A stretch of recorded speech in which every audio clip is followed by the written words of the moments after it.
That's that flag you can see there, yellow with the black crosses, indicates to the rider one more time around. Kozlowski looks really, really confident, really comfortable up the front.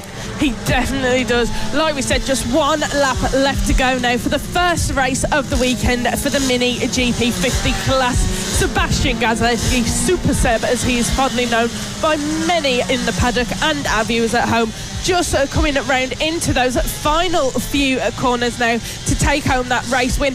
In those last few laps, he built the gap between him and Rex Austin to 1.242 seconds. He just got on that throttle and pushed and pushed and pushed, and he is going to do it just coming round now into those final few corners, and it will be Sebastian Kozlowski who will be crossing the line in first place for the first time this weekend. Perhaps we can see a bit more from him later on, but round he comes now. It is Sebastian Kozlowski just behind a bit of traffic, but into the final corner he comes, and it is Sebastian Kozlowski who takes race win. You see that little celebration from him there. Brilliant stuff from him. And Rex Austin has just came over the line in second place. Looking back to say, where is my opponent? Kozlowski, normally so calm and collected. You can tell how much that race win means to him in the fight for the championship. But it is advantage Kozlowski. The gap extends by 5 points heading into the rest of the weekend, and it just makes it even more tricky for Rex Austin to try and do the business and take it to the final round. The pair riding into the pit lane. Big splash of water there. Kozlowski hits a puddle. I'm sure that's exactly what he wanted after a race win. Get his leathers soaked. But the 64 with a brilliant race win, and what a fantastic move it was on Rex Austin as well. Spent lap after lap after lap following his opponents as Wilson Dilks, last year's Mini GP 70 British champion and Extreme 200 champion, congratulating Rex Austin there. But it will be Kozlowski that comes in to take the plaudits from his camp and, of course, take a bigger lead in the title picture as well. Kozlowski looks more and more likely he's going to be leaving this weekend as a double champion. Absolutely brilliant stuff we saw from him there, and it looks like someone may have come down on their last lap, but gutting for them. It is Callum Maxwell on that 111 bike. Unfortunate end of the race for him there. But it is what happens in these conditions, unfortunately. All of our riders that did come off in the race just coming now round to bring their bikes back into the grid. Yeah, another rider down at Luna Bend as well. Unfortunate situation there for Maxwell, but he's up and on his feet, which is the main thing. Chaos in the 50s race. We lost our fair few riders. I'm just trying to figure out how many we actually lost.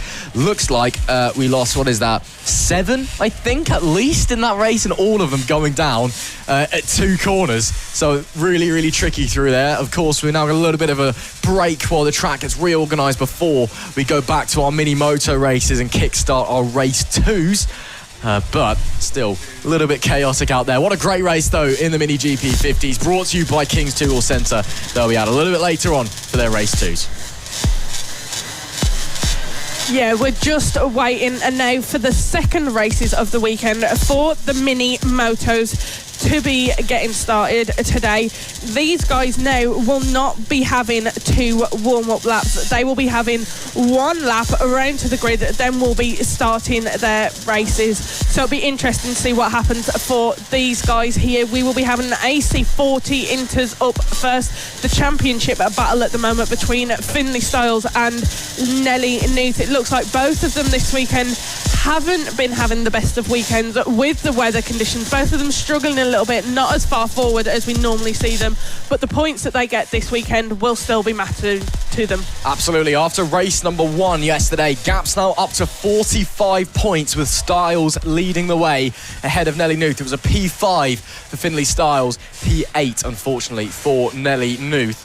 So mathematically, it's looking like it will probably go down to the final round. But again, if you come off the bike here during a race at Three Sisters, you are not allowed to rejoin the race. So it can all change at the drop of a hat, at the flip of a coin. Some marshals, I think, just doing a bit of inspecting there. We can see that's Louise Thomas, one of our race directors here at FAB. I think they're just checking down at Luna Bend, see if there's any fluid that's been dropped. We had a fair few bikes go down there in the last race, and it was clearly very slippy. Don't want to have any oil or fuel down at that part of the track as well. So they're just doing a bit of bit of checking. We may be delayed if there is any fluid that's dropped down. We need to get that sorted.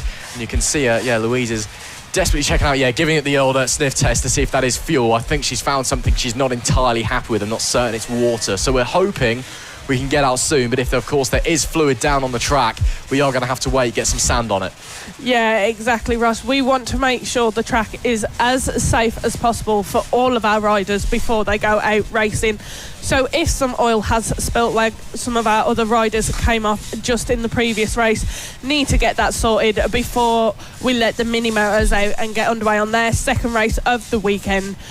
And we got another 2 races for these guys coming up today. Like we were saying, it is Finlay Styles and Nelly Nuth in the battle for the championship at the moment. They've not been having the best of weekends. We knew coming into this weekend that Nelly does struggle in the rain. It is not a condition she really finds the greatest to ride in. But Finlay Styles also not having the best of weekends. No, unfortunately not. Both of our championship contenders struggled massively in qualifying, and just wasn't really quite going their way on a Saturday morning, unfortunately. Nelly Nuth as well. We know that this is a track that she has struggled at in the past, both here at FAB and competing in other series as well. So it really isn't a great picture, especially when we're coming here twice for the final 2 rounds of the season. Marshals are walking back around Luna Bend. I'm not sure if the checks are done or not. I can't see Lee Clowes out of the commentary box window, so I can't see if she's getting ready to send them on their way or not quite yet. And in fact, Lee is just walking back now with the clerk of the course, I believe that is. We'll just be out of your picture shot there, but they are walking back towards the start-finish line, so we might be ready to get going pretty soon, hopefully. But yeah, struggles for our championship contenders. The final 2 slots on the grid are they. But Finlay Styles, again, upping that advantage to 45 points. If you have just joined us, hello and welcome. We have started today's action early here at the 6th round of the 2025 FAB-Racing Mini Bike British Championship Sunday's coverage here at Three Sisters. Again, unfortunately, due to delays yesterday, we weren't able to get as much done as we had on the schedule, and due to tight time limits, we have started very, very early this morning to ensure that we can complete the day's racing. No rain at the moment. We are expecting it to get pretty torrential in a couple of hours' time, and it will still be wet tyres though. Track is damp after the riders they didn't get a warm-up lap, unfortunately. It rained overnight, and because of these time limits, you get 2 sighting laps for the race ones. That may be given for the first race of all of the classes as well. We'll just have to wait and see if they get sent around twice in this one. And that's it. That's all you get until you start going racing. So Izzy, really, really tricky for these guys because, again, they've not run since yesterday. Track may have changed. Of course, conditions are going to be different. It's slightly colder today. Shaking off those morning blues, getting those bleary eyes wide awake. And then you've got 2 laps to figure out what's going on. And then it's flag drops and off you go. And if you're in a championship picture like Finlay Styles, like Nelly Nuth, that is brutal because you want as much preparation as you can get. Yeah, they're definitely going to be feeling the pressure of it today.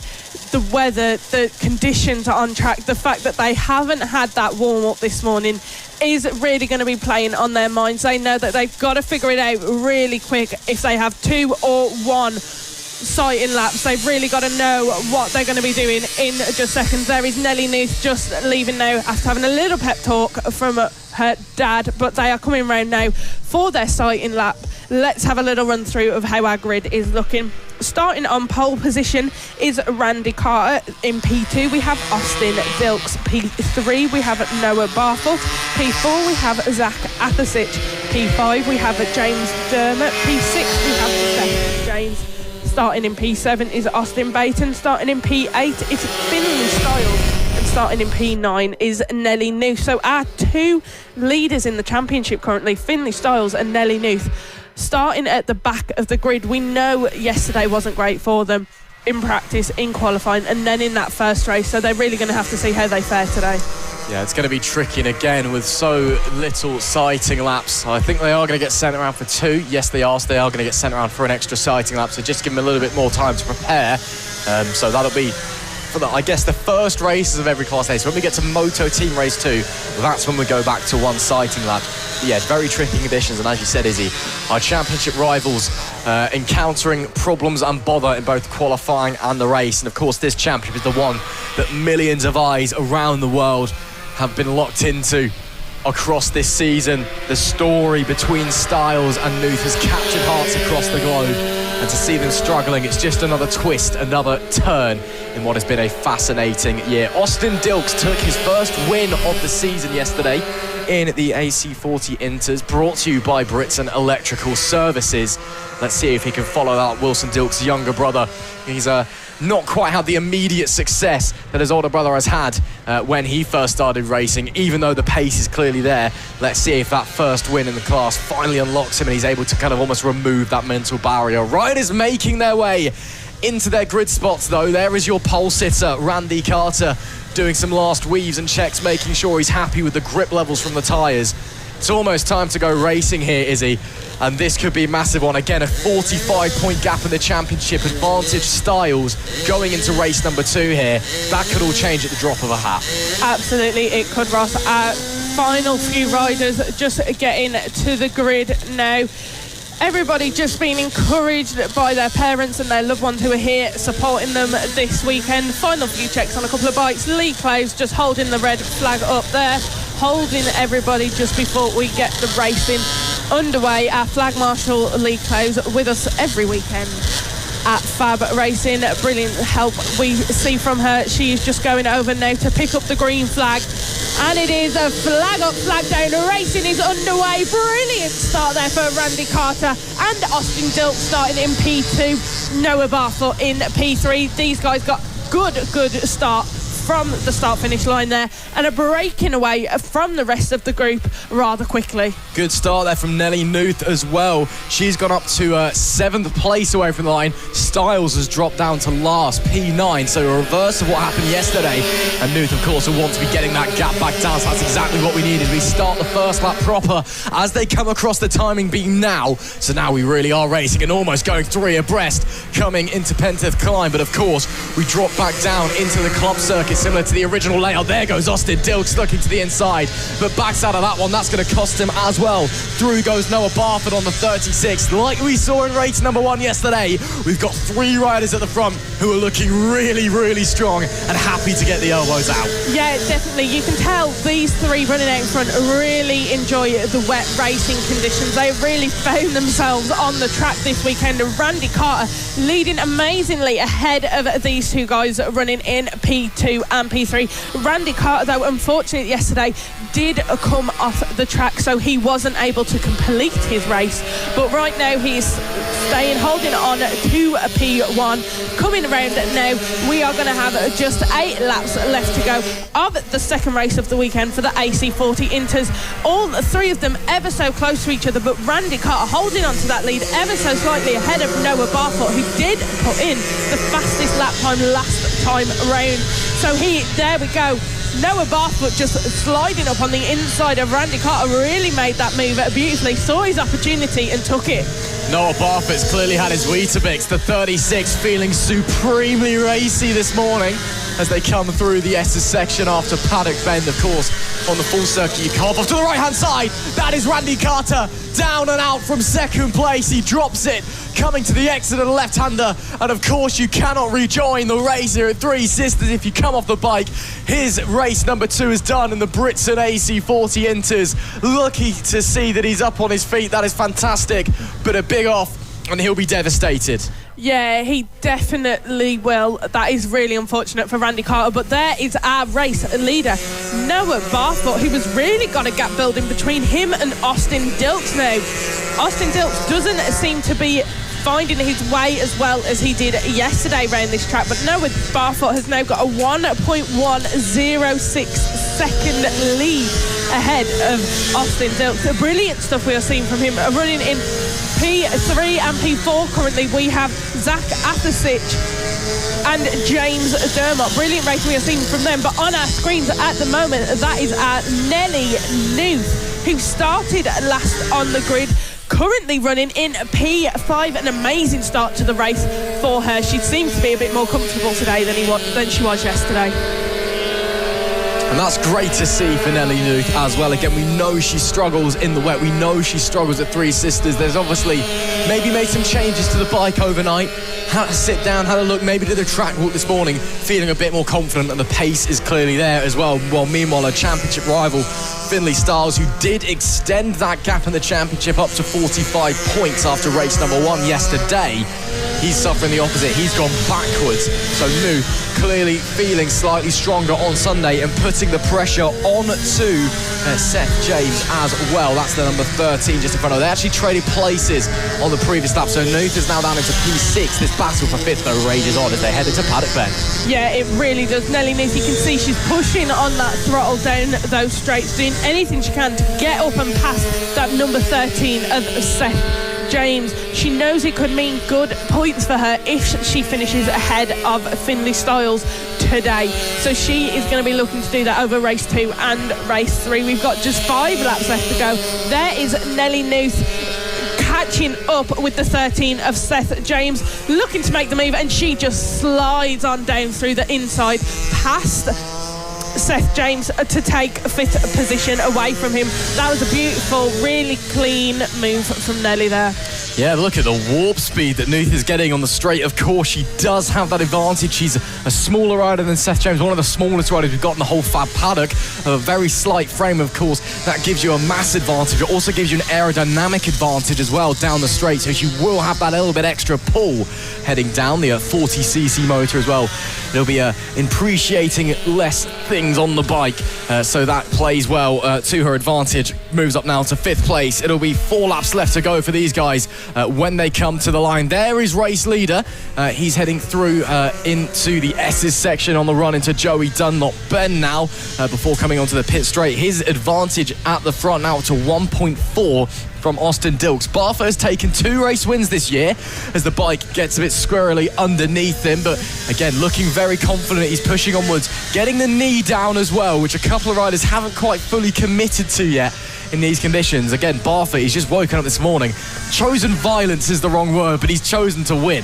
Yeah, definitely. Barfoot has come out this morning onto the grid, ready for this race, and said, I know I'm good in these conditions. These conditions were what we had on track yesterday. I got P2 yesterday. I'm going to go for that P1 today. And he is pushing on that bike of his. He is getting his knee down. But you know, he doesn't seem to be struggling with it. He doesn't seem to be in competition with his bike, trying to push it too much. Him and his bike are really working together as one, and that is really favouring him in this race with just 3 laps left to go. Noah Barfoot is leading. Yeah, doing a great job as well. Back onto the pit straight he goes. Again, no rain yet. You can see nothing splashing down on the couple of puddles that remain around the circuit as we go back to Nelly Nuth. We are expecting it to get torrential later on today. As there we see Nelly Nuth. Looks like she may have got through Zach Athasich on the 76. So she's now up to 4th place. Finlay Stiles still holding on to that P7. So again, further extending that advantage if she has done so. So Nelly Nuth, after a disappointing race number 1 yesterday, doing a fantastic job early on Sunday morning. Race number 2, she's narrowing that gap back down in the title race. She is. Absolutely brilliant stuff we are seeing from Nelly. She has made that move on Zach Athasich and is now running in P4. Nelly was last on the podium the first weekend of August. We saw her. She won the first race then, but last race weekend she didn't quite make it on the podium at all. It was when we were at Clay Pigeon that we last saw Nelly Nuth on the podium with just 2 laps left to go. She's got to gain a little bit of time on James Dermott on that number 27 bike, and potentially she could get there. Yeah, that was the start that weekend of this bizarre downturn of form we've seen from Nuth, and there was questions about issues with the bike potentially, and as well you could tell she wasn't riding at her best. Yeah, it was really bizarre, especially because she took that race 1 win that weekend. But yeah, whatever issues she's had seems to have combated them. Final lap of the race though for Noah Barfoot. 1 more tour to go and he will take his 3rd Brits and AC Forza into race win of the weekend. That is a big one. That is the 76 of Zach Athasich we just saw fighting with Nelly Nuth for P4. We'll let you know that Sitch is okay as soon as we know. We've got local yellows waving at the moment. The race continues. Noah Barfoot will head past through Paddock Bend in the S's section where the yellow flags are, but he does have a 1.5 second advantage. He's under no pressure. We're being told that Sitch is up and on his feet, which is great to hear. He is all okay. But coming through Luna Bend for the final time, it has been a fantastic ride. The number 36 of Noah Barfoot for the third time this year is a race winner in the Britson AC40 Inters, takes the checkered flag, and deservingly so, with a fantastic performance out of the gate. He got to the lead and never looked back. Absolutely. He has shown utter control and really precision in this race. He's been really good with that bike, really just pushing it to where he knows he can without facing any issues. But there we can just see now Nelly News crosses the line. Fourth place finish for her, with Seth James in fifth and Finlay Styles in sixth. So a few more points for Nelly over Finlay. We'll have to wait and see how that affects the championship in just a little bit. But on our screens now, there is our race winner, the 36 of Noah Barfoot. An amazing race from him there to take P1. Yeah, fantastic performance from him, and the gap has now swung back down to what it was before we headed into race number 1 yesterday. So it's gone back down to 42. So it's straight back to where we were coming into the weekend. But it's still great performance. There we see Zach Athertich. We saw him having that huge moments ago. Great to see that he's up on his feet and getting wheeled back into the paddock. Glad to see that he is A-OK. Three Sisters, of course, it's fast and treacherous. You do get a few big ones here. Unfortunately, it's just the nature of the circuit. It favours the brave, but it does punish you. So that's the championship picture then in the AC40 Inters. That as well means mathematically that cannot be wrapped up this weekend. So that is a championship that will be going to the final round when we come back to Three Sisters and onto the Valley circuit a couple of weeks' time. That'll be a Thursday, Friday, Saturday round as well, from October the 9th to the 11th. So that championship's going down to the wire for the very least, but it's Noah Barfoot taking the plaudits here early doors on Sunday, his third win of 2025. Coming up now, we have got the second race of the weekend for the AC40 Rookies. These are our youngest riders on the grid, just starting out. They've been really looking forward to it this weekend. We've been speaking to a couple of them on the grid. They've all been feeling pretty confident in these conditions. We've got a big grid for these guys this weekend. 17 riders in the rookies class here at Three Sisters this weekend. But they have been absolutely brilliant. They're just coming out onto track now for their warm-up laps. We've got 2 for these guys, but let's just run through the grid, see who we've got starting where.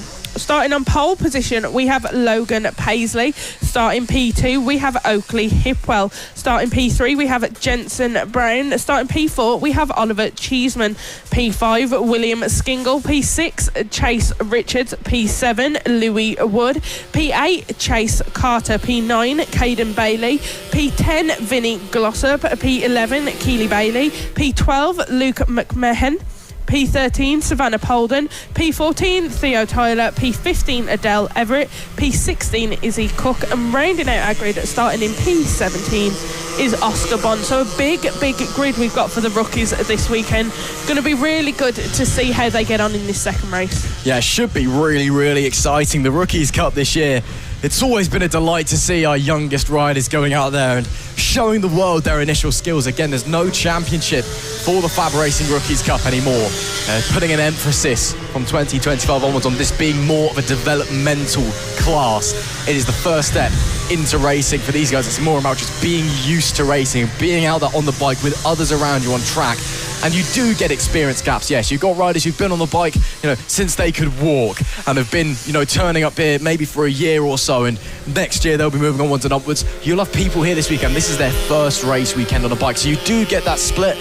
But that's not a bad thing at all. And, in some classes, yes, you have stronger riders, you have weaker riders. Here, you just have rookies. They're all at different steps, but they're all developing. They're all looking to make that jump up and to really kickstart their racing careers. Well, exactly, Ross. I mean, one of the riders we've got with us in the rookies class this weekend, Vinnie Glossop, son of Martin Glossop, who actually started out in FAB Racing himself. We've already got a yellow flag, it appeared there, but everybody seems to be okay, just coming round now, getting ready to get this race underway. They are coming round and beginning to form that grid now. Our front runners of the grid are just arriving now. Logan Paisley, Oakley Hipwell, Jensen Brown and Oliver Cheeseman, they have arrived on the grid. Everybody else just making their way round now through those final few corners to the start finish straight and get this race underway. Riders getting last checks and chats then from the roving marshals in the yellow. That's typically parents or chief mechanics, should we say, of the riders who of course want to help their kids but also go out trackside to assist with the regular marshals clad in orange for our younger riders out there. Of course, a big thank you to all the marshals this weekend for their hard work and ensuring that we can go racing as safely as possible. Checks and balances done then. Lee Clowes, our flag marshal, will drop the red, walk over to the side of the circuit, pick up the green. It is a flag start here this weekend at Three Sisters, and when the green flag drops, we can get going racing once again. If you're one of those picky people who's wondering why we're not using a union flag to start the race, which you typically do for flag starts, it's because there's not been a light failure. You only use a union flag to start a race when the lights aren't working. Here at Three Sisters, we don't have lights in this location, so that's why it's the drop of the flag, and the flag does drop now. We do get underway. May have been a little jump start there from Logan Paisley, looked really close, but he does get away well. Challenging though, Hipwell into turn number 2, but they all slide through one by one. There's the 27 there of Savannah Polden. She's just trying to make up a few places, but it all looks like they're keeping the status quo for the time being. Again, very cautious. These guys have only done 2 laps of the track this morning, which were their sighting laps before they got racing, so they're very much learning with every single corner. But as they cross the timing beam and start the first lap proper, it will be Logan Paisley from Oakley Hipwell, from Jensen Brown, your top 3.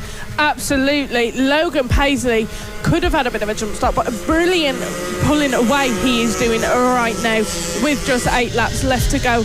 Absolutely brilliant lead he is getting over Oakley Hipwell at the moment. 0.3 seconds separating them. What we've really seen so far in these second races of the day is those guys running out in front are getting that lead, getting comfortable in these conditions and just absolutely flying. Oakley Hipwell though looks to be under a little bit of pressure from Jensen Brown. He's just creeping up behind them, going to be looking to make a move soon, but our front 3 runners have really pulled away from the rest of the pack here at Three Sisters. Amazing stuff we are seeing from them. But it is Logan Paisley who leads this race and is building that gap.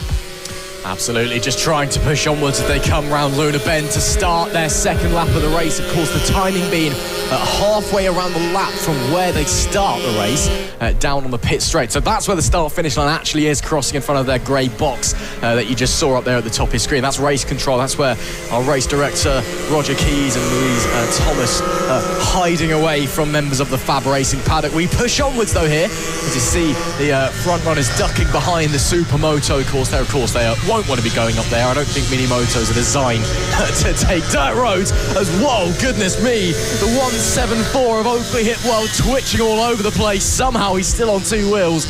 Maybe the pressure from Brown starting to get to him, but that was a great save from Oakley Hipwell. Stays in P2. It really was. Oakley Hipwell just looked to be a little struggle there, and he looks to be down on the straights is where he struggles a little bit. He's having a little bounciness from the bike, can't quite keep control of it. Is a sliding side to side a little bit, but it looks like Jensen Brown just isn't quite getting enough to be able to move past, but perhaps he is now down this straight here. These two look like they are neck and neck, and who is going to take it going into the corner? It looks like Hipwell, but Jensen Brown was a little bit late on the brakes there, but couldn't quite make the move up past Hipwell. Hipwell is holding on to his second place lead with just 6 laps left to go, but his bike is really quite bouncy. He really looks like he's struggling to keep hold of it on some of those areas of the track. Yeah, maybe the conditions and change to the bike as well. You see it when he tries to sit up and almost tries to go the opposite way. It's really, really bizarre, and I'm not sure if it's a problem or something setup related, perhaps tyre pressures.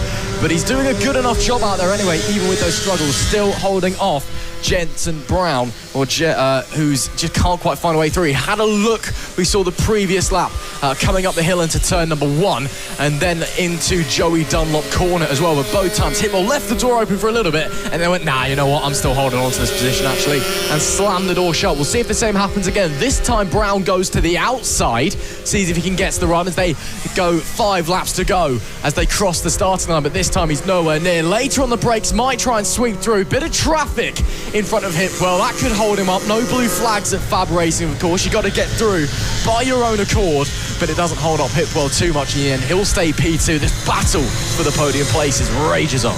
It does indeed. Hitwell, though, really knows. He can see, he knows that moment where when he starts to straighten up, the bike starts leaning that little bit. He knows just the right position. He just needs to keep himself in to make sure he doesn't quite lose control. They've just come past us in the commentary box now, round into that sweeping S section of the track, but it is Oakley Hitwell who is leading ahead of Jensen Brown for P2 position. This is the battle we're keeping our eyes on at the moment with just 5 laps left to go. Oakley Hitwell is leading ahead of Jensen Brown for the P2 position, but Jensen Brown is putting pressure on, but he just cannot quite find the place to make the move down the straights. He looks for it, but he can't quite get enough out of the throttle, but he just went round on the outside as he managed to do it, and he has.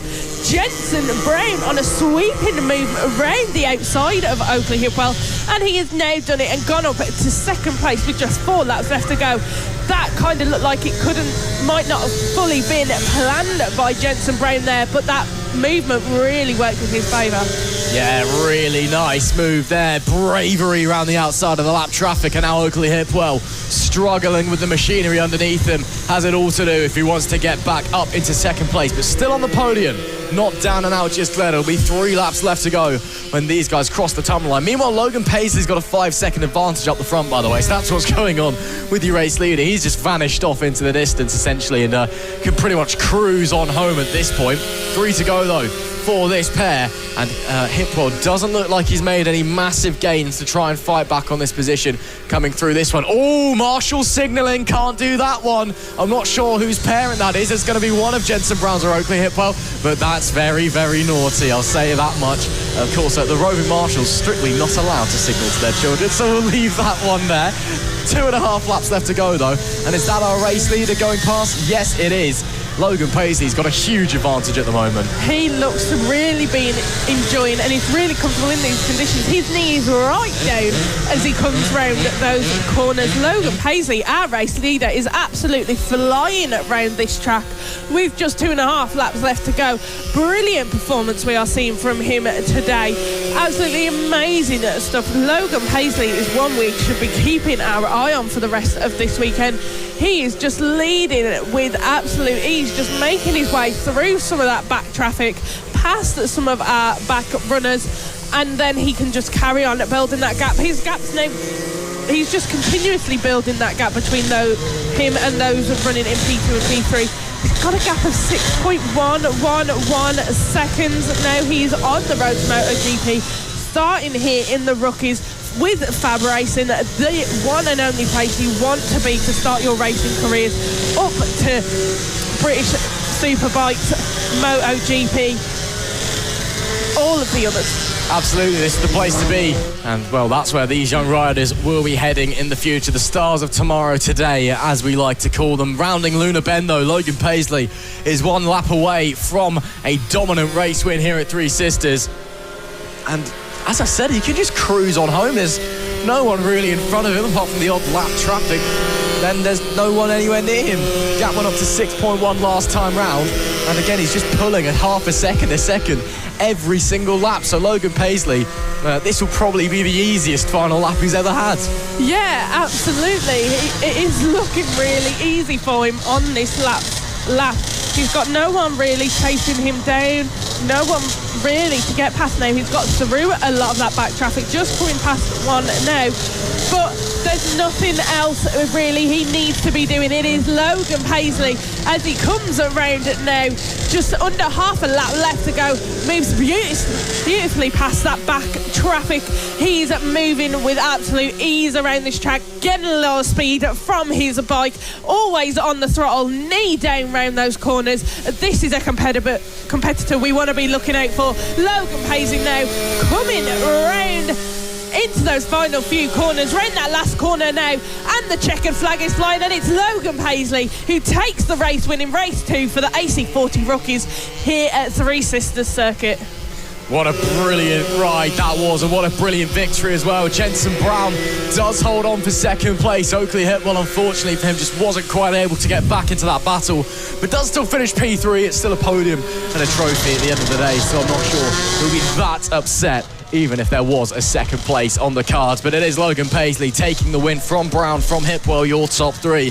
William Skingle was 4th with Oliver Cheeseman P5, Caden Bailey in 6th, Louis Wood in P7, Chase Richards P8, Chase Carter P9, Vinnie Glossop in P10, Luke McMahon was 11th with Keely Bailey in P12, Adele Everett was 13th with Theo Taylor 14th, Savannah Folden 15th, and Oscar Bond in P16. I believe we may have lost the 32 of Izzy Cook during that one, unfortunately. So only the one DNF, to my eyes, 16 finishes in that one. Still one more race yet to come, though, in the FAB-Racing Rookies Cup. They'll be out a little bit later on in what will very much likely be very, very rainy conditions.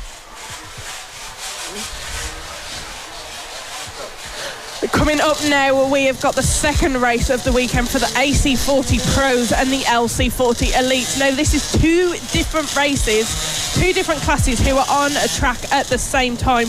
We've got Maxwell Keats and Jensen Sadras, our front runners, up there on those liquid-cooled bikes, which throughout the season we have seen they just get a lot more speed and a lot more throttle out of those compared to those running on the air-cooled bikes. So they have got their own separate little championship compared to the others running on the air-cooled bikes. But brilliant racing we see from them.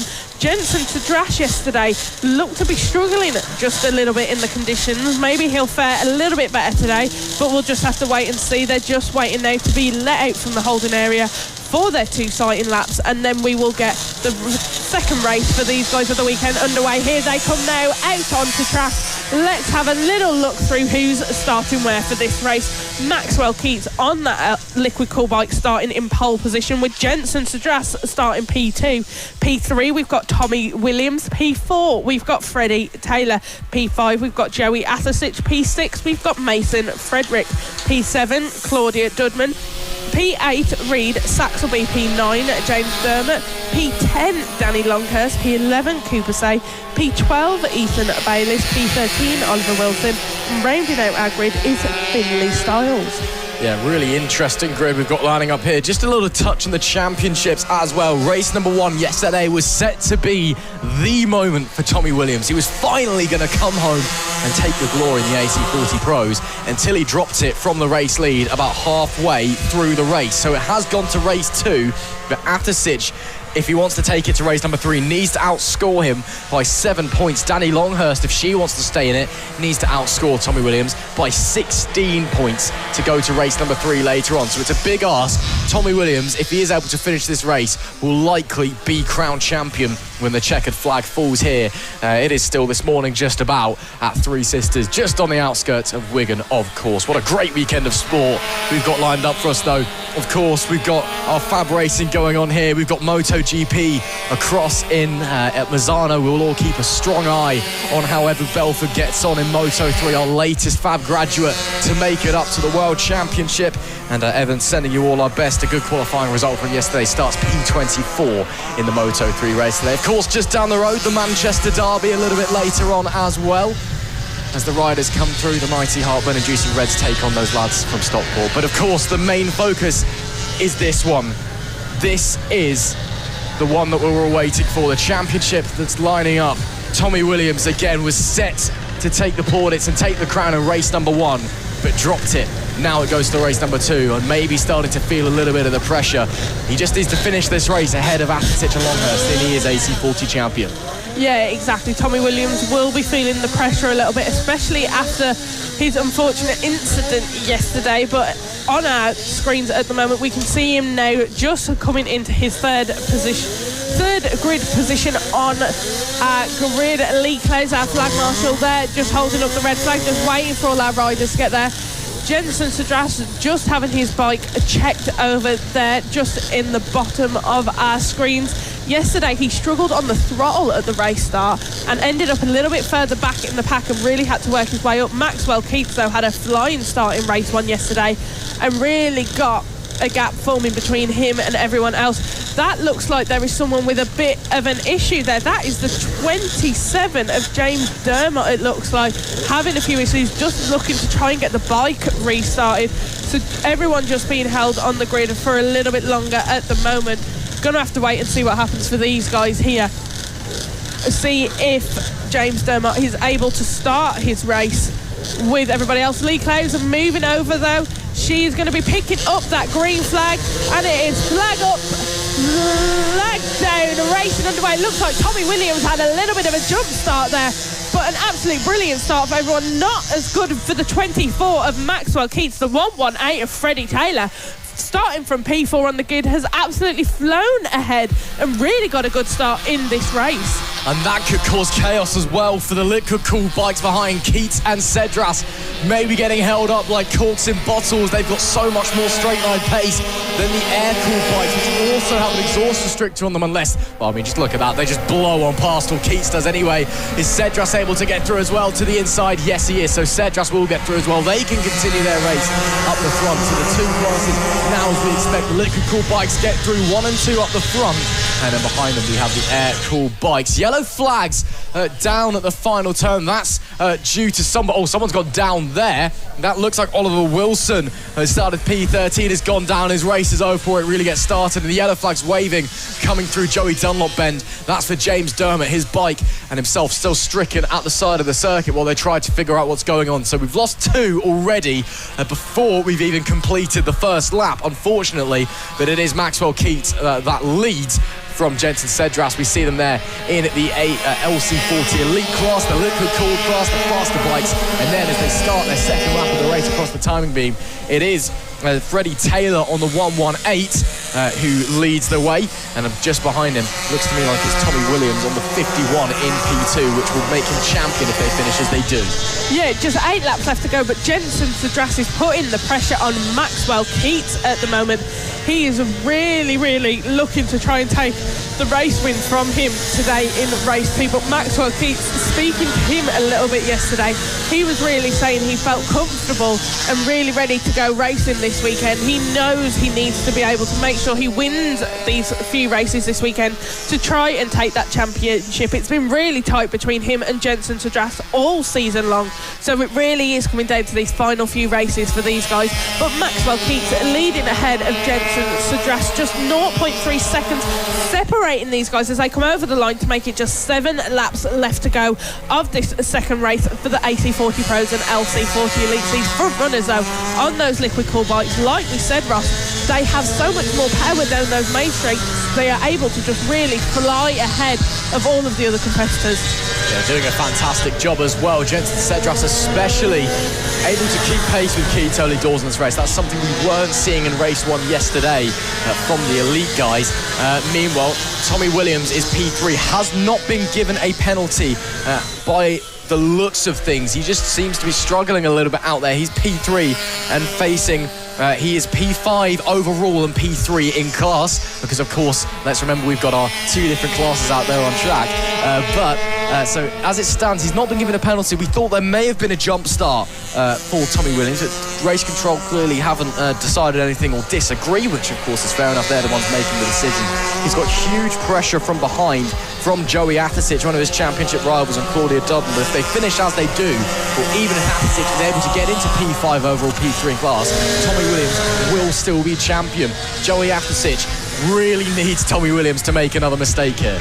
Yeah, he does. Joey Athersic is going to be putting the pressure on Tommy Williams as well. He wants him to not have the best of weekends, unfortunately, so that must mean he gets more points in their championship battle. But Tommy Williams currently leading in P3 for the AC40 Pro class, but P5 on track overall, because we have got those liquid cooled bikes who are leading just ahead of everybody else. But there is our 51 of Tommy Williams, followed by two of our other riders. This is a little battle we've got going on here, but Tommy Williams looking like he's comfortable at the moment, leading ahead of our other two riders on the track with just 5 laps left to go. It is Tommy Williams, who is P3 for his class at the moment, but looks like that's someone going and making the move on Tommy Williams. Who is that who has just done it and got past him? That looks like the 67 of Joey Athersic, but no, Tommy Williams has held on to it and is keeping that lead.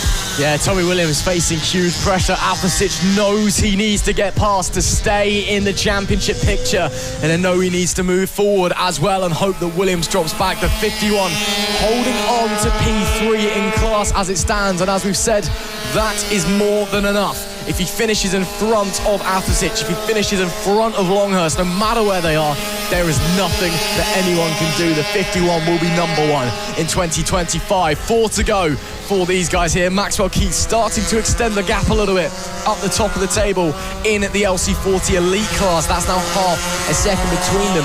Keats, of course, is chasing in the championship. Cedras in P2 came into this round with a 45-point advantage. That's down to 40 points after race number 1, and if they finish as they do, we'll go down another 5 to 35 points. And Athersic now to the inside on Tommy Williams, but nothing quite there. As they've caught a little bit of traffic, Athersic, you can tell, he's starting to get a bit desperate now. He's looking for moves that he hasn't set up. It's potentially going to cost him time. Yeah, exactly. He knows he hasn't got many laps left of this race, and he knows that he needs to make sure he finishes ahead of Tommy Williams to make sure that the championship is still to play for. Whereas if Tommy Williams can finish this race ahead of Joey Athersic, then he has got the championship for the AC40 Pros. A very close battle between these guys going on at the moment, but back traffic here always causes issue, might cause a slight issue here for Tommy Williams, which allows Joey Athersic the opportunity to move through. They've got to be really careful about where they go, but no, Tommy Williams then, a beautiful move on one of our back runners then. Amazing stuff we are seeing from him. Oh no! And that is a crash. That is Tommy Williams with some of that back traffic. That is Tommy Williams down and out of this race with just 3 laps left to go. Joey Athersic now leading. What does this mean for the championship picture? Tommy Williams, 2 DNFs out of 2 races in a weekend where it was supposed to go so right. It's all going so wrong for the 51, and your heart has to go out to him. We'll keep an eye on what's going on with Athersic. We'll keep our eye on what's going on with Danny Longhurst. But to my eyes, at a glance, I believe that this title will now be going down to race number 3. Unbelievable scenes here at Three Sisters. More drama, more chaos in the Mastermark FAB-Racing Mini Bike British Championship. With only 2 laps to go, this is now a fight for the race lead. Joey Athersic and Claudia Dubman now out there doing battle. What a great result it would be for Claudia Dubman if she is able to slide by and take a race victory. But she is running out of time. She needs to find something that little bit extra to get through. Yeah, Claudia Dubman is running on one of those liquid cooled bikes, so she is going to be just looking to make sure she has some points, because she is the only other bike running with Cedras and Maxwell Keats on the track. This is Jensen Cedras running at the moment. Maxwell Keats unfortunately has come off at some point. Maxwell Keats is now out of the race, so it is Jensen Cedras who is leading for the liquid cool bikes at the moment. What stuff we are seeing here. Not too sure what happened to Maxwell Keats there, but he is now out of this race, and it is Jensen Cedras leading with just 1 lap left to go. And that massively changes the championship picture in the LC40 Elites as well. It's a huge 25-point swing the way of the number 2. Jensen Cedras takes victory as chaos happens out on circuit. There is championship drama, and that is a huge advantage for Jensen Cedras. The gap now up to 65 5 points at the end of race number 2 in the LC40 Elite. It will be Freddie Taylor who takes the win in the AC40 Pros. Joey Athersic will be second and Danny Longhurst will be in P3. And I believe, yes, they both do just slide in, so both of them are still in contention for the championship going into race 3. Danny Longhurst by a solitary point. Athersic, though, with that second place, 20 points down, the gap to 86. Again, we've got to remember, if Tommy Williams leaves this weekend with a 76-point advantage, he is crowned champion. A lot of pressure now going into race 3 and all of the championship pictures. What a stroke of luck there for the number 2 of Jensen Cedras. Something happened out there to Maxwell Keats, and it means it's gone from a very, very tight championship battle to one that is not tight at all. That was a bit of a crazy race there. We saw lots of issues happen then, especially for Tommy Williams and unfortunately for Maxwell Keats, which meant they were out of this race. These championships are really coming down to the nail on our last few races of the season. Really close-knit battles between these guys, but brilliant to see for the AC40s that Freddie Taylor got himself a race win in that class, with Joey Athersic in second and Danny Longhurst in third. But brilliant stuff also for Claudia Dudman, who ended up P3 for the liquid-cooled bikes.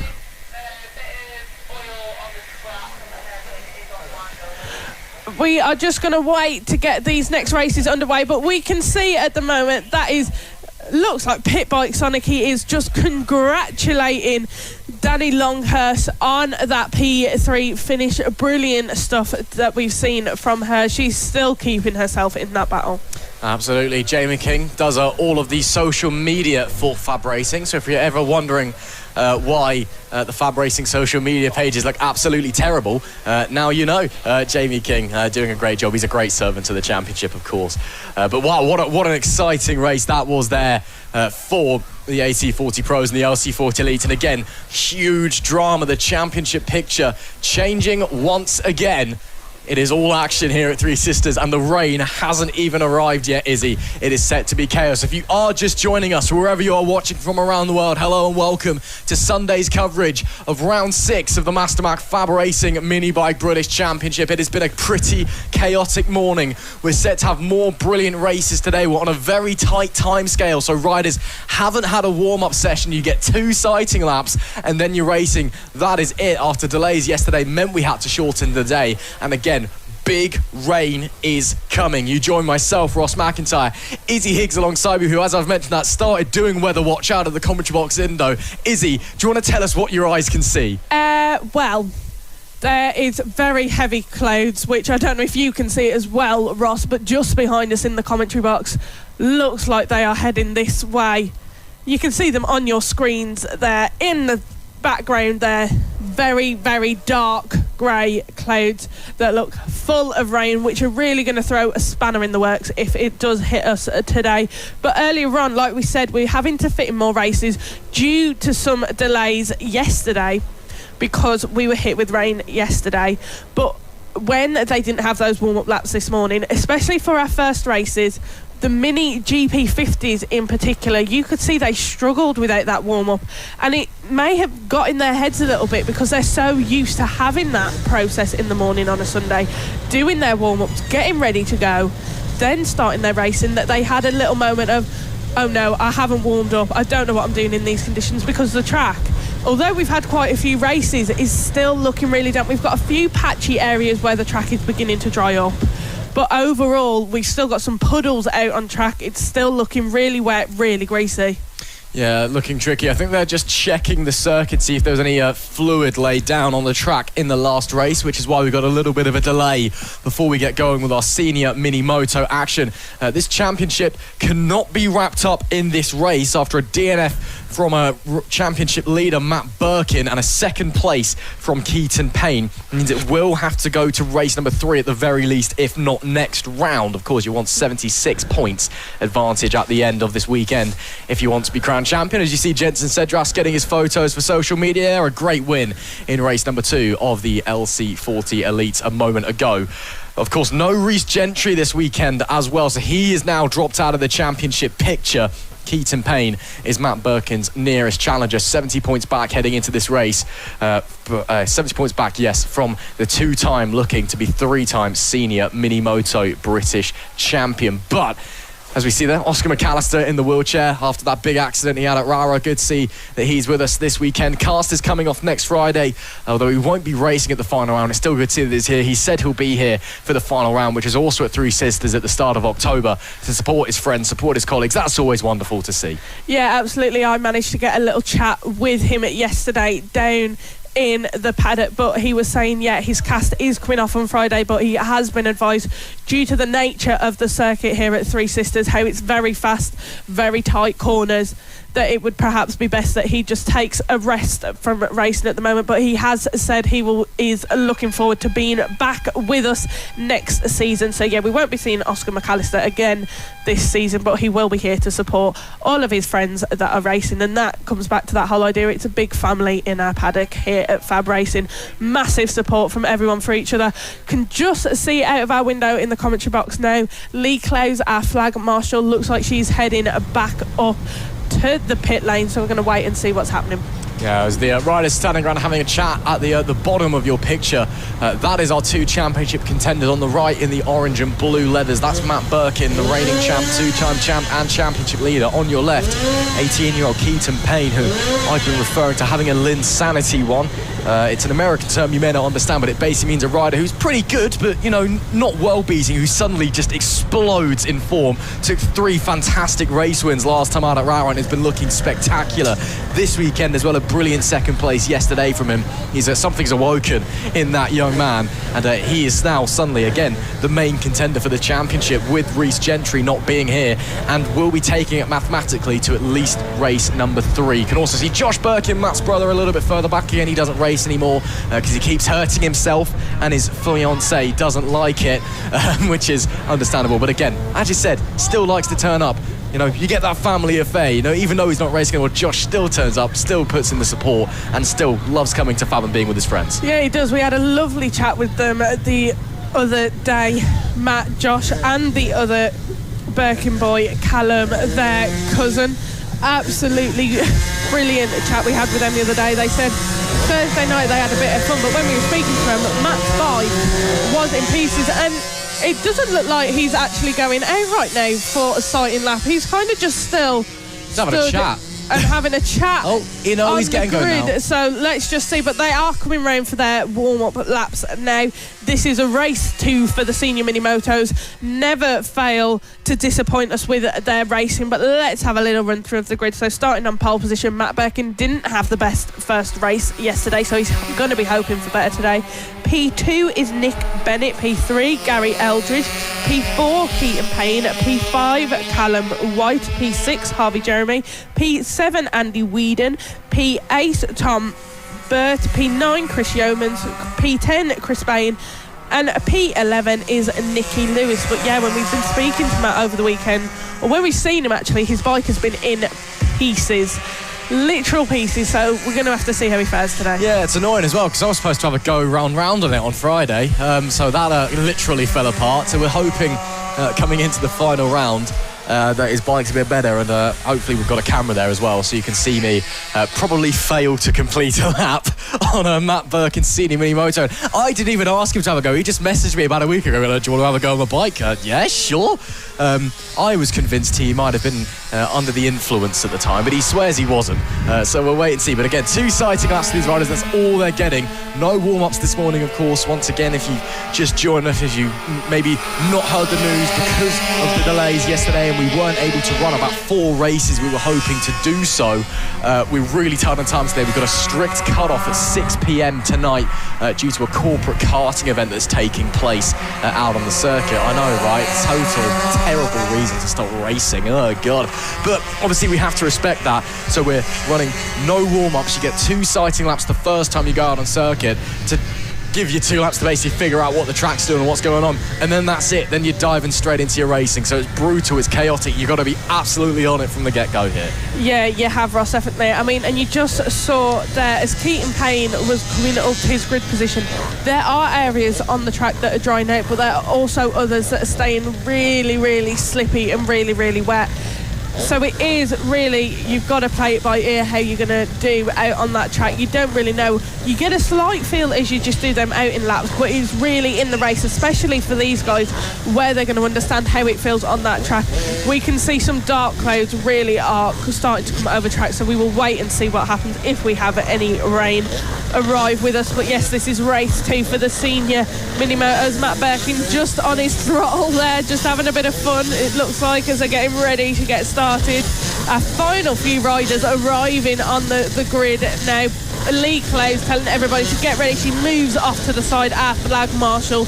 She is getting that green flag, and it is a flag up, flag down, and we are racing in race 2 for the senior Mini Motos. Good start there for Matt Birkin, brilliant start for Katon Payne, but also Gary Eldridge, who started in a P3 on the grid. He had a really good start. Nick Bennett doesn't look like he had the best start, but now he is running in a P3, so he has just lost 1 place so far in the beginning of this race. But Matt Birkin, brilliant start for him, and he is building that bit of a gap from the other guys. Yeah, great start there from Birkin. Let's hope he doesn't bin it or the engine goes bang, as it seemed to be the regular order from the last couple of rounds. Yeah, Nick Bennett has got back past Katon Payne, heading up the Conrod straight. Nick Bennett race winner yesterday. Of course, his first win in the senior Mini Motos in a long time. It was great to see him up the top, and he looks like he's confident here this weekend. He's got a lot of pace on the bike, and gets through Katon Payne as well. Katon Payne will want to be maximising his points to try and take the championship to the final round. Again, it cannot be mathematically confirmed, the title picture for Matt Birkin in this race. It has to go down to race number 3. Move there to the inside. That's a nice little go. I believe that was Tom Birch sliding his way through. So on top 3, starting to break away now as they head through Luna Bend. Birkin bike moving all underneath him as they come to start lap number 2. Make it 8 laps left to run in this one. But a few riders close behind as well. Gary Eldridge and Andy Weedham all there, all in the conversation. I believe Callum White had an off or had an issue early doors, because he is right down the order, unfortunately. Cal, the other Birkin boy, Josh and Matt's cousin, had a great race yesterday. For whatever reason, race number 2 this morning, not quite clicking for him. No, just 8 laps left to go. Matt Birkin still leads ahead of Nick Bennett, but Matt Birkin, you can see it whenever he gets on the streets, and we say this every race, he really packs himself in tight with the bike, really pulls himself in to get as much as he can out of that bike, and then through the S sections, through those corners, through those little chicanes, he manages to build that gap a little bit more. But with 8 laps left to go, he is leading amazingly. We've just got to hope he doesn't have any more problems like he did in race 1 yesterday. But Nick Bennett is hot on his tail. He is hunting down Matt Birkin, but he can't quite seem to get enough out of his bike at the moment to be able to make that move. Yeah, he's close, but he's not quite close enough for the dive. And again, it's one thing to catch and to follow, it's another thing to overtake another rider. You need to find that something extra, which at the current phase of this race, not entirely sure Nick Bennett has. But maybe he's just watching and waiting, playing the patient game, seeing where he's stronger than his opponent and thinking, okay, how can I set the move up into here? How do I set up the setup to the move? When do I execute said move to get into the lead of the race and make it 2 race wins out of 2 this weekend? But it is still Birkin that leads up the front. A 4-bike train starting to form. Looks like Gary Eldridge is starting to drop away from the leaders. Last lap, it was a fastest lap of the race for Nick Bennett, but he was only 300ths quicker than Birkin. So we're talking millimetres of difference out there. They're both running at very similar pace. They are indeed, but like we were saying, Matt Birkin holding that lead ahead of Nick Bennett.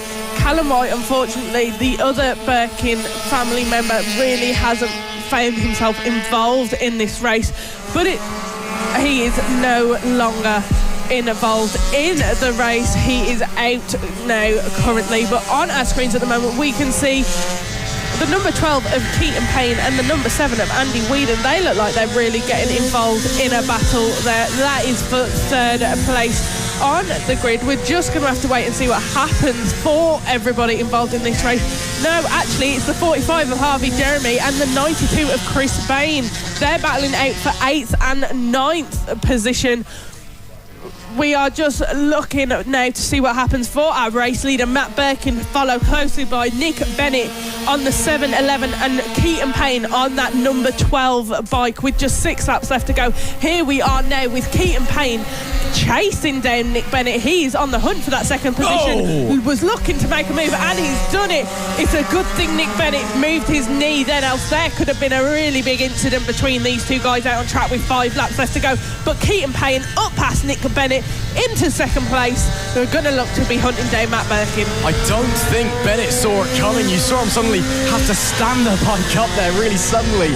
Great avoiding action as Katon Payne was barreling on by and gets up into second place. If they finish as they do, gap will extend up to 75 points heading into race number 3 later on today. 5 to go, soon to be 4 then here at Three Sisters in race 2 of the senior Mini Motos. And what a race it has been. Matt Birkin still leads, no mechanical issues yet for the reigning champ, as he gets on his quest to claim title number 3 in the senior Mini Motos here at FAB-Racing. But he's got big pressure behind Katon Payne, who came into this weekend 3rd place in the championship with no Reece Gentry here, suddenly the main title contender, and it's awoken something beneath him after sweeping the weekend last time out at Rara. 3 race wins, 3 very well deserved race wins going his way. He knows there is potentially a championship on the line if he digs deep, and digging deep is what he's doing, because he's looking to the inside of Matt Birkin. Nothing on that occasion, but Katon Payne knows he needs to maximise his points in order to keep this championship alive. And with a great move up the inside into Luna Bend, it is Katon Payne back to the lead. Yeah, it absolutely is. Matt Birkin then just looked over his shoulder the wrong way, and that really, Katon Payne just saw that and went for the move. But Matt Birkin now looking to make a move on Katon Payne. These two are neck and neck. Matt Birkin sliding back up and past Katon Payne with 3 laps left to go. These two, it's going to be a cat and mouse game between them on these last few laps. But Matt Birkin now leads the race once again ahead of Katon Payne, who had a short but sweet chance of leading the race for a little bit then. But Matt Birkin isn't going to let it slide, and he hasn't let it slide, and he is back leading this race. 3 laps left to go. Katon Payne is looking to put on the pressure, looking for where he can on the corners, go down the inside, but he's just not getting a bit too close and not able to make the move. Meanwhile, Nick Bennett is sat back going, if these two crash into each other, that's a right result, because I'm just going to get the race win handed to me. 2 to go then when they come to the line. Birkin holding on by the skin of his teeth. Katon Payne putting all sorts of pressure on the championship leader. Bit of traffic to negotiate with. Looks like they're not really getting out the way either, so they are going to have to fight their way through, and Payne has dropped backwards a little bit coming down the straight and gets massively held up. Of course no blue flags, but that could have just cost him the race win. That was really close between him and that back traffic. Then Katon Payne really had to get on his brake, make sure there was no incident then. But that gave Matt Birkin the chance to increase that gap between those two a little bit more. And this is what we always say, back traffic can always cause chaos, especially on these sort of races where it is really big points that are up for grab now. They are so close in this battle for the championship that is going to keep on running for the final few races of the season. But when he gets this close and you hit that bit of back traffic, it can cause complete and utter issues for everyone, because we've got just 2 laps left to go. But no, we are on our last lap now, and it is Matt Birkin leading ahead of Katon Payne and Nick Bennett in 3rd. Like Ross was saying, Nick Bennett just keeping back that little bit, sees it as if these two crash, if they stay close together and are really battling, that'll be first place for free for me if these two crash in their battle. Unfortunately, I think Katon Payne is too far back for that to really happen, unless Birkin somehow bins it and Payne crashes in sympathy, because after getting held up by that traffic, he's dropped back. The gap 1.3 at the line last time, and with half a lap left to run, he really needs to dig deep if he is to find something here. Of course, the championship will still be alive. It will go to race 3, but it just gets that bit harder for Payne to stay in it. A check back from Birkin, sees he's in the good, and as he comes round Luna Bend, the gap goes up to 75 points. It is advantage this man in the hunt for title number 3. Birkin takes race number 2 here at Three Sisters. but it's a shame he takes it in the way he did, because a great battle was snatched away from us with traffic getting involved. Katon Payne, what could have been, but it's another second place. His second place in a row, his 5th podium in a row, and still in the championship fight, still keeping it alive here at Three Sisters, with Nick Bennett rounding out the podium places.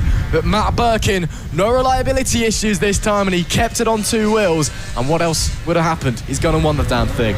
Yeah, you can tell he's been working on that bike overnight, and you can tell he's got it to where he wants it to be. What a brilliant way to finish that race for Matt Birkin. It was a disappointing day for him yesterday when he had his technical issues during the race, but now he has done it and he has took first place in a race 2 for the senior Mini Moto. It's a brilliant finish for him. Katon Payne, though, was really chasing him down in that race, but Matt Birkin, we can see now, just having a little look at his bike, maybe just in those final few laps, there was a slight issue he had happening. He's just looking at his bike, checking everything over as everybody else comes back into the holding area. But a fabulous finish from Matt Birkin, ahead of Katon Payne and Nick Bennett in P3. He was taking the exhaust off, or some of the muffler off, I think. He's taking something off, definitely.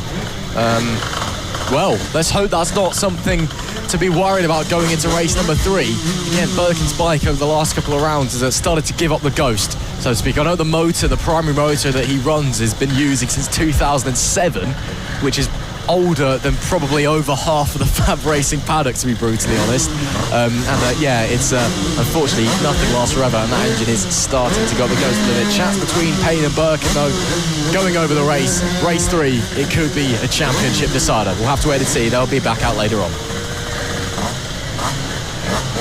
And now we have got the Mini GP70, our premier class of racing here at FAB-Racing. Yesterday in race 1, we did see the championship taken by Harrison Day. I got a chance to speak to him a little bit, and he just had no words. He literally said to me, I am speechless. I don't know what to say, but he couldn't say a big enough thank you to everybody who has supported him this year. So yeah, yesterday we saw the championship run, but it is race 2 for these guys today. Absolutely. Unfortunately, after Travis Shaw crashed out, Dave just had to cruise on home to take the crown. It's not the way that you want to win a championship, but at the end of the day, it doesn't really matter, because nobody remembers, unfortunately, for Travis Shaw, who finishes in 2nd place. And, well, Harrison Day joins a very elite club as a Mini GP70 British champion here at FAB-Racing. All of the top young riders in British motorsport at the moment have all won this title, and he has added that name to a very, very long list. And yesterday in the Extreme 200 race, and I can see he's not just got the a little bit out of your picture, unfortunately, he's not just got the gold helmet and the gold leathers on, he's got a gold fairing now on as well, just to rub it in. If you don't know he's champion, you can see him there. He's hidden behind his title rival coming into this weekend, Travis Shaw. Yeah, if you weren't aware that Harrison Day is champion, you definitely will be now, because they can probably see that thing in France, how golden and reflective it is. But understandably so. It's a well-deserved championship. The boy's been absolutely superb the whole season. And again, as we realised yesterday, he's never actually won a FAB-Racing title before, which is an unbelievable statistic, because somebody as good as Harrison Day surely should have won something before. He's been vice-champion before, but never been on top. He can finally scratch that on the bucket list, and of course, it's a great thing to have on the CV, Mini GP70 British champion, and he'll be using that well moving forward, potentially going to the R&G British Talent Cup next year. I'm sure there'll be teams looking to have him. Let's have a run through the grid as we get out for our 2 sighting laps. So starting on pole position, we have Travis Shaw. P2, we have our champion leader, Harrison Day. Starting in P3, we have Frankie Watson. P4, we have Taylor Tomlinson. P5, we have Matthew Thomas. P6, we have Logan Cousins. P7, we have Leo Soliu. P8, we have Taylor Davis. And rounding out our grid, starting P9, is Bojan Blazewski. So we will wait and see what happens for these guys in race 2. But like Ross was saying yesterday, a crash for Travis Shaw meant that Harrison Day really got comfortable in his lead and could just cruise on home to take that championship win. And he is celebrating today. If you look at him in that helmet, in his suit, his leathers and the fairings on the bike, all gold, all celebrating. Absolutely, yeah. It was heartbreak for Travis Shaw, Tricky conditions, of course. It was understandable why he went down at Luna Bend, which has been catching out so many riders across this weekend in the wet weather. It is still wet tyres out there. You can see a puddle there off the racing line, but the track surface is still damp.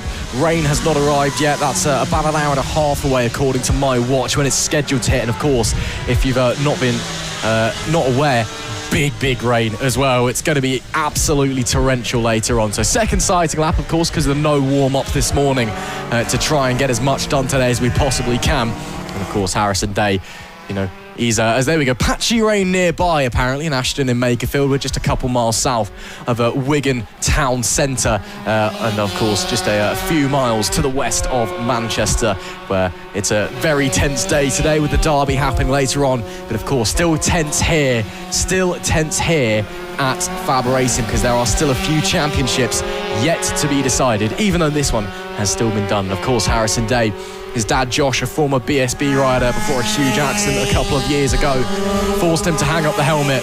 But I know that he is enjoying taking his son on the journey that he once did, and he is probably even more delighted than Harrison was, because I went and ran and spoke to them yesterday to give them congratulations, and Josh was absolutely beaming. Yeah, he's going to be proud of his son for doing this season here at FAB-Racing.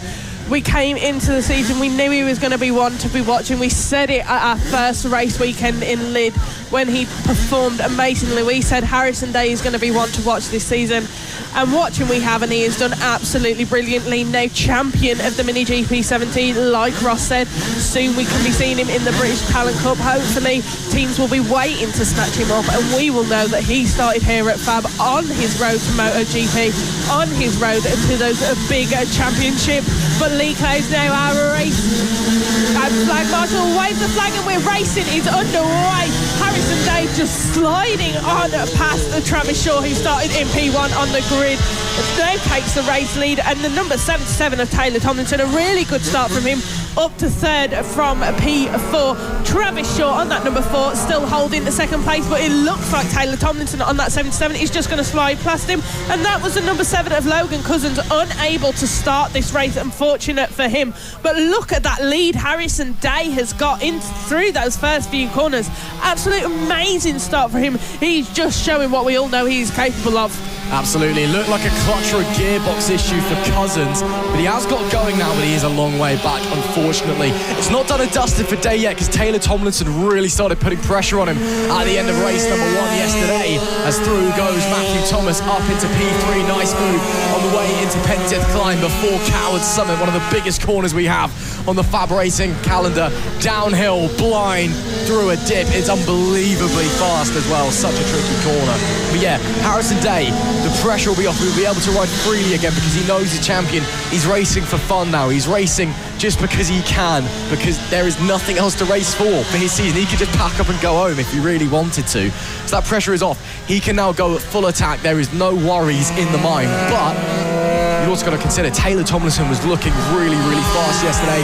Had a quick word halfway across the paddock with him as we got here this morning, and he was saying, yeah, I feel in fact like I'm going to be winning a race here today. It's been a long old time since we've seen Taylor on the top step of the podium in FAB.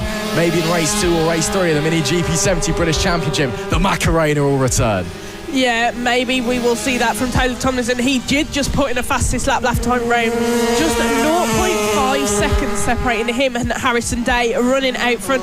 Our other group, though, our main pack, running just 6 seconds behind them. But here they are, our race leads. Look at that. Taylor Tomlinson is hot on the tail of Harrison Day. Harrison Day is pushing his bike down those straights, really getting his knee to the floor around the corners. But so is Taylor Tomlinson. He is hungry for a race win this weekend, and he is going to do anything he can to pass Harrison Day, get that lead, and go flying around the track. 10 laps left to go. This is going to be a really close battle between these guys for a couple of laps. I can see it happening. Taylor Tomlinson hot on the tail of Harrison Day through that little curvature section there. Harrison Day, though, still holding on to his lead. And it is Harrison Day down and out of the race. Taylor Tomlinson now leads this race. That was a bit of a nasty off there for Harrison Day, just picking up his bike there. He's all up though, he's all okay, but with 10 laps left to go, that is not what he wanted to happen as the newly crowned champion. Yeah, great to see that Day is up on his feet straight away. Not the biggest axe that we've seen, just slid off, although quite at pace, it must be said, but a real shame for Harrison Day. must have just got it slightly wrong and it's just gone underneath him. It's still quite tricky out there. The track is still damp, it's patchy. It is, it is difficult. Again, his championship's done already, as we've been saying multiple times, and that's a very sad picture for your 2025 champion, isn't it? What's supposed to be a celebration race ends in a shame, but he's still got one more race to go out there. Again, his season's already done, but yeah, that's a really sad picture to have there. What a shame for Harrison Day, though, and it means Taylor Tomlinson, meanwhile, has now got a 10-second gap back to Matthew Thomas in P2. This seems to happen a lot in our mini GP70s. Our leader gets a really good run away from those behind him, and when he builds that gap, he just gets really comfortable in his lead. I mean, like Ross was just saying, Taylor Tomlinson now has a 10-second lead ahead of Matthew Thomas and Leo Solio and Frankie Watson, all battling it out for second, third and fourth. Travis Shaw, though, starting from pole position, has dropped all the way back to P5 in this race. That is really unfortunate for him. But after his crash yesterday, perhaps he may be having a few issues with the bike. He's just being that little bit more cautious. Yeah, something's just not working for that number 4, is it? Unfortunately, down to P5 after qualifying on pole position as well. A real shame for him in a weekend where, of course, going into race 1 anyway, he needed to be maximising everything to keep the championship alive. Unfortunately, though, Harrison Day took it after he crashed down and out, but he's still in this race with 8 laps left to go. So I'll have to wait and see if he's got anything on. This is now the battle for second place with Day down and out. Matthew Thomas and Leo Soliu in P2 and P3 at the moment. Frankie Watson, though, we know how quick he can be when he turns it on. He's in P4 just behind on that number 14. Yeah, Leo Soliu on the number 36. He's having a really solid weekend, is that young man. Not a rider that you typically see fighting for podium, so great to see that this weekend he's been able to turn it up and turn up the wick. Yeah, I mean, his best finish so far this season has been a whole host of kind of 4th, 5th, 6th places. In fact, his best finish is 6th, should I say, this year. And now fighting on the podium, so what a story that'll be for the 36, but he is under big pressure from Frankie Watson behind, so he needs to go on the defensive. And he is doing so now as well, because it looks like Matthew Thomas starting to bridge a bit of a gap between. Yeah, absolutely. Matthew Thomas really is starting to bridge a bit of a gap between them now. That 47 of Matthew Thomas being hunted down by that 36 of Leo Soliu, but Leo also has to be careful of the fact that he's also got pressure from Frankie Watson behind. He's got himself stuck in a little bit of a sandwich here, where he's kind of knows he wants to go on the attack on Matthew Thomas, but he also knows any move he will make risks him being attacked by Frankie Watson, so he really has to be careful, really think carefully about where it is he's going to make that move, if he can make the move, and prevent Watson from getting up past him as well. So this is a really close battle with just 6 laps left to go.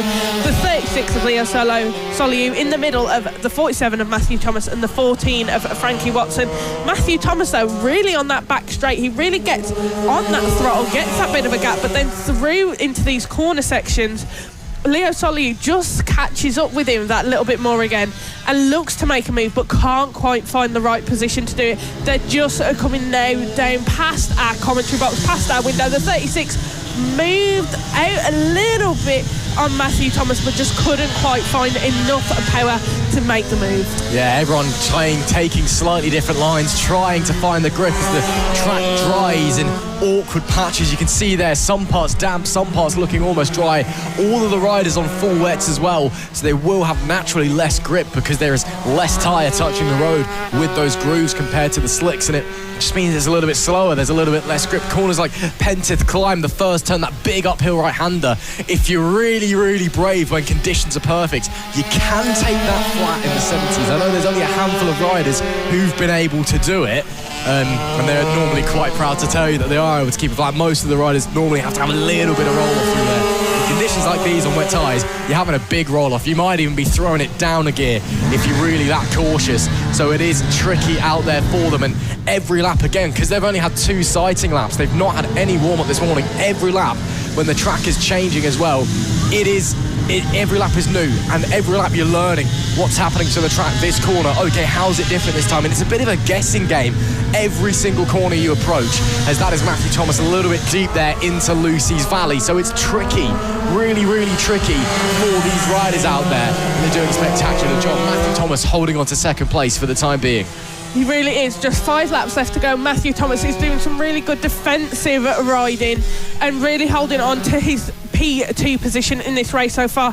Our race leader, though, Taylor Tomlinson, has actually flown ahead of everybody else, but it is this battle we are keeping an eye on right now, this 3-way battle for P2, P3 and P4. The 47 of Matthew Thomas is leading currently ahead of the 36 of Leo Soliu and the 14 of Frankie Watson. Frankie Watson did start P3 on the grid, so he has just lost 1 position at the moment, but that 36 of Leo Soliu really fast down these straights and really putting pressure on that 47 of Matthew Thomas, and then Thomas around into these corners, round into the little chicanes and sweeping sections, really gets that lead back and builds that gap up a little bit more. But that is the number 14 of Frankie Watson just down on the inside on the 36 of Leo Soliu. That was a beautiful move from Frankie Watson. Not too sure what happened to Leo there, but Frankie Watson was able to just move really cleanly up the inside and take that P3 position. So it is Matthew Thomas who is now under pressure from Frankie Watson on that number 14 bike. A bit of a gap building between him and the 36 of Leo Soliu now. Perhaps Leo, he's just struggling a little bit with his bike with just 3 laps left to go, about to be really a quick racing from these guys. The 47 of Matthew Thomas got a gap building between him and the number 14 of Frankie Watson now, but that 36 Leo Soliu is putting on the pressure now. These guys really fighting with each other, Ross. Yeah, it's getting potentially a bit elbows out maybe. No one's really sparked anything just yet, pulled the pin and thrown the grenade, so to speak, but you can tell there's this simmering tension, maybe starting to get a little bit hot under the helmet, so we'll keep our eyes peeled if this battle suddenly explodes. But for now, Thomas still holding on to that second place with Watson third, and Leo Soliu, after dropping down off the podium places, he's still right there with him and still on, even if he does finish in P4 for his best finish of the season in the 70s. So he is having a fantastic race, it must be said, on that number 36 bike. As they come round Luna Bend then, it'll make it the penultimate lap of the race for these guys. Taylor Tomlinson is gone. He's about 16 or so seconds up the road. Maybe I should have listened to him when he told me he was going to win a race this morning, and I should have put a bet on him or something, because this is a masterclass. Yes, a little bit lucky with Harrison Day going down, but Tomlinson absolutely the class of the field here in race 2 of the Mini GP 70s at Three Sisters. Back to the battle for second we go though, and Watson looks like he's maybe starting to put a bit of proper pressure onto the back of Thomas as they come into Paddock Bend. Nowhere to really make a move yet. You can see them running slightly wider, trying to find a bit more of a wet line where they can utilise that grip and cool the tyres down through Paddock Bend, and also it means you avoid running on the slippery rubber, which gets really dangerous when it's wet. But right now, nothing for anybody. Watson is still sat there patiently waiting, and behind him, of course, Leo Soliu is just watching along, seeing if there is anything he can do, but right now it's nothing. Final lap of the race for these guys in a few short moments. Does anyone have anything? We have just got to wait to see that. With just 1 lap left to go, Taylor Tomlinson is really leading ahead of everybody else. There is our race leader now, just lapping past a couple more riders, but a brilliant race we are seeing from him. He's got that lead. Him and Harrison Day had a bit of a battle earlier on, but Harrison Day unfortunately crashed out, which gave Taylor Tomlinson the chance to get out up front and really lead this race. Like he was saying to you, Ross, earlier, he wanted a race win this weekend, and it looks like if all goes well in these final few sections of the track, he's going to get that win. Just under half a lap left to go now for Taylor Tomlinson. It is Taylor Tomlinson on that number 77, riding absolutely brilliantly around this track. Taylor Tomlinson is going to be your race winner of the second race of the Mini GP 70, the premier class of racing. He comes round now and he's taking the checkered flag. It is Taylor Tomlinson who wins the race, doing the Macarena on his bike, having a brilliant celebration there. You can see just how happy and proud of himself he is. Brilliant racing we are seeing from him. And it is Matthew Thomas who comes across the line in P2 with Frankie Watson in P3 and Leo Soliu in P4. That battle we saw between those guys really stayed the same, really. It has been a long old time, hasn't it, Taylor Tomlinson? How does victory taste? The Macarena returns to FAB-Racing after so long away, and you could see just how much that means to the rider on the 77. beside himself with joy. What a victory for Taylor Tomlinson, a dominating victory that we haven't seen from him in a while, the likes that we've seen from him in days gone past when he was in the FAB-Racing Rookies Cup himself and Sebastian Kozlowski a few years ago with that titanic title battle. It is Tomlinson back on top once again in FAB-Racing with Matthew Thomas second and Frankie Watson holding out for the final podium place from Leo Solyu, only by 0.3 of a second. A shame for Solyu, but he does take his best ever finish this season in the Mini GP 70s British Championship. Harrison Day, unfortunately our champion in what was supposed to be a crowning ride, a victory parade, so to speak, down and out. But of course, I guess I'll have a chance to do that. Race 3 for these guys later on.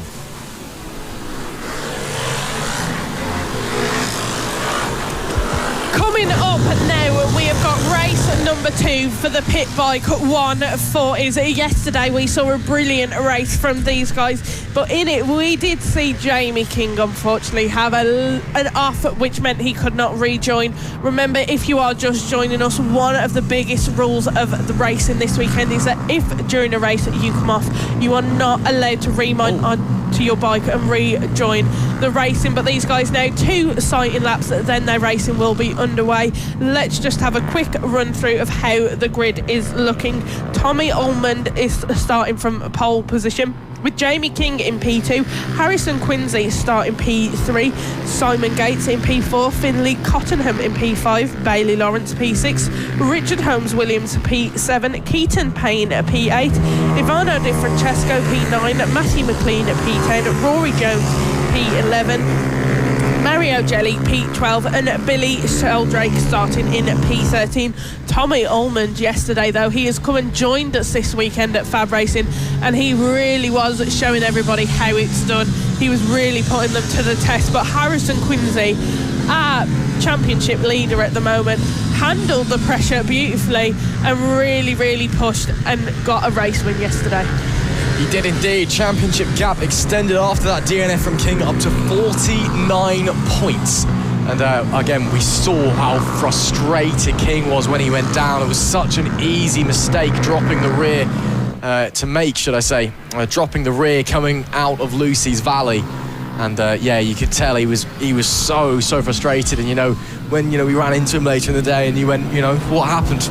Didn't want to talk about it. Wasn't having any of it at all. And even this morning as well, cracking jokes about not quite recovered from a PTSD and all of that. And I think he knows how crucial that moment was to this championship picture. And this round as well, where it looks like he is quicker than Harrison Quincy, even if only fractionally so. And he needed to maximise everything going into the final round when we come back to make it 5 Pit Bike 140 championships for Pit Bike Sonic. That could have been the season-defining moment. That was Rossi and Marquez, Malaysia in 2015. That was Sebastian Vettel in the wall at Germany in 2018. That could have been the moment that has decided the Pit Bike 140s. We're being told it's patchy like drizzle in the area now. That, of course, will probably be from the town centre of Ashton and Makerfield, which is a little bit up the road. Currently looking here, it is still dry. We know the rain is coming in. I've just looked at my fancy weather app and it said the rain's actually not going to be too bad. It's just going to be consistent when it does hit for the rest of the day. But of course, my fancy weather app's also the free version because I'm tight. So who knows, quite frankly. I can see Izzy's looking at her own weather app now as well. So maybe we're getting different things, saying different things. We're just going to have to keep our eyes on the skies and see what's going to happen. And we're also going to have to see our eyes on the track as well. Izzy's weather app saying we've got a yellow wind warning and it's going to be proper heavy rain. So quite frankly, who knows? Let's just get on with race 2 of the Pit Bikes 140, shall we? Lee Clowes drops the red flag and raises the green. It is time to go racing. Oh, Quincy nearly stalls it and gets a huge wheelie away from the line that will allow King to slide on through. Almost a disastrous start there for your championship leader. It is still Tommy Almond that leads at the moment as we see smoke billowing out of the exhaust of Jamie King. We're used to that one now. King, though, under pressure from Quincy. Quincy to the inside. Brilliant move, forces King to sit the bike up, and Harrison Quincy slides on by into second place. He does indeed, but look at that gap Tommy Ullman is building at the moment. It is his first weekend of FAB with us this weekend, and he's just really putting on a show. He is saying to all of our regular riders, come on, come and get me, let's see what you can do. He's pushing them to the limit, but it's Harrison Quincy running in P2 with Jamie King hot on his tail in P3, Simon Gates running in P4, and Finley Cotton rounding out our top 5 at the moment. But Harrison Quincy, nearly big jump start from him there, possibly nearly stalled it. He really raised that front wheel as he was coming off of the start line, but he has really collected himself now, got that P2 and running really well ahead of Jamie King. Yeah, great start, or great second half of the opening lap, should I say, from Quincy, because that start nearly a disaster, but he managed to get over it. As we see action a bit further back, there's Katon Payne, who's been setting the world ablaze recently in the senior Mini Motos. His pit bike 140 adventures, not quite achieving the same amazing form, but still doing very, very well is he. Currently running in P7 as it stands, and we'll have to see how Keaton is going to get on over the rest of this race. Currently doing battle with Bailey Lawrence and Richard Holmes-Williams, the tractor boy, just in front of him.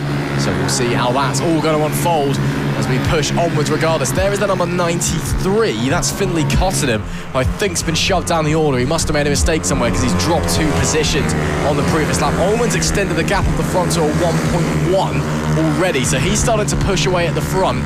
He sees that there is a potential race win here if he's able to break the gap to Quincy and King behind. Quincy and King, or as I said, actually, that gap's come right back down. So either Quincy's up the pace or there's been a mistake somewhere for Ullman. So we'll wait and see. But it is still Ullman, Quincy and King, your top 3. Absolutely, it is, Ross. We've got just 10 laps of racing left to go here in race 2 at Three Sisters for the pit bike 140s. These guys have never failed to disappoint and give us good racing this season. They're running in P5 at the moment is Richard Holmes-Williams. He is hot on the tail of Simon Gates and looking to get up to P4, but our front runners running P1, P2, P3 at the moment have really got a gap forming between them, and Richard Holmes-Williams up on the outside of Simon Gates. That was a really smooth move from Richard Holmes-Williams there to take P4.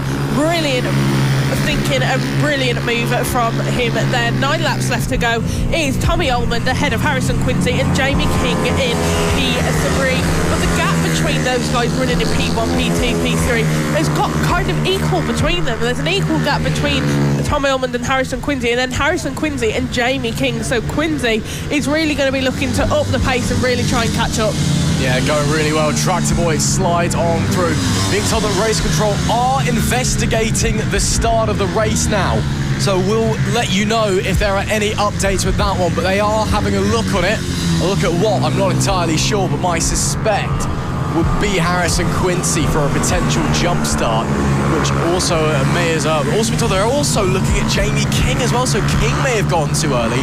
So both of our championship contenders potentially in hot water. I could see that Quincy may have jump started. That may have been why he got that huge kick up and nearly stalled, because he's gone too early, immediately jumped on the brakes. As he's jumped on the brakes, suddenly the flag's gone and he's gone again, dropped the clutch too quickly, and it's just gone upwards. So that would be a very easy explanation for what's happened there. And again, very may well be a penalty if race control are looking into it. 8 laps left to go though. Tommy Ullman still leads by 9/10 of a second at the line from Quincy. Jamie King though, fastest lap last time, but by millimetres. All 3 of the top 3, all 104.7, separated by 300ths of a second. That is as tight as you like. That is really, really tight between these 3 guys running up at the top. We've got just about 7.5 laps left to go. Everybody else are looking to chase it down. Richard Holmes-Williams currently running in P4.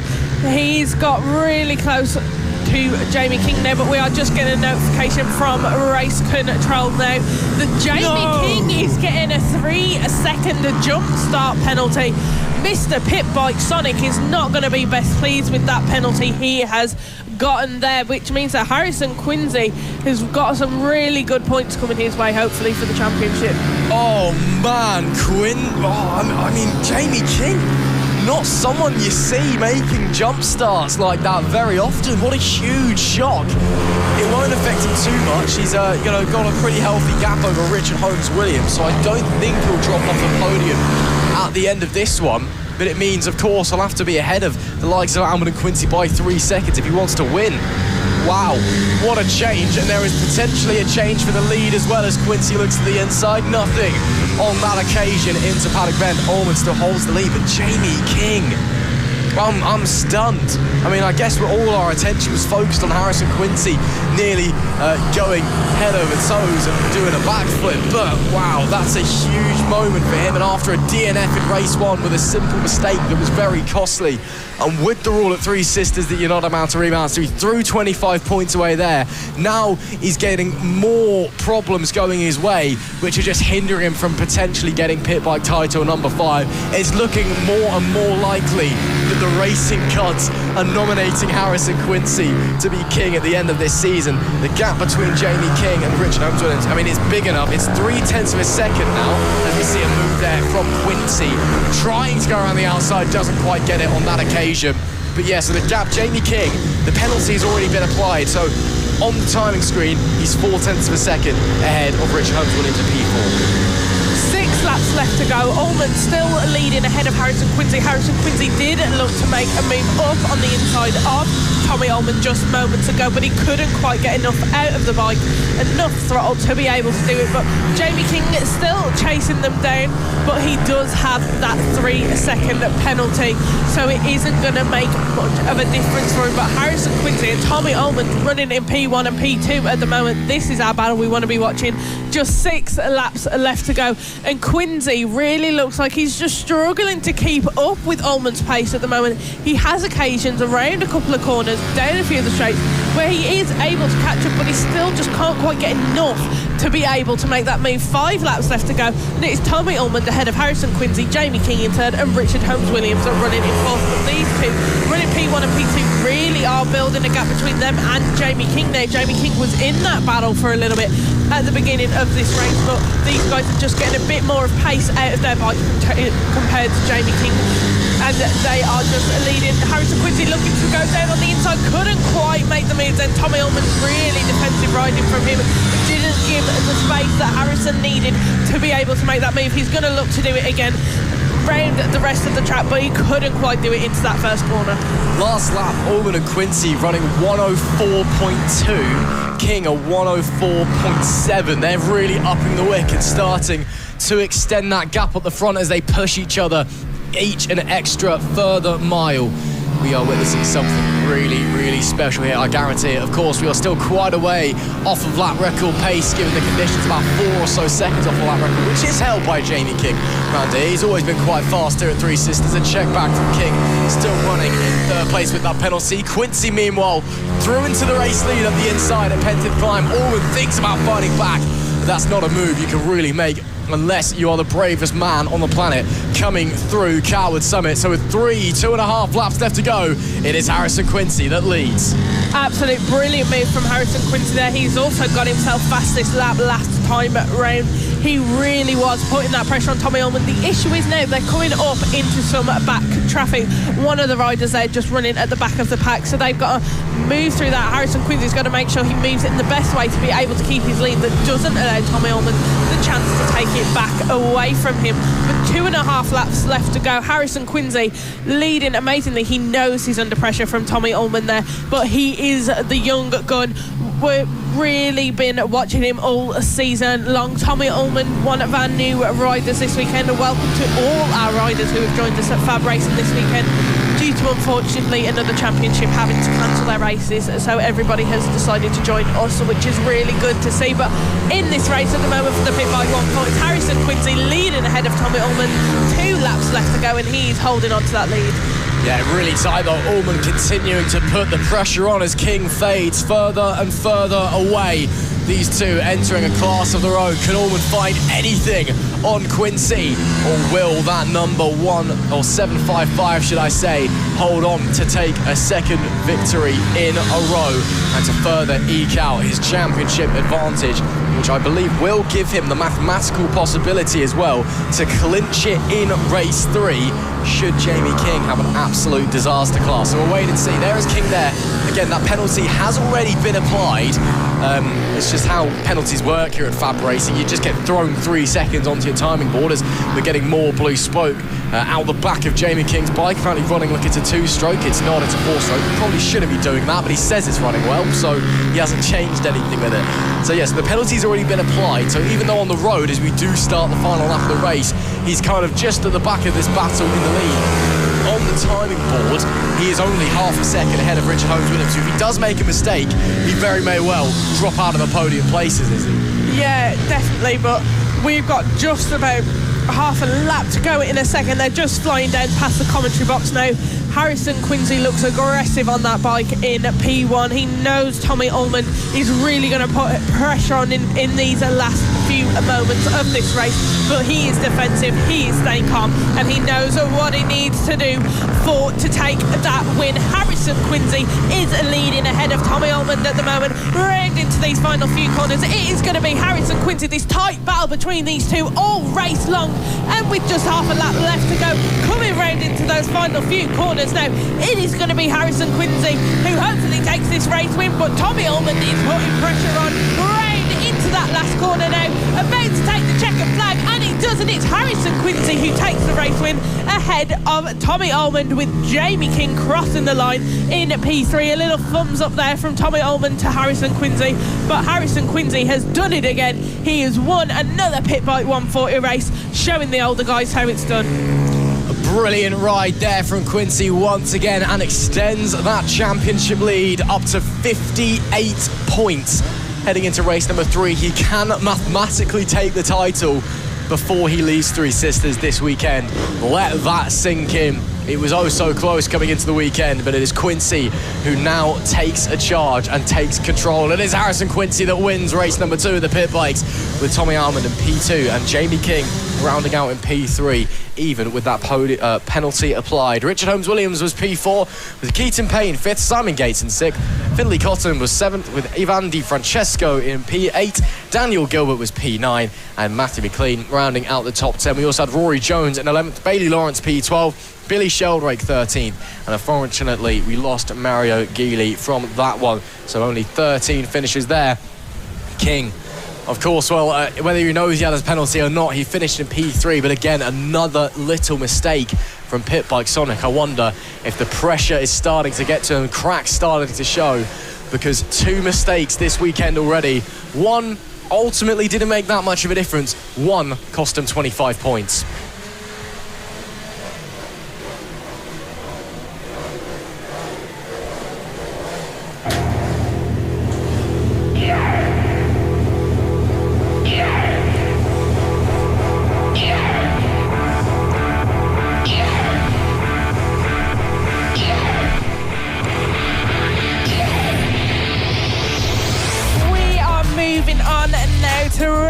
Number 2 for the Mini GP 50R. Brilliant stuff we are seeing from them this weekend.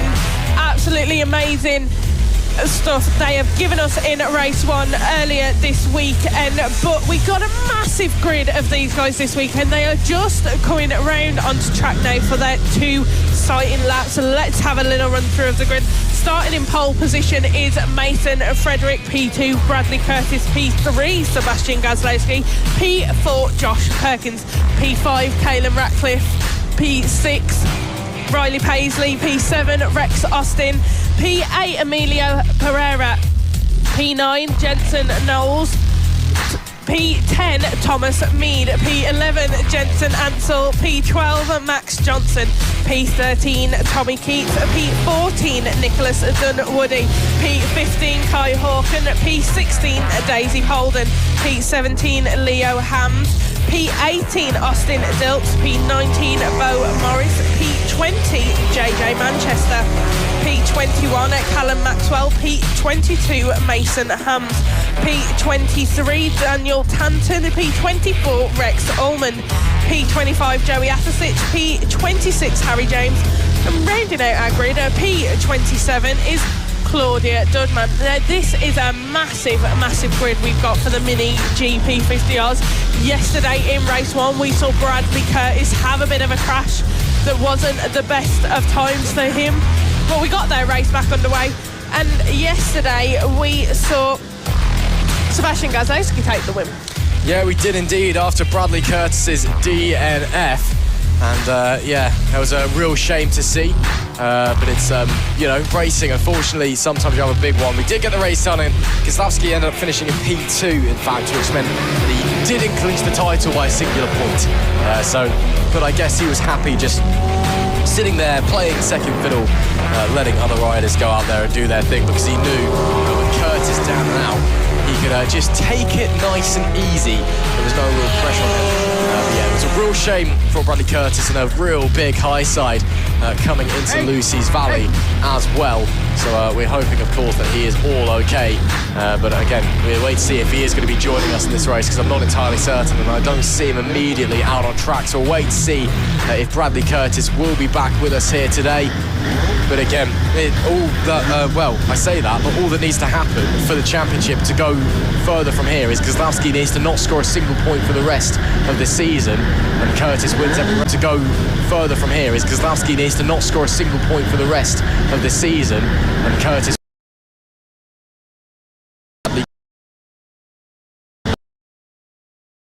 joined us. Okay, so Bradley Curtis is back. That's great to see. So I was looking out of the commentary box window, and in fact he just slid right under our noses and into your picture. So Curtis is here for the championship to go his way. He needs to win every single race left of the season and hope that Kozlowski fails to score a point for every single race of the season. So I mean, it is mathematically possible. Realistically though, I mean, it's a done deal, let's be honest here. Yeah, really, it is. What it would need Sebastian Gazowski crashing out in every race and Bradley Curtis to be at the top of every race. But Lee Clowes now just getting our riders prepped and ready. She's just holding up that red flag, telling everybody to be off and moved away from the track like they need to be. That is the rules and regulations. Just waiting for the final few to clear away off of the track. She's just holding the riders there for a moment. There's an issue further back, I think. It looks like there is just an issue a slight bit further back, but now she is moving off to the side. Lee Clowes, our flag marshal, picking up that green flag, and it is flag down and away we go racing. Brilliant start from Mason Frederick there, really close between Sebastian Gazowski and Bradley Curtis into that first corner, but it is Sebastian Gazowski who takes the P2 away from Bradley Curtis. Brilliant start for him and Mason Frederick. Bradley Curtis now being passed by Josh Perkins, who was running in P4, now running P3. It looks like Bradley Curtis was a little bit cautious on that race start, a little bit cautious in this race today. Yeah, great start from Mason Frederick, though, using that four-stroke grunt from the Avali to power him off the line and maybe off into the distance, but a couple of metric hits behind him, that two-stroke high-end power band. This is where it comes into its own, flying up the Conrod Straight. And it's climb in Cowley Summit, but already as they start the first lap proper, crossing the timing beam, there's a pretty healthy lead for Frederick, it must be said, as they will make their way through 1.4 seconds already. As was that, oh wow, that's an amazing move there. Was that Josh Perkins, I believe, getting through? No, it's Rex Austin, in fact, doing a fight with Bradley Curtis for P4. What is going on here? Chaos as Curtis drops down the order. Ratcliffe slides through as well. Some brave stuff being pulled off here. Rex Austin up a couple of places. That was a brilliant bit of battle in there from Rex Austin. He knew he wanted that place from Bradley Curtis. I think he's aware that Bradley Curtis isn't having the best start to this race, so he took that, played with it for his advantage, and got up past Bradley Curtis to be in a P5. And Caelan Ratcliffe now running in P6, with Bradley Curtis dropping down to roughly a P7. Not the greatest day he's going to be having today, but now we've got Rex Austin and Caelan Ratcliffe who are going to be battling it out with 10 laps left to go. There is nothing separating between those two riders. But on our screens now, we see the number 64 Sebastian Gazowski being followed by Josh Perkins, but the 991 of Rex Austin is really being hunted down by the 96 of Caelan Ratcliffe. But on our screens at the moment is the 64 of Sebastian Gazowski being followed by Josh Perkins. A brilliant battle happening here, but Sebastian Gazowski is holding on to that second place. But our race leader, Mason Frederick, has really got got a gap building. He's got a 3.5 lead ahead of Sebastian Gazowski and Josh Perkins, who are currently battling it out for second. He's had an amazing start to this race, but in the background there we can just see Rex Austin still under pressure from Caleb Ratcliffe for 4th place position. Yeah, battles everywhere you look on this humongous grid that we've got out here, as everyone is just flying through everywhere. It's everyone's swapping positions, everyone's causing chaos. It's difficult to try and keep track of going on right now. Of course, if you're sat at home with a Navali bike, as everybody who rides a Navali bike in the country apparently is here, we feel the one person that's not here after another championship cancelled their round. Feel free to come on for the final round, also at Three Sisters. Of course, the Mini GP50R class, as it has been for the entire season, is open to Avali machinery as well as Metric Kits, so come and give it a go. And of course, if you're a young rider at home and fancy giving FAB-Racing a go, head over to the website. But it is absolute chaos out there at the moment. Austin, and come and give it a go. And of course, if you're a young rider at home and fancy go, but it is at the moment continuing to do battle as they head into Paddock Bend with 7.5 laps left to go for this group. Soon to be 7 in total, surely, because Frederick is so far ahead of everyone else. And these guys are entering Lucy's Valley. He's already going through the S's section. Such is his advantage ahead of everybody else. And there we see Gazlowski and Perkins. They've got themselves a 3.5 second gap ahead of this battle. That was a little look there from the 96 of Rex Austin, or of Josh Caleb Ratcliffe on Rex Austin. Maybe just starting to get a little bit impatient because it was a bit opportunistic, but he was very much having a look just behind them as well. The 272's got through Bradley Curtis. Jensen Knowles on to P6. Yeah, absolutely. With 7 laps left to go, and Caleb Ratcliffe, beautiful move then through on Rex Austin. That was really easy for him. He just slid on past. But yeah, with 7 laps left to go, Mason Frederick is leading ahead of Sebastian Gazowski, Josh Perkins and Caleb Ratcliffe now up past Rex Austin to be running in P4. Amazing stuff we are seeing from those guys in this race. That was really good pressure that Caleb Ratcliffe, he just kept on reminding Rex Austin that he was there, reminding him that he was going to make a move at some point. But now the 272 Jensen Knowles looks like he might be looking to make a move on Rex Austin soon. A brilliant bit of racing, the 3-way battle we've got going on here for 4th position with 7 laps left to go. Caleb Ratcliffe though now has really starting to build a gap between him and Rex Austin on that 991 bike. But there on our screens is Sebastian Gazowski and Mason Frederick. It looks like Gazowski has made the move up past Mason Frederick and is now running in a P1 with 6 laps left to go. What a race we are seeing tonight. I think you might be getting your riders mixed up there, Izzy. Mason Frederick's still a country mile ahead of everyone else. Yeah, it's Josh Perkins. They were swapping place on the previous lap. So that's still a battle for second place there. But yeah, still crazy. As you said, Ratcliffe and Austin still getting involved. Knowles right there with them. That's a 3-way fight for 4th, 5th and 6th. Bradley Curtis in a little bit of no man's land behind. But Pereira and Paisley are doing chase while they're fighting, so they're not too far away from them at all. 6 laps left to run in this one. And as they make their way through the S's, this is Gazlowski and Perkins fighting over the final 2 podium places. Into Lula Bend they go. Perkins has been tailing Gazlowski for quite some time now. Just hasn't been quite able to find anything to get through him as it stands. Again, Gazlowski is probably on just riding quite conservatively mode as they push through. So yeah, he knows there's a championship on the line. He knows he doesn't need to push at 100% through. So yeah, on 5 laps left to run. He's happy just settling for second place. But yeah, Perkins, for some reason, unable to make anything quite work as it stands. But yeah, 5 laps left to go here. We are somehow ahead of schedule, despite the fact that we've technically got 4 more races to do today than initially planned, which means we are going to be having a lunch break. Our original plan was just to run straight through, so that's nice. There will be a break, and we will go down to the paddock during that break, and you can hear us chatting to a few of the riders. But as we see there, that battle between Gazlowski and Perkins still raging on. It looks like they've closed right up to... No, that's not Mason Frederick. That, in fact, is lap traffic. There goes Josh Perkins, though. Late move. Is he going to sit Gazlowski up side by side into Luna Ben? Gazlowski still has the inside. That was the first real move launched by Josh Perkins and almost got it cemented. But he knows now he can certainly draw alongside his rival. He just needs to get that little extra further to eke out in front. Yeah, with just 4 laps left to go, though, Sebastian Gazlowski has really pushed on ahead of Perkins. He did look when they got stuck in that traffic to make a move there, but Sebastian Gazlowski, he knows he wants to hold on to that second place position, so he is just making sure Josh Perkins cannot get past him at any point.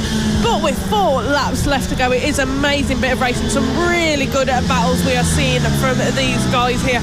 Rex Austin has now been passed by Jensen Knowles on that 272, so Caelan Ratcliffe is running in 4th, with Jensen Knowles in 5th and Rex Austin in 6th. But on our screens at the moment, this running in 4th, with Jensen Knowles in 5th and Rex Austin in 6th. But on our screens, Gazlowski and it looks like Josh Perkins may have just been passed there, or he's making his way through a little bit of back traffic. But with 3 laps left to go, Sebastian Gazlowski in 2nd place ahead of Josh Perkins in 3rd place. It was just some back traffic they were making their way through then, but our race leader Mason Frederick now has an 11-second, well, nearly 12-second gap between him and Sebastian Gazlowski. An amazing race that Mason Frederick has had. He is really comfortable with just getting around the grid, but this is Caelan Ratcliffe now just looking to make his way. And the pole is amazing to start the last lap of the race. And Frederick has really put on a show this race. There it is, the yellow flag with the black cross through, letting him know he has just got 1 lap left to do. Just hold on to that comfortable lead. He has gained well ahead of everybody else. It's been an amazing show from him during this race. He's really put his bike to the test and really shown what he can do. Amazing stuff we are seeing from him. He's just coming round now, got about roughly half a lap left to go, just got some back traffic to make his way through, but it will be our pole position holder who wins this race. He started on pole and he kept the hold of pole. Although he had a little bit of pressure from Sebastian Gazlowski at the start of the race, he really has shot away and he's going to take this race win. It is going to be Mason Frederick who is winner of race 2 of the Mini GP 50R class. Really amazing stuff we have seen from him in this race this morning. Just coming around now into that final corner, and you can see the checkered flag is waving. Mason Frederick takes the win, and absolutely brilliant stuff from him. Mason Frederick, winner of a race 2 of the Mini GP 50R. Brilliant race from Frederick, showcasing all of his skills once again as Gazlowski rounds out the podium places and does confirm himself as champion in the Mini GP 50Rs. Of course, it was a bit anticlimactic. We knew that it was happening. The circumstances for the championship to go someone else's way was so inconceivably difficult, but it is Sebastian Gazlowski that confirms himself as champion of the Mini GP 50R class, his first ever champion of this class as well. As looked at, there was an incident at the final corner. I believe it was Thomas Med on the last lap or so. So hopefully he's all okay. But Gazlowski confirmed as champion of 2025 of the Mini GP 50R class, and as well looking to the Mini GP 50 Championship, brought to you by Kings 2 Wheel Centre a little bit later on. He could be walking away here as a double champion as well. So congratulations to Sebastian Gazlowski. But celebrations muted. I think he knows what championship he would rather prioritise. The job not done yet. But champion of 2025 with the P1 board. I'm not surprised he's not celebrating either, because he is quite a quiet guy and quite cryptic. But still, it's something. A huge congratulations to Super Seb on top, and our first ever 2025, or well, first ever champion, should I say, of the Mini GP 50s, ours in 2025. Congratulations.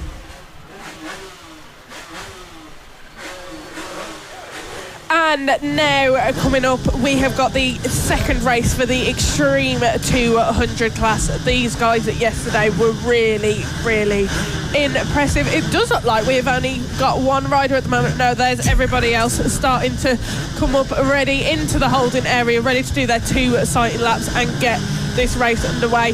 Ross, you were right though, the weather really is rolling in. We are just watching it get darker and darker over the track, but these guys now out on their 2 sighting laps. Let's have a little run through of who he's going to be starting where. So starting on pole position is the 77 of Taylor Tomlinson.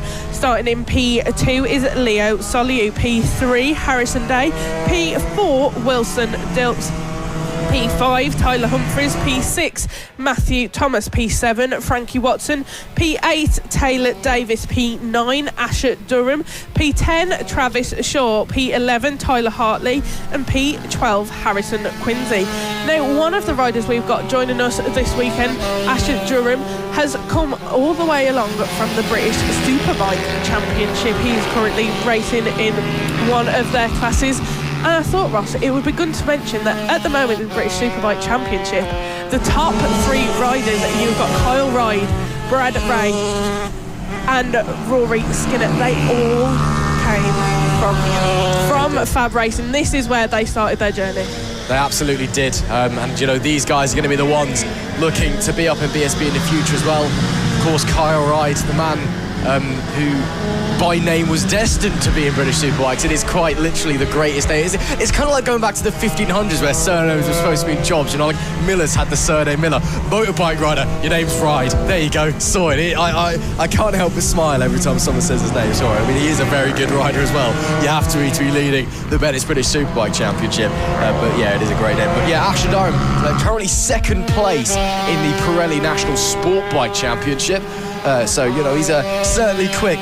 Not quite switched it on here, though, at FAB-Racing, course, jumping from the BSB paddock back into mini bikes and back onto shorter kart circuits. It's a bit of a jump. So he's not quite, if you've not quite sorted yourself out. So, yeah, we do get a few BSB riders coming along occasionally. So, you know, if you want to revisit the glory days of your mini bike racing career, come back to where it all started, guys. See what you can do if you are free on a weekend or something like that, and give it a go in the Amphibian Scaffolding Extreme 200 Championship. Picture-wise, we do still have a battle going on here. We've got reigning champion Wilson Dilks, who, after, again, announcing his retirement from mini bike racing 3 weeks ago, returns here to FAB-Racing this weekend. He is 55 points behind Harrison Day in the all-gold leathers and helmet to celebrate his Mini GP 70 British title, the title which was Wilson Dilks last year as well. I know that Dilks will be wanting to go back-to-back in this one, though, to stop Day from being a double champion. Looks like we are missing Tyler Humphries from P5 on the grid, so something going on there, but Lee Klaus is all happy and we are ready to send them on their way. Race number 2 of the Amphibian Scaffolding Extreme 200 is on the way. Great launch there by Wilson Dilks, nearly comes together with his championship rival. It's Taylor Tomlinson that leads them through Paddock Bend for the first time, and on the run into Lucy's Valley. Does anyone fancy a move? No, not quite yet. Dilks has a sniff but can't quite find anything. It's the 77 from the 15, from the 85, your top 3: Taylor Tomlinson, Harrison Day, Wilson Dilks. Yeah, Leo Soliu, who was starting from P2 on the grid, had a really awful start there, allowed Wilson Dilks to get up and past him and nearly come in contact with Harrison Day. But Taylor Tomlinson, once again on that 77, is flying ahead of everyone else. Got a bit of a gap forming between him and Harrison Day and Wilson Dilks. Harrison Day and Wilson Dilks are really in battle at the moment. Wilson Dilks looking to make a move on Harrison Day, but can't quite get it with the 47 on the number 14 at the moment. Matthew Thomas looked to make a move on Frankie Watson. Then these guys are all running really close in this mid-pack here. Brilliant stuff we are seeing from them. Harrison Day leading, Wilson Dilks moving out then, was going to look to make a move but couldn't quite get enough out of his throttle with 10 laps left to go. These 3 here, Harrison Day, Wilson Dilks and Frankie Watson, all in a battle with it, and Wilson Dilks has done it. He's made the move through on Harrison Day really clean and really easy, and he's now in P2 in this race. Yeah, nice move. The door was open at Lucy's Valley, and Dilks not one to say no to those kinds of opportunities, so slid on by. Brilliant stuff there from him. And now Harrison Day looks like he's struggling for pace a little bit early on in this race. Goes on the defensive once again. Dilks already starting to open up the gap and chase down Taylor Tomlinson. Although Tomlinson on the previous lap was 1 second quicker. Regardless how, oh, look at that, Matthew Thomas again to the outside of Kenton's climb. That is one of the best moves you will ever see here at Three Sisters, around the outside, up the hill, and then to the inside on the run into Joey Dunlop corner as well. Matthew Thomas up into third, past the Mini GP 70 British champion, is a man on a mission at the moment. The 47 flying here early doors. He is really being impressive in the races we've seen him in today. 9 laps left to go. Matthew Thomas is just seeing his opportunities and he's really taking it, but that is the 64 of Asher Durham at the moment, looking to get up past Harrison Day. Harrison Day has lost a couple of places at the moment. The 14 of Frankie Watson has also got up past him, it looks like, so he is just struggling a little bit today. Yeah, something going on there for Frankie Watson. Definitely something going wrong for Harrison Day as well. He's just really struggling for pace, and I don't know whether it's a bike issue or maybe he's just cruising. It's very possible. Matthew Thomas is on the back of Wilson Dilks now and has been getting aggressive with the moves and has pulled some spectacular things out of the bag. Does he fancy it again into Joey Dunlop corner? Not on this occasion, but stays hot in the tracks of Wilson Dilks. Maybe draws alongside into Paddock Bend, but Dilks cuts across and slams the door. So we stay single file for the time being. Just behind them, the number 14. Oh, Dilks leaves the door open for Thomas and through he goes up into second place. And Taylor Tomlinson, does he need to be worried now because he's got a 3-second gap as Dilks look back to the inside into the S's, but that was brave at the best of times and it wasn't able to come into anything. So Thomas can now go on a charge. I wonder if he's maybe taken a gamble and gone on slicks. I wonder if that's what him and Tomlinson have done, because they just seem to have ridiculous pace compared to everybody else. I have to have a look out the comments box window next time they come past. Yeah, absolutely. There is a high chance they have run a different tyre strategy. We've got 7 laps left to go. Wilson Dilks on our screen at the moment, currently running in third, under a lot of pressure from Frankie Watson, and Harrison Day are really trying to pull the more out of his bike to be able to get up and pass him again and get himself involved in the battle. But the 47 of Matthew Thomas, as soon as he's got past Wilson Dilks, has really been able to get the power out of his bike. There's a 3-second gap between him and Taylor Tomlinson at the moment. With 7 laps left to go, he's going to go hunting and really try and catch up with Taylor Tomlinson and get himself involved in a lead battle at the moment. But this is Wilson Dilks running in P3 at the moment, under pressure from Frankie Watson and then Harrison Day as well. The mid-pack at the moment is separated into little groups. Harrison Day has just got that bit of speed over Asher Durham at the moment. Asher Durham looking to catch up but can't quite get the speed. But also Leo Soliu, who started on P2 and the grid, getting himself involved at the back of this pack in P7. So from P3 to P7, everybody's really close together, really close battles going on here. Dilks under pressure now from Frankie Watson as well. Tomlinson and Thomas aren't on slicks. I mean, it looked like you could probably gamble on slicks. The track conditions at the moment, they're on the wets. They've just apparently found something that everyone else who does know, if he does fancy it. No, Wilson Dilks still just holding that little bit of a lead ahead of Frankie Watson at the moment with just 5 laps left to go. Brilliant racing we are seeing from these guys here. Taylor Tomlinson, our race lead though, flying ahead of everybody else, but Matthew Thomas really cutting down that gap that he had formed between them. Now just down to 2.9 seconds. Matthew Thomas, each lap is just chipping off a little bit more of that time as he's trying to catch up with Taylor Tomlinson and really got a battle going. He's got 5 laps to do it and really catch up with him, but the rest of our group are really staying quite close together. Wilson Dilks ahead of Frankie Watson. Harrison Day has been involved in battles with Durham at the moment, but it looks like the number 36 of Leo Soliu now is actually getting involved as well in this battle. But Harrison Day leading ahead of, it's Leo Soliu at the moment, the number 36 who is behind Harrison Day. Not quite sure what's happened to Asher Durham at the moment. Looks like he could have been passed by Leo Soliu. That's a battle we missed. Asher Durham now behind Leo Soliu. Leo Soliu now following Harrison Day with 4 laps left to go. Yeah, Day's just really struggling out there, or struggling compared to his normal pace anyway. Matthew Thomas has really started to eat into Taylor Tomlinson's time up the front of 59.1. That was 6/10 quicker than the race leader on the previous tour. And over the last couple of laps, we could be set to have a titanic battle for race number 2 in the amphibian scaffolding Extreme 200s. Frankie Watson still unable to find a way through. Soliu also unable to find his way through Harrison Day as it stands. And Day will be losing a little bit of ground in the championship. Of course, it's a 55-point gap back to Wilson Dilks. If they finish as they do currently, that gap will drop ever so slightly. It'll be a 3-point swing, so down to 52 points. So we also have a big lead, but it just makes it a little bit harder for him to clinch it in race number 3 later on. As they continue to push their way around through Coward Summit, they go. And once again, Frankie Watson close, just not close enough into Joey Dunlop corner as the bike moves a little bit underneath him. He's found something a bit extra maybe down the pit straight. No, maybe we'll have to wait for the Rogerson straight into Luna Bend once again. But he's running out of time now, is he? The clock is ticking. It's going to be 2 laps left to go. Going to be 2 laps left to go. As we've said multiple times, the gap getting closer and closer between the top 2. And now Matthew Thomas running in the 58. So he's really rapidly closing into Taylor Tomlinson. We could have a huge battle on our hands. Yeah, definitely. That 47 of Matthew Thomas really starting to gain on that 77 of Taylor Tomlinson. He's now got a difference of 1.252 seconds separating those two. Absolutely brilliant work Matthew Thomas has been putting in to catch up with Taylor Tomlinson. That 77 is being chased down by the 47 of Matthew Thomas.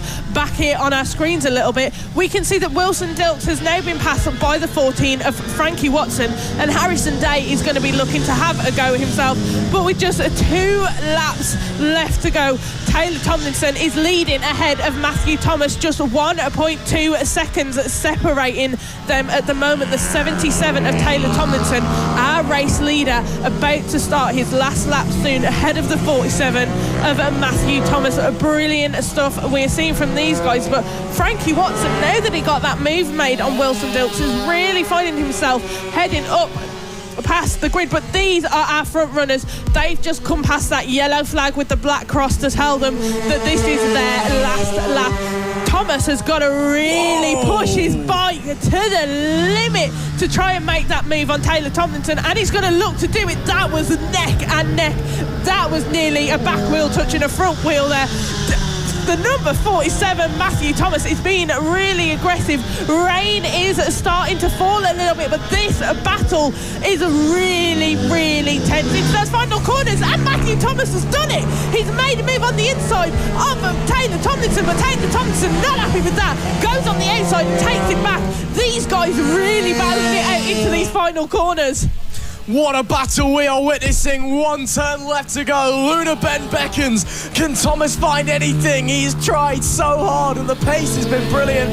Is it going to be enough? Will we get a drag race up to the checkered flag? We will. Tomlinson to the outside, Thomas to the inside. Tomlinson nicks it by 8 thousandths of a second. Takes his second win of Sunday. Oh me, oh my. What an ending to the race. Another drag race there as well. For 4th, 5th and 6th, Dilks, Day and Soliu also separated by less than a tenth.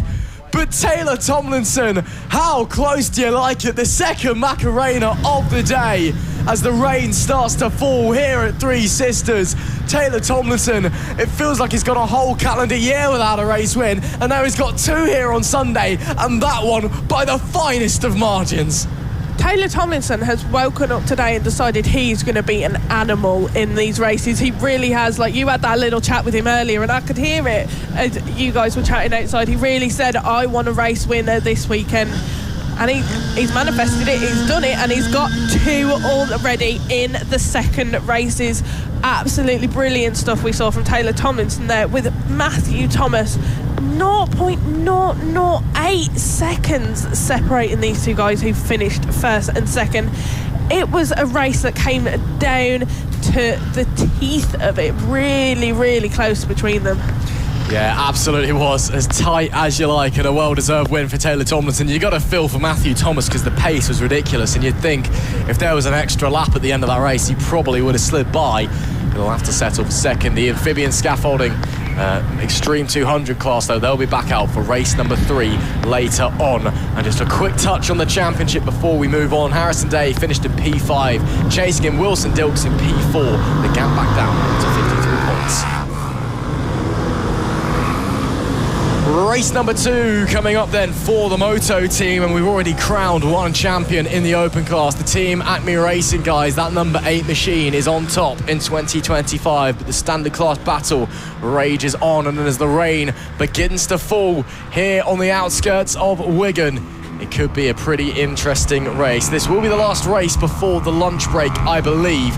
And the riders, as the conditions have been drying up all morning, now it starts to get a little bit more wet. So let's run through the grid then. And in fact, we've just been told we're actually going to have the Mini GP 50s before the lunch. So second to last race before the lunch break. So we will get all of our race 2s done. Let's run through the grid. It is your new open class champions, Team Acme Racing. Marco Pandolfo starts on pole position with Warren Grantario in P2. Row 2 is Phil Mapplebeck and Ian Jackson with Hayden West in 5th and Harrison O'Keefe alongside.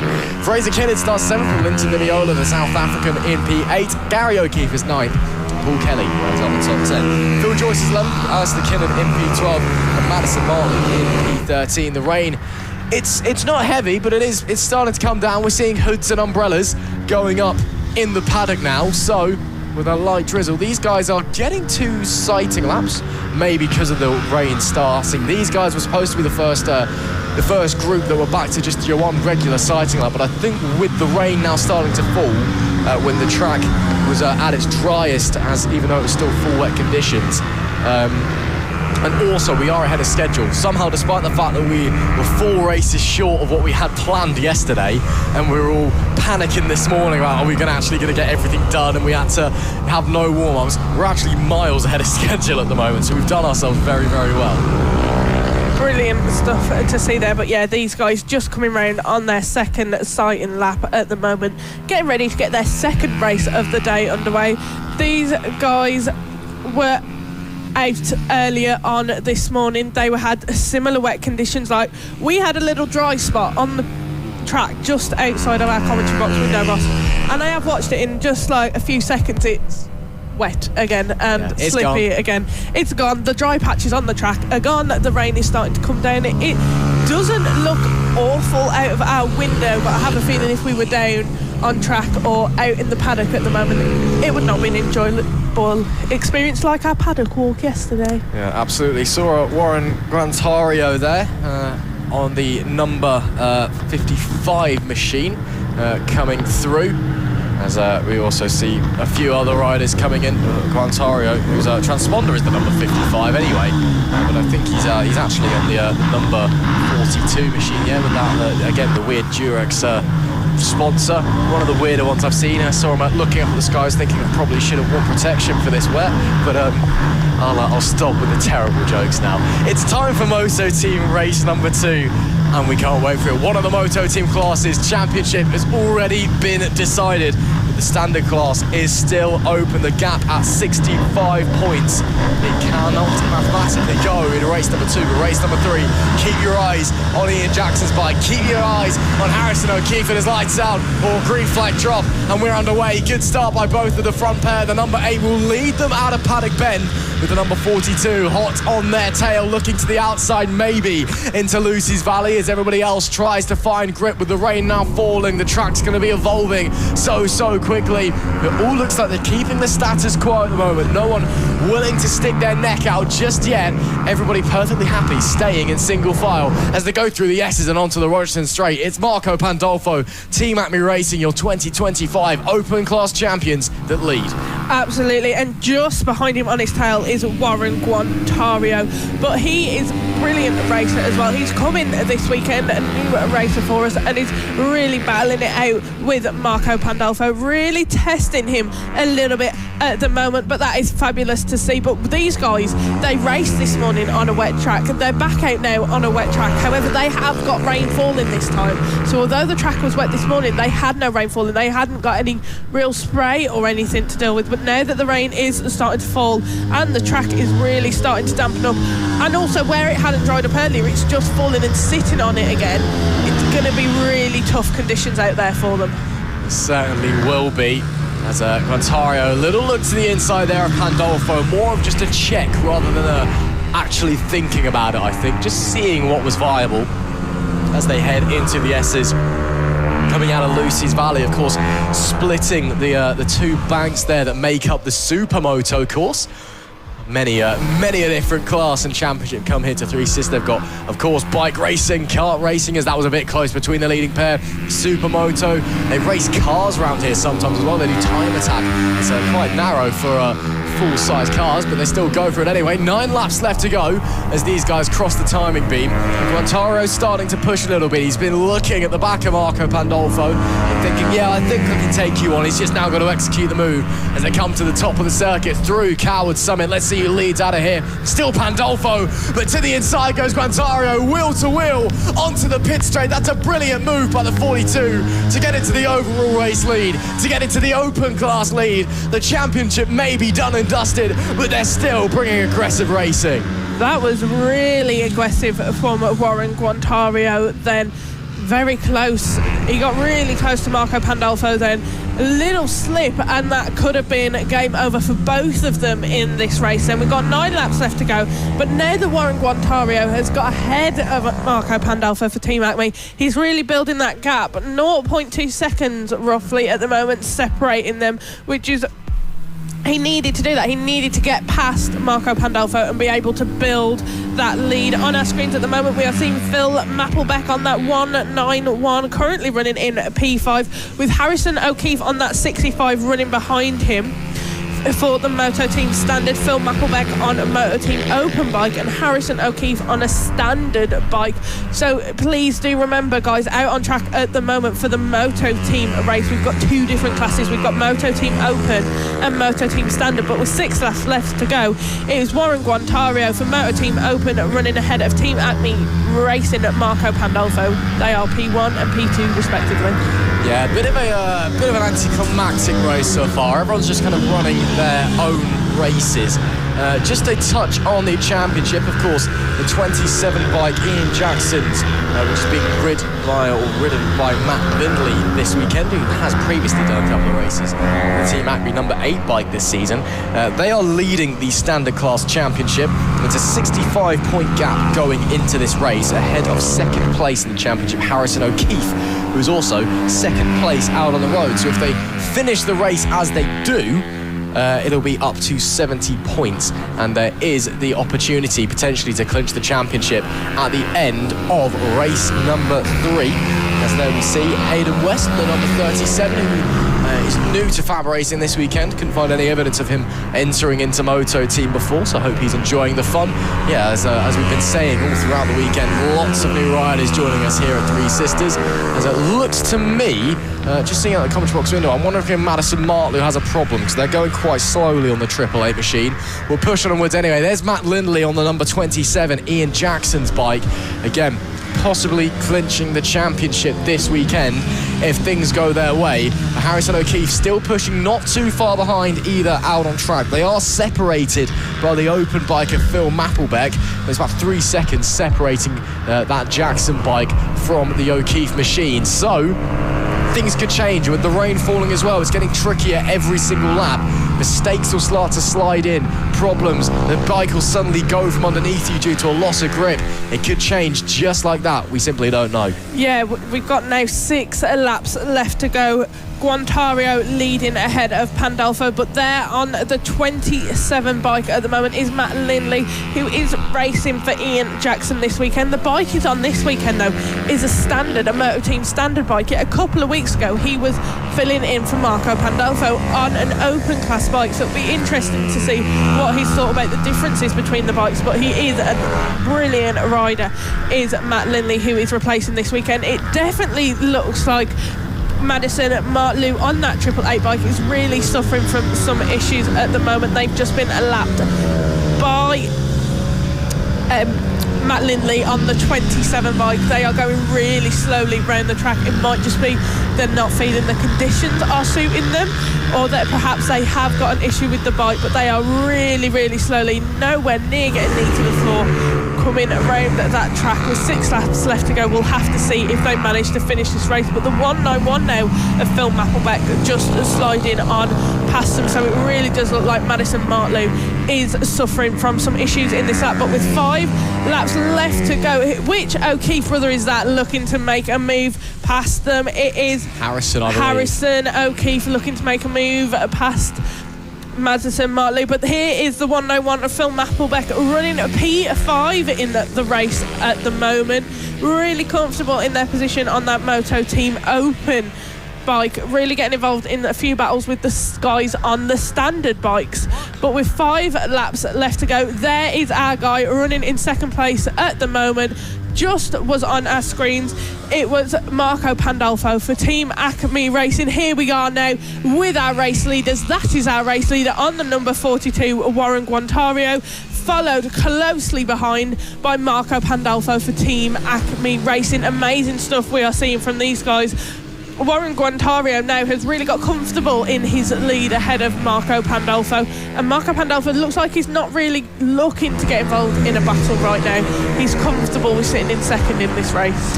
Yeah, I mean, the championship's done. You know, there's a rider out there that Team Acme has not seen a lot of competition across the year. Most races it's kind of pretty lonely for Marco up the front. And a bit of competition, but the championship's done. It's not great conditions. The rain's starting to fall. There's not really any point pushing and risking it. He's very happy just sitting in the tracks and following as they're having to work their way through a bit of traffic. Ontario, I think, had to get out of the throttle of I think that's Gary O'Keefe. They've just made their way through. Got a bit sketchy. Similar thing happening to Marco Pandolfo as he winds his way through as well. Almost has to get on the curb. That's not what you want to be doing in the wet. Curbs suddenly become very, very slippery, as do white lines and things like that. So you do need to be watching it. Is again traffic getting involved. People not realising that Marco's coming through and really just trying to take their normal line. As where is Marco Pandolfo? Has he gone down? Where's Marco Pandolfo gone? And Marco's come to a stop. The Team Acme bike has come grinding to a halt, and he has gone down. You can see there's grass on the right-hand side of the bike, and that must have been getting together with some traffic, surely. The champions of 2025, race 2, comes to an end. What happened there? The traffic getting involved. Surely the champions of 2025, race 2, comes to an end. What happened there? The traffic getting involved. It was chaos, and he just, to our picture, didn't come round the corner. What a shame there for Marco Pandolfo. And the bike looks okay, but he's clearly come off it. Yeah, they're in the first and second at the moment, so they're going to be really happy with that. But there we go. On that 42 machine is our race leader, Warren Guantario. He has really performed amazingly this weekend. He really copes well in these conditions compared to some of our riders that have been with us longer. He is really confident on that bike, and he has now got just 2 laps left to go. Warren Guantario, of our riders that have been with us longer, he is really confident on that bike, and he has now got just 2 laps left to go. Warren Guantario leading ahead of Hayden West in second and Ian Jackson in O'Keefe 5 on the grid at the moment. It does look like Madison Martlew as well is really, really struggling around the track. They're really behind everybody else, and I think they've really got some issues with the bike. They've just come past our commentary window at the moment. They really are going slowly round this track at the moment. Yeah, rain's starting to get a little bit heavier. Still not torrential, but it is starting to come in, so everyone's just being very cautious out there on the circuit. With Guantario, he's got a pretty easy ride home to victory as it stands. He's got a 24.5 second gap. Back to the next bike out on the track, which is Hayden West, a standard class machine. The nearest open class bike is Phil Mapplebeck, who is nearly a lap down, I think, trying to figure out where he is on the track. He's half a lap down, something along those lines. Yeah, it's been a hell of a performance, it must be said, from Guantario. Withstood that pressure from the Team Acme bike, and when they got caught out by tricky conditions, the 42, able to prevail out there. Into Paddock Bend then for the very final time. Just want to quickly look at the championship within the standard class. Ian Jackson bike with Matt Lindley on it, going to be finishing in second place. Harrison O'Keefe looks like he's going to be coming home in P3. Of course, that could change over the last half lap, but that will extend the gap up to 69 points going into race 3 later on. And as we come into the S, there's a bit of traffic further up the road, but I don't think Guantario needs to worry because he's got a momentous lead. And as he comes through Luna Bend for the final time, well, nobody else in sight for the number 42. It's been a masterclass of a ride in tricky conditions, celebrating before he even gets to the line. Guantaro takes the checkered flag and wins race number 2 in Moto Team Open. And now we sit and we wait for everybody else. Yeah, that we do, Ross. Everybody's just got to make their way around the rest of the track at the moment. He absolutely flew on that 42 machine, Warren Guantario did. Absolutely amazing stuff we've seen from him this weekend for his racing with us at FAB-Racing. Obviously a new face to us along with Hayden West, but these guys really have done well in this race. Here he is on that 42 bike now with his lovely sponsors all over his bike coming in to the holding area. We can see just there he's behind that P1 position, and he has done it in race 2. He has indeed. A fantastic job from him. And in the standard class as well, second and third place, the championship fight, finishing exactly where they did in race number 1 yesterday. So the gap extends by a further 4 points there. Again, the standard class championship still open. Could be going in for race number 3 later on if things go the way of Matt Lindley on Ian Jackson's bike. You can see the rain really starting to fall now.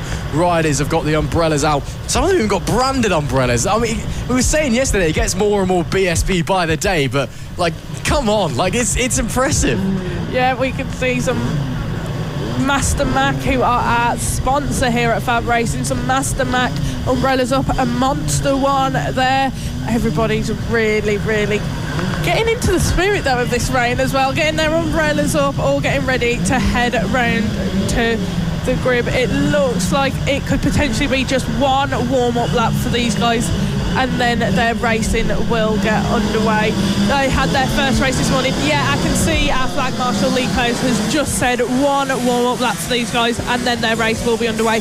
Let's have a look through their grid. This is race 2 for these guys. They had race 1 this morning. Rex Austin on pole position with Sebastian Gazlowski in P2, Tommy Keats in P3, Caelan Ratcliffe in P4, Kai Hawken P5, Josh Perkins P6, Nicholas Dunwoody P7, Riley Paisley P8, Daisy Polden in P9, Jensen Ansell in P10, Preston Baker in P11, Emilio Pereira in P12, Bo Morris P13, Max Johnson P14, Bojan Blajeski P15, Callum Maxwell P16, Harry James P17, Mason Hams P18, and rounding out our grid in P19 is Oliver Wilson. Now, in their first race this morning, we did see a few crashes for these guys. Everybody was struggling a bit in those conditions earlier on today, so we will have to see how they fare in this race 2.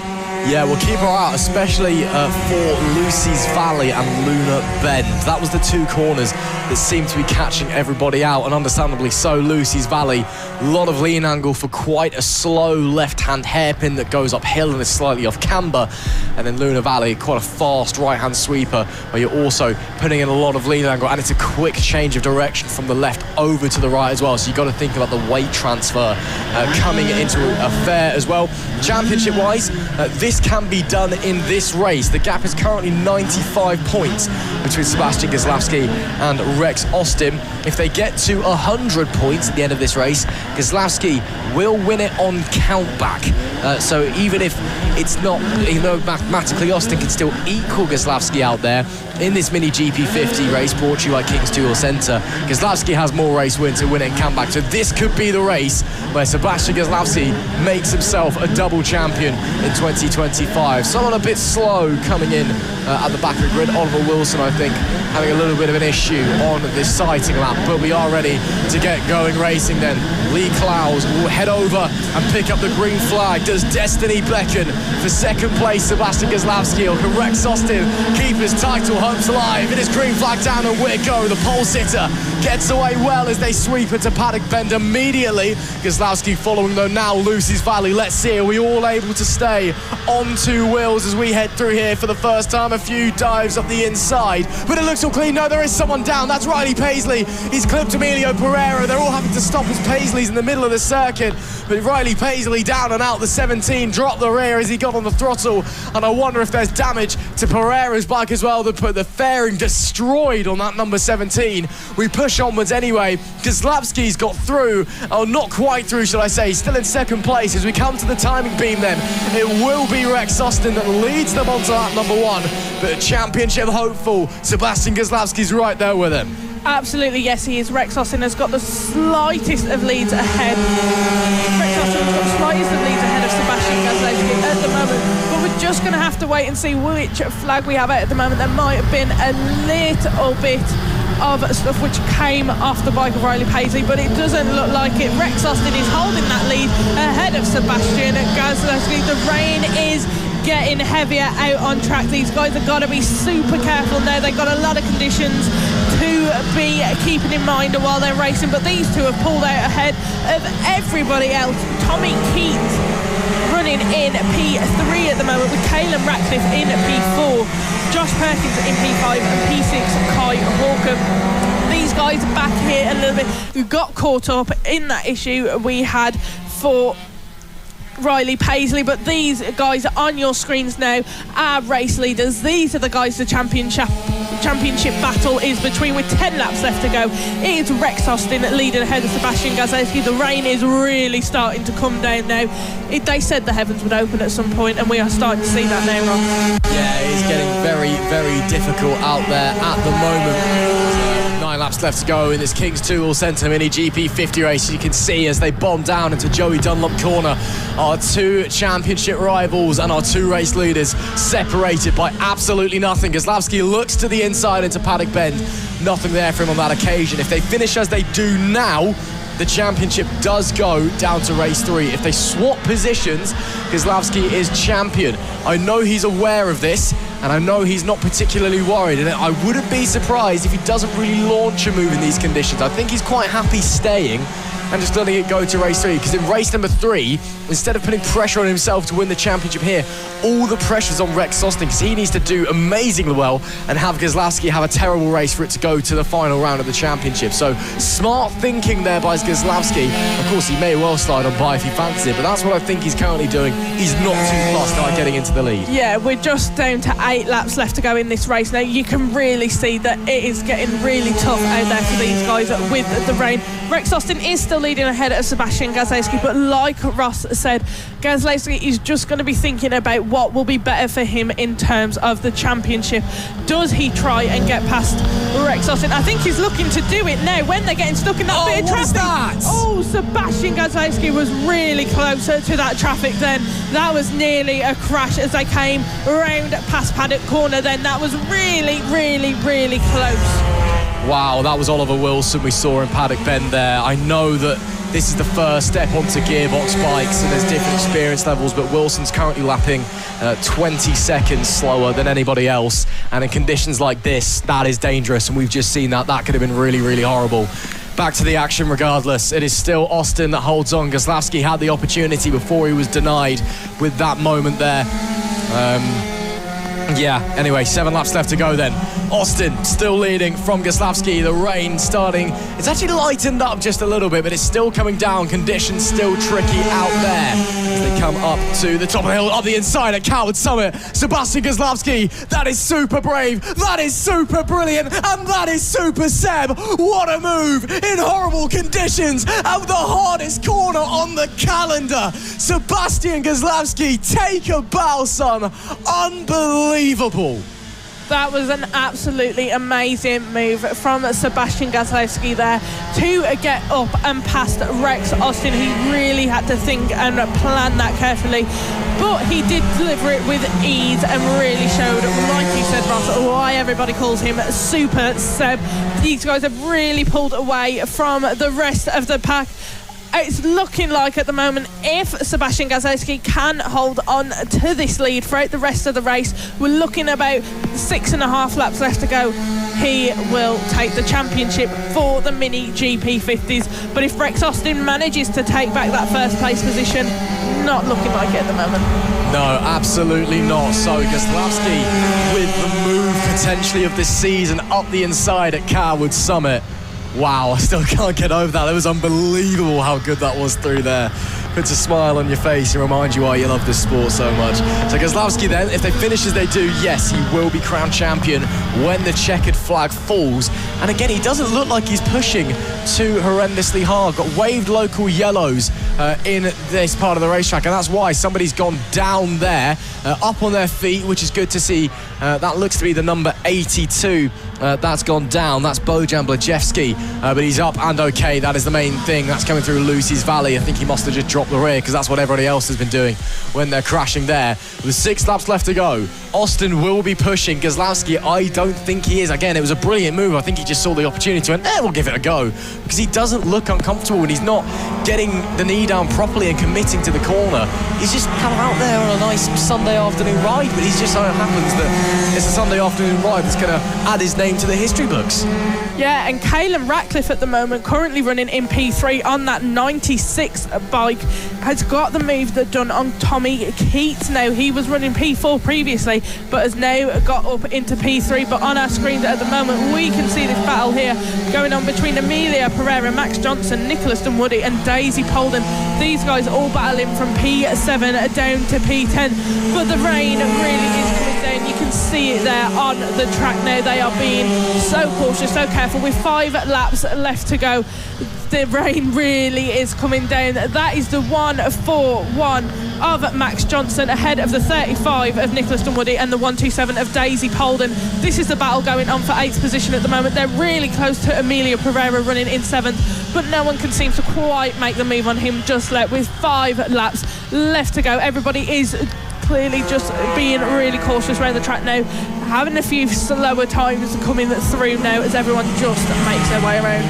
Yeah, conditions just getting worse and worse, lap after lap. The track's evolving every single corner. The next time you get to it, it's going to be different. Conditions are going to be different. There's going to be water in new places. You just have to kind of guess your way around it, essentially, because each time you go into somewhere, it's going to have changed from the previous laps. Such is the nature of the changeable weather that we are getting here this afternoon. And again, we are expecting the rain to start falling heavier during the lunch break as well, which is after this race. As the guys head up that we're seeing here, that's the 141 of Max Johnson, the 127 of Daisy Polden.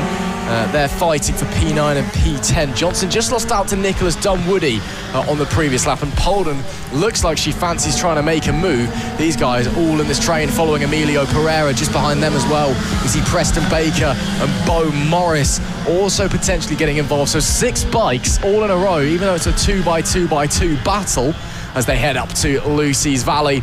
Try not to lose the rear. Was that a move up the inside? Maybe it was an attempt at it by Bo Morris. Quick check back. Was that a problem maybe for the 57? No, I think they're okay. It's all catching traffic again. And what is this one? Oh my goodness me, come on.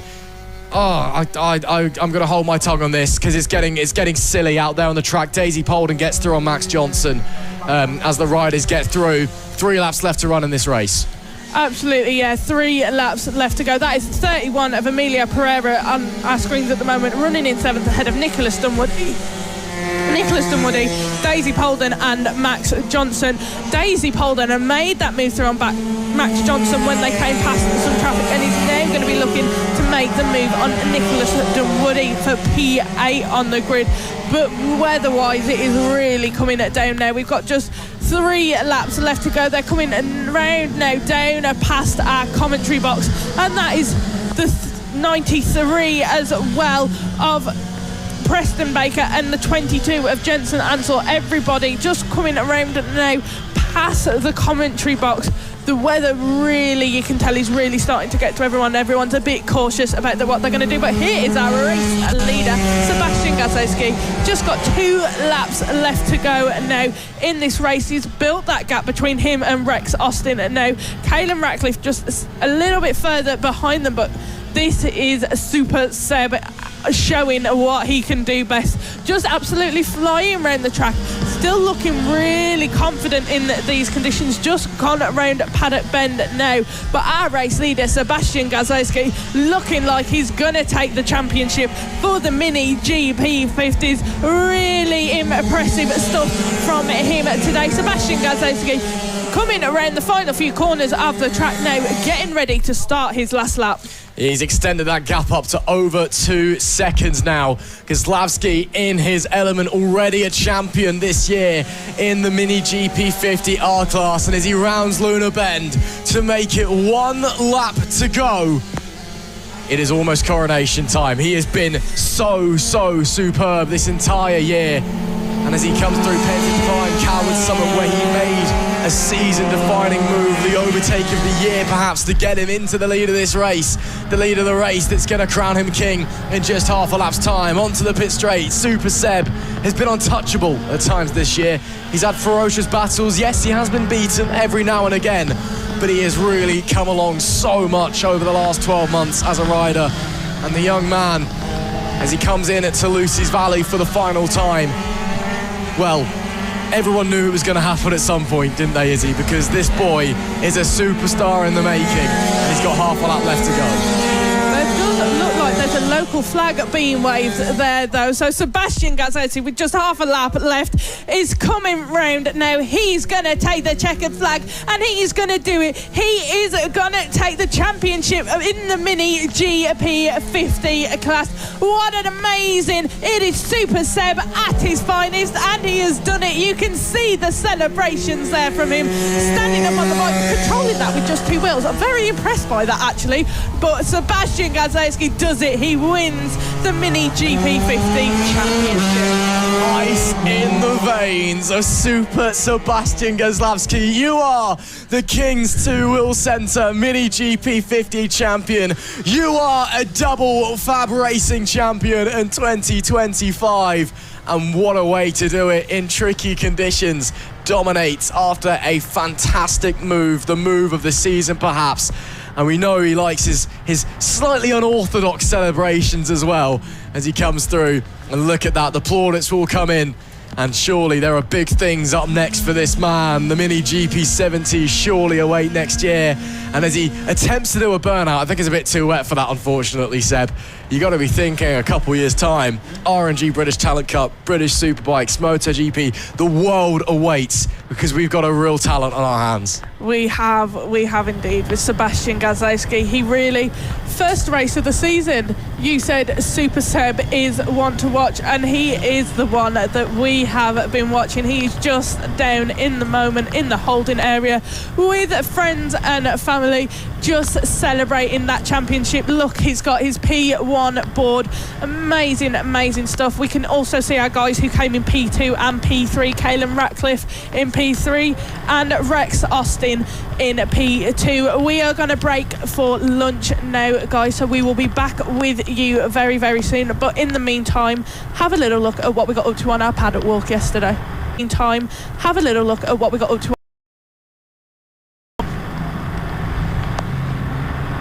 Hello and welcome to the 6th round of the 2025 Mastermac FAB-Racing Mini Bike British Championship. You join us at the legendary Three Sisters circuit on the outskirts of Wigan with a big threat of rain in the air. It's a track that's provided many a classic across the years for FAB, and with many championships set to be decided this weekend, it is all to play for. You join myself, Ross McIntyre, Izzy Higgs alongside me. Izzy, how are we feeling for the weekend?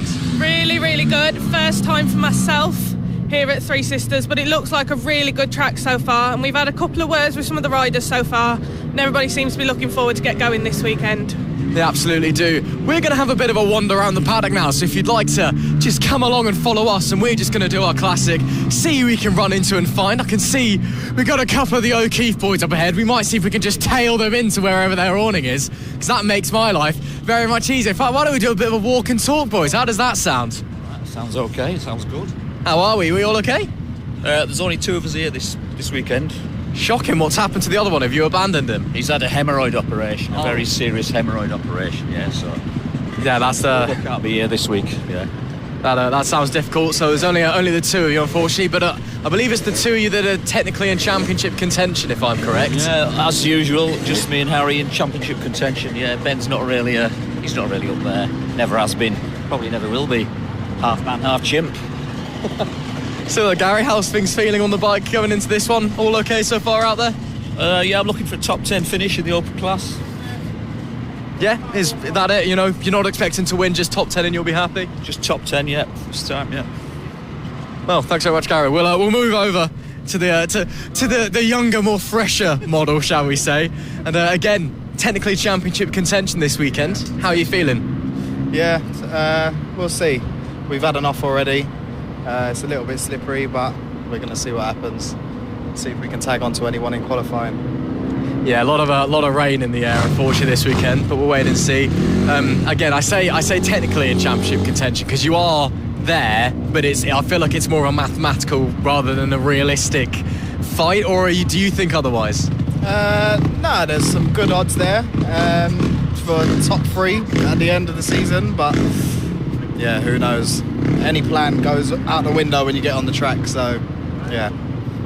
And obviously you've lost one of your teammates as well. The trio's become a duo. Do you think that's going to have an effect, or are you're not worried about that? It's all about you at the end of the day.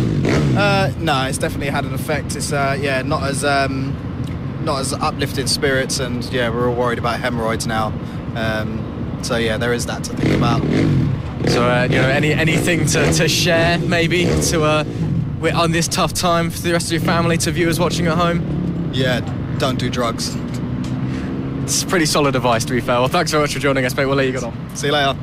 Great to speak to the O'Keefes, as always, even though they are a man down. Unfortunately, we see a few more guys man down. Unfortunately, we see a few more guys.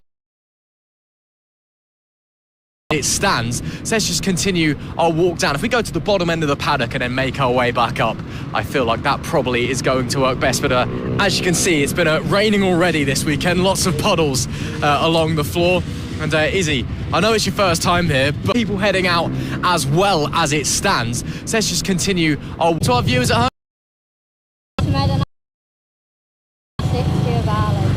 And is this your first time at FAB-Racing this weekend? No, we did Putin.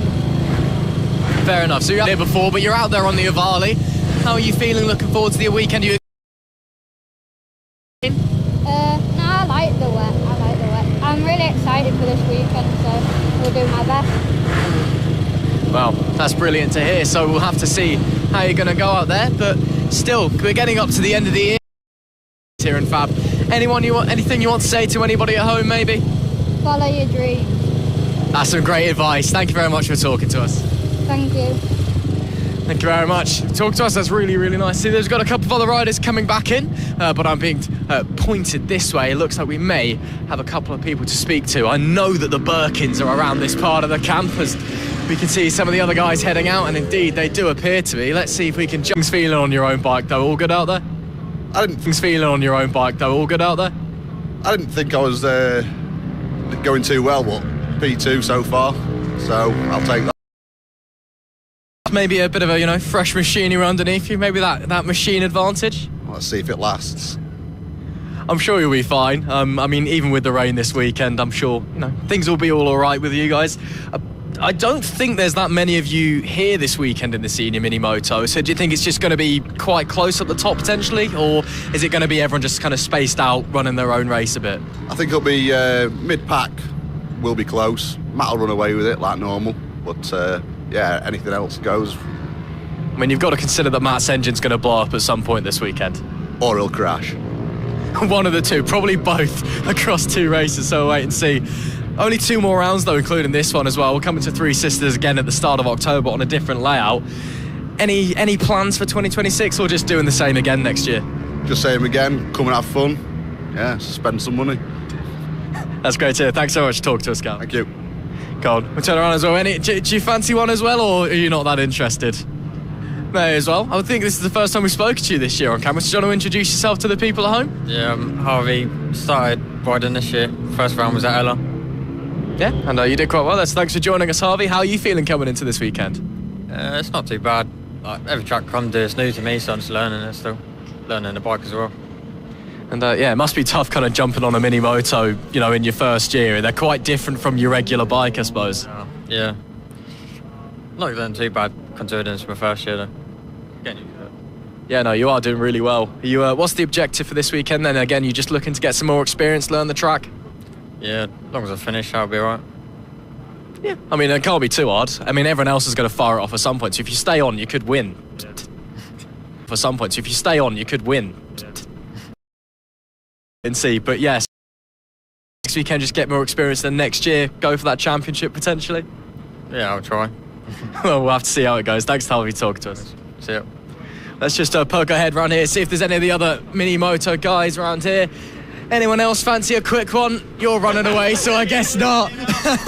And they're both running away, so I guess not. We'll keep on walking around unless, Josh, you want one, or is that going to be a no as well? You can have one if you want, Josh. I know you're not racing this weekend. You are a wanted man, though. Let's just come round this way so we can get a bit of a better picture of the light. Josh Birkin, a legend of years gone by, I suppose, in the scene of Mini Motos. You are old now, yeah. Good to have you back with us, though. How are you feeling? Yeah, good. It's nice to be back. I was going to ride, but this is the only other round I can do this year, and I just didn't want to spend 190 quid on wets. So probably spend that on beer instead. I do not blame you at all. But yeah, I mean, you did do one round earlier this year, to be fair. So, you know, it's not like you've fully retired just yet. The bug's still there. But yeah, so you're just kind of here, you know, supporting the family, enjoying the scenery and seeing everyone else again? Yeah, literally that. Just have a few beers at night, tell Matt where he's going slow, and that's my day. Yeah, and you know, I heard about the stories of you doing your best Liam Gallagher impression on about 1 a.m. on Friday. So you've been enjoying yourself, to say the least. Yeah, you can definitely say that. I don't think everyone else was enjoying it as much as me, but it was fun nonetheless. That's great to hear. What's the expectation in the Birkin camp then? Where do you think everyone's going to be finishing? I'm guessing Matt's probably going to win unless he throws it away. And Cal's going really well in the wet, so we'll just have to see what the weather does, I guess. Yeah, so Matt winning until he crashes and then Cal winning when Matt crashes, basically. Yeah, that's literally the Birkin way. Yeah, sounds about right. Josh, we'll let you get on with the day. Thanks so much for speaking to us, mate. Thank you very much. Great to speak to Josh Birkin, of course. Had to retire because he kept hurting himself and his fiancée didn't like him doing it anymore. Izzy, I'll pass over the microphone to you now. I'll let you go around and run and speak to a few people. Thank you very much, Ross. So this weekend, obviously, like Ross has said, we've got a heavy chance of rain falling. So far this season, we haven't had much rain. So it's going to be a very interesting weekend, and it's our second to last race weekend of the season so far. So we've got to wait and see, because this could decide some of our championships. I do see a rider has just come in from a quali session. Let's have a little chat, see if they're up for a little chat. Up for a quick interview? Yeah? I'll let you get your helmet off and then we'll get some chatting.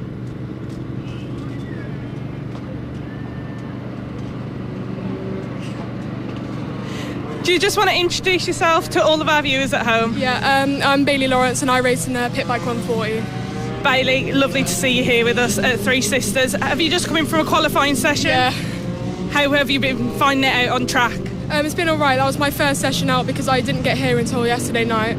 So for the first session out, I don't think that was too bad, but I do know that I can push it more in other places on the track. And obviously, heavy chance of rain this weekend. How do you think you'll find controlling the bike and keeping in on the races? I don't mind the wet. I think because this is a really grippy track as well, so I think it will be fine. I'm really confident in the wet on this track, so I'm not worried about it. And how have you found your season so far with FAB-Racing? It's been really good. It's been up and down at some points, especially because there's varying amounts of people in the Pit Bike Championship. But it has always been really fun, and I've never not had any fun. So. And where are you looking to finish for the season? I hopefully top 5, but I'm not sure because I'm not doing the last round. But hopefully top 5, yeah. Well, good luck for this weekend. Have fun, and sorry you won't be joining us for the last round. Thank you. So that was Bailey Lawrence there, racing in the Pit Bike 140. It's lovely to see the girls that are joining us in FAB-Racing. Let's see if we can find anybody else to interview. Let's see. Have a little look just around here. We are being informed we've got lots of riders just hiding. Hello guys, up for a little interview real quick? Yeah? Do you just want to introduce yourself for all of our viewers back at home? I'm going great, but fast on the corners. And what are you racing in? The rookies. The rookies. Is it your first season with us here at FAB? Yeah. And have you been enjoying it all so far? Yeah. And it looks like it's going to rain a lot this weekend. How have you been finding the bike in the rain? Good. Feel like you're going to do well? It's not going to scare you at all? Yeah. Good. Well, have fun this weekend. Thank you. Hiya, mate. You okay? Yeah. Do you just want to introduce yourself for all of our viewers at home? Yeah. What's your name, mate? Chase. Chase, what are we racing in at FAB this weekend? Rookies. Rookies. And how have you found the season so far? Pretty good. Just started. It's his first race. Is it your first race this weekend? Yeah. Are you looking forward to it? Yeah. How come you've joined us this weekend so late in the season? I don't know, generally. I just wanted to do it because since my sister needs to do it, Payne Richards, Yeah. I just wanted to take over her. That's good. And how have you found this track being your first race weekend? It's pretty easy, but there's some corners that catch me off. And where do you think you're going to struggle the most this weekend? It's where my sister high-sided. So you know the last corner into the straight? Yeah, that one. And is that where you've been finding in practice you've been struggling? Yeah. And rain, looks like there's going to be lots of it this weekend. How are you feeling about that? Pretty good. Confident you're going to do well in the rain? Yeah. Well, good luck in your first weekend here at FAB-Racing. All right, thank you. Let's see. I wonder if we'll find anybody else down here. Looks like we've got someone here. Down here, looks like up for a little interview. So we are here with, you just want to introduce yourself to the camera? What's your name? Jensen Brown. Jensen Brown. And what are you racing in, Jensen? The AC40 Rookies. And has this been your first year racing with FAB? Yeah. How have you found the season so far? Great. I like the track. You like it here at Three Sisters, yeah? Yeah. Why do you like it so much? I like the back straight. Why? It's fast. Because it's fast. Very good. And how have you found the bike spin this weekend? Are you comfortable on it? Yeah. And with the rain that looks like is coming, either today or tomorrow, how do you think you're going to find racing? A bit hard. And a bit slippy. And where are you hoping to finish this weekend? First. That's very positive and looking forward to doing that. Yeah. Well, good luck this weekend and have fun. Thank you for Team 17 sponsors. Brilliant. Looks like you've got a good amount of sponsors there. Yeah. Well, have fun this weekend. Thank you. Let's see. Let's head this way. See who we can find. Lots of riders in this paddock. We've got a big paddock this weekend. We've got a few riders that have joined us from BMB this weekend, as unfortunately they could not run their weekend this weekend. So we've got a few new faces in the paddock, which is really going to make for some interesting racing later on today and tomorrow. Let's see, have we got any riders hiding about? Yes, please. They're just hiding in the motorhome, so we're going to get them out and then we're going to chat to a few of the riders. Any of the parents want to have a quick word? Anybody? I think someone's just running behind me here. Hello, do you want a quick interview? You sure? Okie dokie. Some of our riders are a bit camera shy here at FAB-Racing, but hello, we got one of our riders here. Do you just want to introduce yourself for all of our viewers at home? Randy Carter. Randy, what are you racing in this weekend? Inters. And how have you been finding it so far? Practice, I came first a few times. I came second once, but yeah, I still had a good time. Brilliant stuff to hear. And how have you found the season so far this year? Hard, but I'm fourth in the championship, and if I win all these rounds, I could become second in the championship. Confident you're going to get some wins this weekend then? Yeah. What makes you say that? Well, I'm not far off second and I'm not far off third, so if I come out of them, yeah, I'm definitely second. And what's your favourite part of the circuit here at Wigan? Where do you feel like you get the strongest and the most out of the bike? The corner right here. And how are you feeling about racing today? You got your first race in a little bit. Are you excited, looking forward to it? Yeah, really fun. Well, have fun this weekend, Randy, and good luck. You're welcome. That was a brilliant little chat there with Randy Carter. Just down here, I can see a few more of our riders. Let's see if we can grab some of them for a quick chat. He's just putting away a chair at the moment. Let's have a look. Where's he heading? Hello, guys. Anybody want a quick interview? Up for a quick interview? Yeah?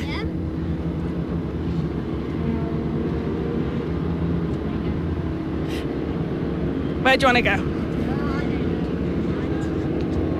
Here with us now, we have got Cooper. How are you, Cooper? Good. How have you been finding Three Sisters so far? Yeah, it's nice. I find it really good in the rain as well, because I just think it's more grippy in the wet. So you're feeling pretty confident with the wet conditions? Yeah, I love it. I say it's better than the dry. That's good to hear. And what are you looking to get this weekend? Where are you looking to finish? I'm looking to finish 4th, because if I came 4th, that'd just be brilliant. And who do you think your biggest competitor's going to be this weekend? I think Danny Longhurst and just the people in front of me. And are you just going to be looking to get your head down and get past them and try and get on a podium, get some wins this weekend? Yeah, try and get into race mode. Well, good luck for this weekend, Cooper. Bye. Thank you. Now, I wonder where anyone else is, but I have caught up with my colleague Ross. Ross, I'm going to pass the mic back over to you. Thank you very much, and I'm immediately going to head this way because I think, we've just missed him. He's just headed out. I was going to try and grab our Mini GP70 Championship leader, Harrison Day, but unfortunately he has just headed straight out. I think the Extreme 200 session's about to start because I can see the guys in the LRA Moto tent about to go out as well. They've got a couple of special riders on their machines this weekend, so hopefully we can speak to them when they come back in. But yeah, Harrison Day poised potentially to take his first ever FAB-Racing Championship this weekend, which is an unbelievable stat. I genuinely have zero idea how he's gone his entire career, in fact, without clinching a championship. There we see Travis Shaw on the number 4, also in the title picture this weekend, but albeit on much more of a defensive standing. He's fighting to stay in it rather than fighting to win it. Here we see one of our younger riders though. Hello, how are we? Good. That's good to hear. And what's your name for our viewers at home? Kaden. And Kaden, great to have you here with us. How's things on the bike so far here at Three Sisters? Good. And where do you think you're going to finish this weekend? 5th. 5th? That's pretty good going, to be fair. Not a bit higher, not a bit lower, just 5th. Yeah. And then when we come back to Three Sisters in a couple of weeks' time, are you going to be 5th again, or are you going to be slightly higher? Slightly higher. That's good, so maybe on the podium. Yeah. That's awesome to hear. Might be raining this weekend. Is that something you're a little bit worried about, or is that all okay? It's all okay. So you like the rain, is that what you're saying? Yeah. So we'll have to wait and see how you get on. But again, you're feeling confident with 5th place. Is the bike all good? You're all good? You're happy? Yeah. And you're just looking to have a good weekend, is that it? Yeah. Awesome stuff, Kaden. Well, we'll let you carry on. Thanks for talking to us. Bye. See you later, Kaden, buddy. Always great to see you. We see Claudia Dubman I'm just seeing going in there. See if we can catch her. Any chance of a quick chat, Claudia, or is it a bad time and are you about to head out? It's never a bad time. It's never a bad time, and is there any chance of a few words at least? Yeah, sure. How's things going this weekend so far? All okay? Good. And how's things feeling on the bike? Pretty well. Yeah, pretty well. So just, you're just going out there running your own thing. Everything's fine. Yeah. That's good to hear. Started to rain a little bit here. Is that something you're worried about, or are you just going to get out there, get on with it? I'm just going to get out there and go on with it. I like the attitude. That's smart going. So where are you aiming to finish this weekend, do you reckon? At least 3rd. Well, we'll have to wait and see. I'm sure 3rd's very much in the card. Claudia, I can see you getting ready, so we'll let you get on, but thanks for talking to us. All right, goodbye. Great to hear from Claudia there, and third place, feeling confident clearly, as we'll squeeze our way back out of the awning. The rain is starting to fall now here at Three Sisters, so shelter may very much be on the cards. You can see a few more riders making their way through. Very busy paddock here. Again, as Izzy's mentioned, other championships have had to cancel their rounds this weekend, unfortunately, for a variety of reasons. So it's led to it just being absolutely rammed this weekend at Three Sisters. I can see, we've been, Izzy's come and collected somebody for me. That's very helpful. Hello, how are we? Good, thanks. That's great to hear. And what's your name for the viewers at home? My name's Keely Bailey. Keely, great to have you with us once again. I like the hat, by the way, very stylish. Thank you. So, how's things feeling this weekend at Three Sisters? Good, but I don't really like this track and it's a bit slippy. Yeah, it's looking like it's starting to rain now. It's looking like Sunday it's going to be really, really wet, so we might have to wait and see. But even if you're not a big fan of it, are you still feeling fast? Yeah. I think I did really well today and yesterday, so I think that's good. I guess we'll have to wait and see. But I guess it's not good that we're coming here twice for the last 2 rounds for you then, if you don't like it. No. Go on then, let's play a game. If you could pick any track in the world that we could go to instead of the final round here at Three Sisters again, where would you go? I'd probably go to Hooton. Really? Okay, interesting choice. You must have liked it around there then. Yeah. So you're hoping we're going back to Hooton next year, is that what you're telling me? Yeah. And on the subject of next year, any idea what you're doing yet or not yet? I think I'm going to stay in the rookies for another year, but if I keep getting consistent podiums, then my dad's going to move me up. I'll have to wait and see. It's started to rain now, so I'll let you get back to your order, but thanks very much for talking to us. Thank you. We might have to take some shelter and see if there's anyone about to take shelter with. Yeah, it looks like we're a little bit stuck at the moment. The rain's started to fall and everyone in this area has got out. But still, Izzy, spirits high at the moment here at Three Sisters. Very high, Ross, indeed. Everybody we've spoken to has said the rain's not putting them off at the moment. They're all very excited to push their bikes to the limit in the rain and see really what they can get out of them. Because like we were saying earlier, we haven't really had a proper rainy day so far this season. We've had a few showers here and there, but this weekend has just been downpour after downpour, so looking forward to it. Yeah, I mean, Three Sisters is a circuit that provides the best of racing at the best of times. When the rain comes in, what kind of factor is that going to add? We'll have to wait and see. I can see Jensen Cedras there. I might just see if I can run and grab him. It looks like he's going back into his awning, actually, so that's nice and easy. One of our championship contenders this weekend in the LC40 Elites. Let's see if we can grab the number 2. Jensen. Hello, is there any chance we could come and shelter in your awning and by any chance grab you for a few words? Is that allowed? Do you want me to tie this up? No, it's all fine. It'll be out of the way. We'll just try and squeeze in while the rain's coming down. How are we feeling, young man? Yeah, good. That's good to hear. And, could be a big weekend for you. There's a lot lying on the line in the championship fight, but are you feeling confident? Yes, definitely. That's really good. And how's the bike feeling out there so far? Because it's on the wet tyres, it skips a little bit on turn 4, but everywhere else it's fine. Yeah, so do you think you're just going to stay on the wet tyres, or if it dries up, maybe try off the wets, maybe? Yeah, maybe. I don't know, really. Looking to Dad for approval, but he's too busy fixing something at the back of a bike currently, so maybe we'll see what the weather's doing in terms of tyres. But yeah, you said you're feeling fast, you said the bike's feeling good. Three Sisters must be a track you like then? Well, last year, not really, but this year, maybe. I mean, maybe's better than not really. And I mean, we're coming here in a couple of weeks again for the final round, so I guess you gotta like it because we're coming here twice. Yeah. So what's the objective then? Just, maximise as many points as you can get, to stay in that championship hunt and take it down to the death? Yeah. Awesome stuff. Jensen, we'll let you get on with your day, but thanks very much for talking to us. Goodbye. Great to hear from him there. As I've knocked my head on the awning on the way back, but thanks very much, guys. Appreciate it. And that means the rain's actually dried up a little bit as well. As there we can see a man who I know loves to talk his head off. That's great timing, isn't it? Hello, Jamie King. How are we? Yeah, good. Yeah, good. We just had our first qualifying, which it went well. We lost pole on the last lap. Problem is, because track was drying every single lap really quickly, and Howson just got me on the last lap. So bit unfortunate, but I think I'm feeling confident if we're going to have a wet race, because obviously until it dried up, I was going well in the wet. So feeling confident in the wet, and it's going to be really close in the dry. It always is at Three Sisters because of the slipstream effect, so it's going to be close. Have to wait and see. Shame about pole position, but yes. We've got another qualifying yet, but I think it might be dry for the second one, so. Yeah, so shame about pole position then.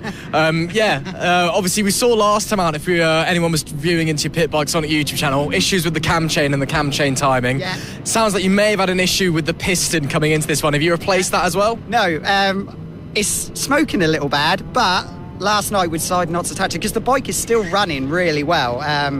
I don't feel I'm losing a lot of time on Harrison, even though he has got a bit of the weight advantage. We're not losing a lot of time on him, so I've decided not to touch it. But the bike's running mint. I can't question the bike on running performance. It's running mint, so that's all good. If that ain't broke, don't fix it, I guess. Championship-wise then, as it stands, it looks like it's going to go to the final round, just looking at it, if everything runs as we'd expect. So I guess this weekend is just about getting as much as you can out of yourself, out of the bike, just to keep it as tight as possible for when we do come here again in a couple of weeks' time. Yeah, it's a bit different at Three Sisters, because unlike all the other tracks we go to, if you crash, you can't remount. So there's a lot of points on play this weekend, because either if me or Harrison have a crash, you potentially lose 25 points on the rider if you get the win. So I'd like to go into the final round with it under 25 point gap, because then it's a race winning then, and then if that unfortunate situation does happen, then we're right back in it. But it's going to be tough. It always is in the pit bikes. As you can see, it's been really close this season. So fingers crossed we can get ahead of Harrison a few times this race meeting. There's a few other quick boys here this weekend, so unlike Rara, there is going to be other riders around us, where it was just me and Harrison at Rara, so try and get a few riders in between us as well. So at the end of the day, it's just go out there, do your thing, and then hopefully in a couple of weeks' time you've got championship number 5. Yeah, definitely. I don't think we're 100% sure what the layout's going to be for the final round. I don't think we're going to run the same as this one, so I can confirm that we're not. I know which one it is. I'm not going to tell you, but I know which one it is. So. Okay, I'm sure I'll find out soon, because I'm going to have to put a post up on Facebook. But it'd be interesting going into the final round. And obviously we're going to be later in the year, so we're probably going to have more adverse conditions like this. So I do like the wet, so fingers crossed. We're going to the last round with the points a little closer. I'll try to see. Jamie King, best of luck this weekend. Thank you very much, guys. Cheers. Great to speak to Jamie King, as always. Always such a great character, and again, a brilliant rider as well. 4-time pit bike champion here in FAB-Racing. A 2-time Moto team champion as well across the year, so he has technically got 6 titles under his belt, but whether you can consider him in the same category, given he used to give out his Moto team rides like they were going out of fashion, I don't think you can really compare. But we'll keep wandering around the paddock anyway. Looks like we've got a couple of other riders hiding away from the rain a little bit. Let's see if we can slide in and maybe grab a quick word. Hello, how are we? Good. You're hiding away from the rain. I guess you're not a fan of the conditions. Not really. That's fair enough. Do you want to just introduce yourself to anyone at home who doesn't know who you are? I'm Oliver Wilson and I'm 10 years old and I race in the teen mill and also the Metric 50 class. Thanks very much, Oliver. And how's things feeling out there? Of course, racing across a couple of different classes. That must be pretty difficult out there, especially with the layout change. Well, it isn't too bad, but it's also quite good as well, because the more you get practice in the wet on the Metric, you probably get quite good on it in the wet on it. That's fair enough. So are you wanting it to rain this weekend, or would you rather it was dry? Oh, it's still dry. I don't really like the wet much. Well, maybe the racing gods will be kind to you. We'll have to wait and see. But what are you aiming to get this weekend? Wins, podiums, strong points? Probably just to beat Ethan Bayliss, probably. He's stuck behind him every single race. Because at Rawa, I was battling with him absolutely, and also in the last race, I had to wear my Metric boots because we didn't realise that it was we were out before lunch. So maybe a bit of a rivalry forming there. So is that something we need to watch out for? Maybe. We'll have to wait and see. Well, there's 2 rounds left of the season. There's still a chance to get the elbows out. Technically, there's only 1 round left after this one. Well, 2 rounds including this one. Okay. We'll wait and see. Well, thanks very much for talking to us anyway, buddy. Thanks. Great to hear from some of our Younger riders there, of course, riding across 2 different classes, 2 different layouts here at Three Sisters. The Mini Motos run the club layout, much similar to the original layout used here at Three Sisters, and then the full course used by the bigger gear bikes. And there's a man who bizarrely is approaching me, given that he's been hiding from me all weekend. Hello, how are we, Sebastian Goslavsky? Good. Yeah, that's good to hear.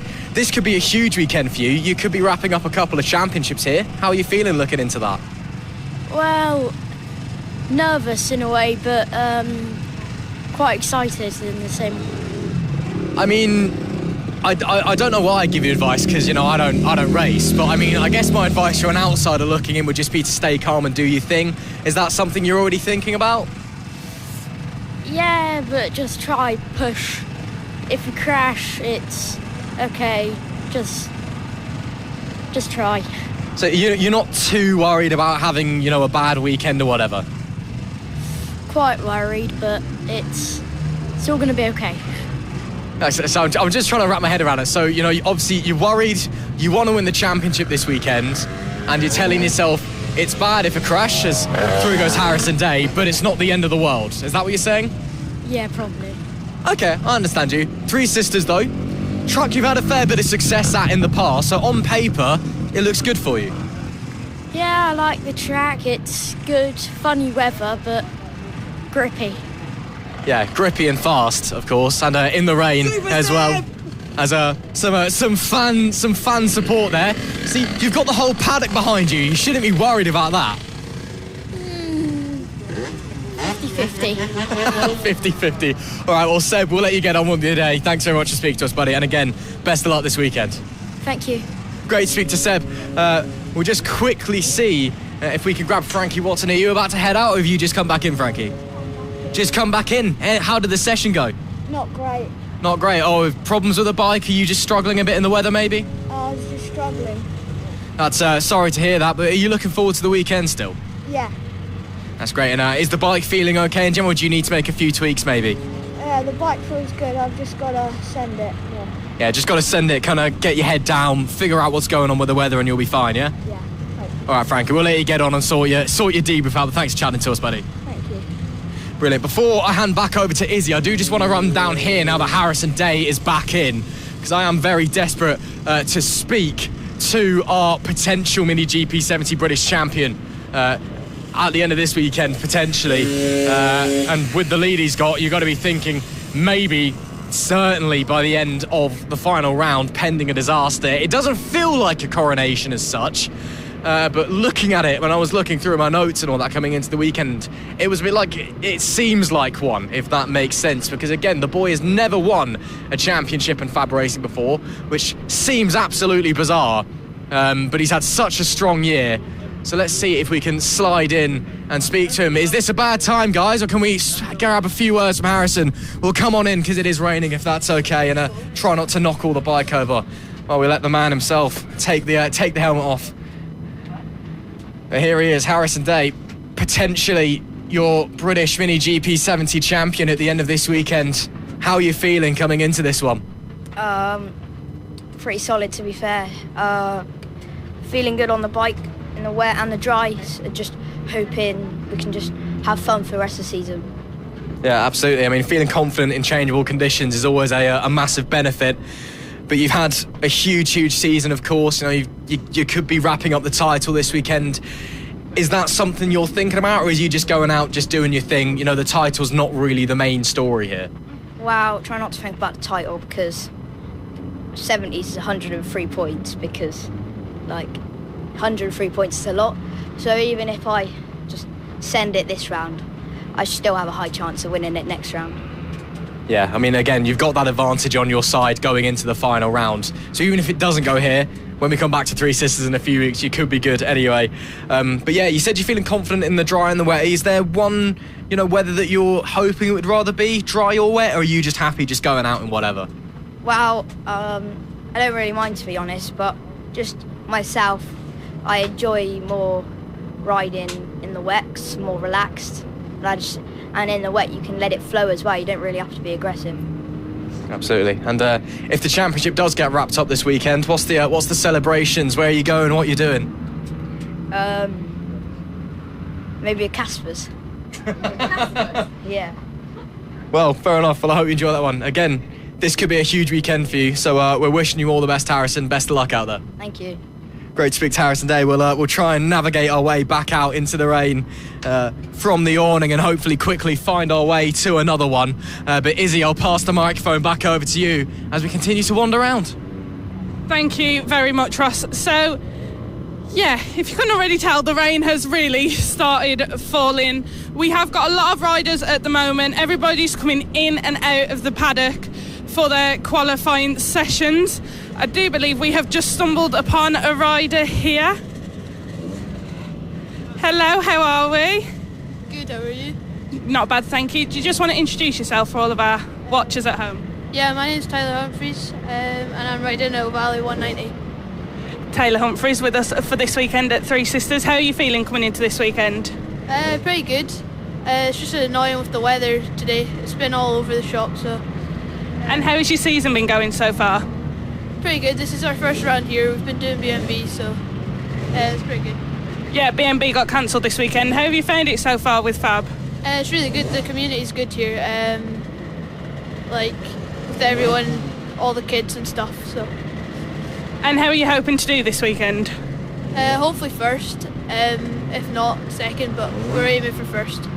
And who are you feeling is your biggest competitor here? Pretty good. Oh, sorry. I don't really know. Wilson, yeah, probably Wilson. Well, here at Three Sisters, is it your first time at this circuit, or have you been racing at Three Sisters before?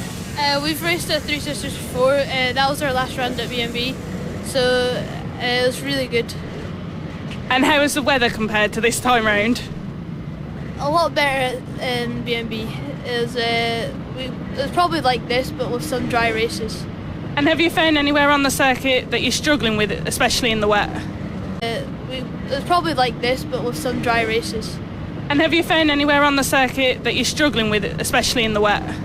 I would say Luna. It's not really my favourite corner, but I'll try to get it better there. And is there a part on the track that you can find you get the best out of the bike? Probably the hill. I usually hold it flat, so that's where I get more confidence on. Well, good luck and have fun this weekend, Taylor. Thank you very much. So yeah, that is one of our riders who has joined us from BMB this weekend, because like we said earlier, they have not raced this weekend. Coming back over here, how is everyone finding the wet at the moment? Loving it. How are you feeling at the moment, mate? Good. Have you been out on track again? Yeah. And how did you find it, especially with how much the rain is coming down? Good. Well, good luck and have fun. Is there anywhere that you were finding is the most difficult on the track? No. Feeling confident then? Yeah. Well, have fun. I do see someone who shares the same name as me right here. Izzy, how are you feeling this weekend? Good. And what are you racing in again? Just remind me. Pardon? What series are you racing in? Mini Moto's 10 mils. And how have you been finding it so far this weekend? Good. How are you finding the track, especially in the rain? Good. Are you feeling pretty confident with how much the rain is coming down? Yeah. Is there anywhere you're struggling slightly in the wet? On one of the corners, because I feel like I'm going to slide out. Only one of the corners though, that's not bad. Looks like you're feeling pretty confident coming into this weekend. Yeah. And it's our second to last race weekend for the FAB series this year. How are you feeling you're going to score in the championship? Are you going to do pretty well? Not sure. Not sure. Where are you about at the moment? What position? I think I was in 17th or 16th. And has this year been your first season with FAB? Yes. So have you enjoyed it, getting to know all the new tracks and really getting a feel of what it's like racing? Yes. Well, good luck in the final two races, Izzy, and hopefully we'll speak to you at the next round. Yeah. Thank you very much. Bye. So, We are coming back out now. The rain is really still pouring. We'll have a look. We will head down this way, see if we can grab anybody else, but qualifying is still underway at the moment. But obviously, we're never really going to know what's going to happen. I do see a rider just over here. Don't run away. Ah, here we are, 2 of our riders sat down. How are we, guys? Very good, thank you. And just remind the viewers at home what your name is. Tom. Tom, and what are you racing in this weekend, Tom? Senior Mini Moto. Now, we've just been speaking to a couple of the other senior Mini Moto guys. There's not many of you here this weekend. Right. So it looks like it's going to be some tight, close racing between you all. Well, it might be. We'll see. I haven't really ridden in the wet before, so it'll be quite novel. So if you haven't really ridden in the wet before, how has it been feeling so far in practice and qualifying? All right, actually. Yeah, just been going around, do my own thing, building up steadily. Well, how are you feeling about this weekend in the races? Where are you hoping to finish? Still on 2 wheels. That'd be nice. Yes. Well, yeah, because in the races, where are you hoping to finish? Still on 2 wheels. That'd be nice. Yes. Here, you cannot get up and rejoin the race, so I think that could possibly cause a few issues for some people this weekend. I think it might, yes. We'll see who pushes hardest. And have you had any issues with the bike at all, or is everything running really smoothly? No. Took it out the car, started up, ready to go. Just be nice if it stopped raining. Well, brilliant stuff, Tom, and have fun this weekend. I will, thank you. No problem. Head back out, see who else we can find. All the umbrellas are coming up now. We're still just heading down the paddock, trying to find all of our riders. But yeah, everyone's saying it's looking like it's going to be a really good weekend this weekend for racing. They're all looking forward to it. And like I was saying, it's our second to last race weekend. All the excitement is coming together now. We've got a few championships looking like they're going to be won. Have we got any riders hiding anywhere? No, one's just gone out and the others are hiding. Right. Take that top off. Up for an interview, mate? Anybody else? Hello, how are we? Good. And remind us what's your name and what you're racing in this weekend. My name's Logan Cousins. I race in the Mini GP 70s. So, Logan, how have you been finding it this weekend here at Three Sisters? Really fun. My first qualifying session was a bit, slippery. And yeah. And here at Three Sisters, is it a circuit you've been finding that you enjoy? Yeah, quite a bit. Everything been okay with the bike here on circuit? Yeah. So it's our second to last race weekend this weekend. Yeah. Nearly finished the season. How are you feeling? Where are you hoping to finish in the championship? Hopefully third or second, and I'm feeling quite confident for the last 2 rounds. Now, especially in the wet, who do you think will be your biggest competition this weekend? Probably Leo. And what are you going to do to make sure Leo doesn't get past you and you get the higher position? Play the fences and wish for the best. Well, have fun this weekend, Logan. A couple more riders have just appeared. Let's see who else we can grab. Hi, are you okay?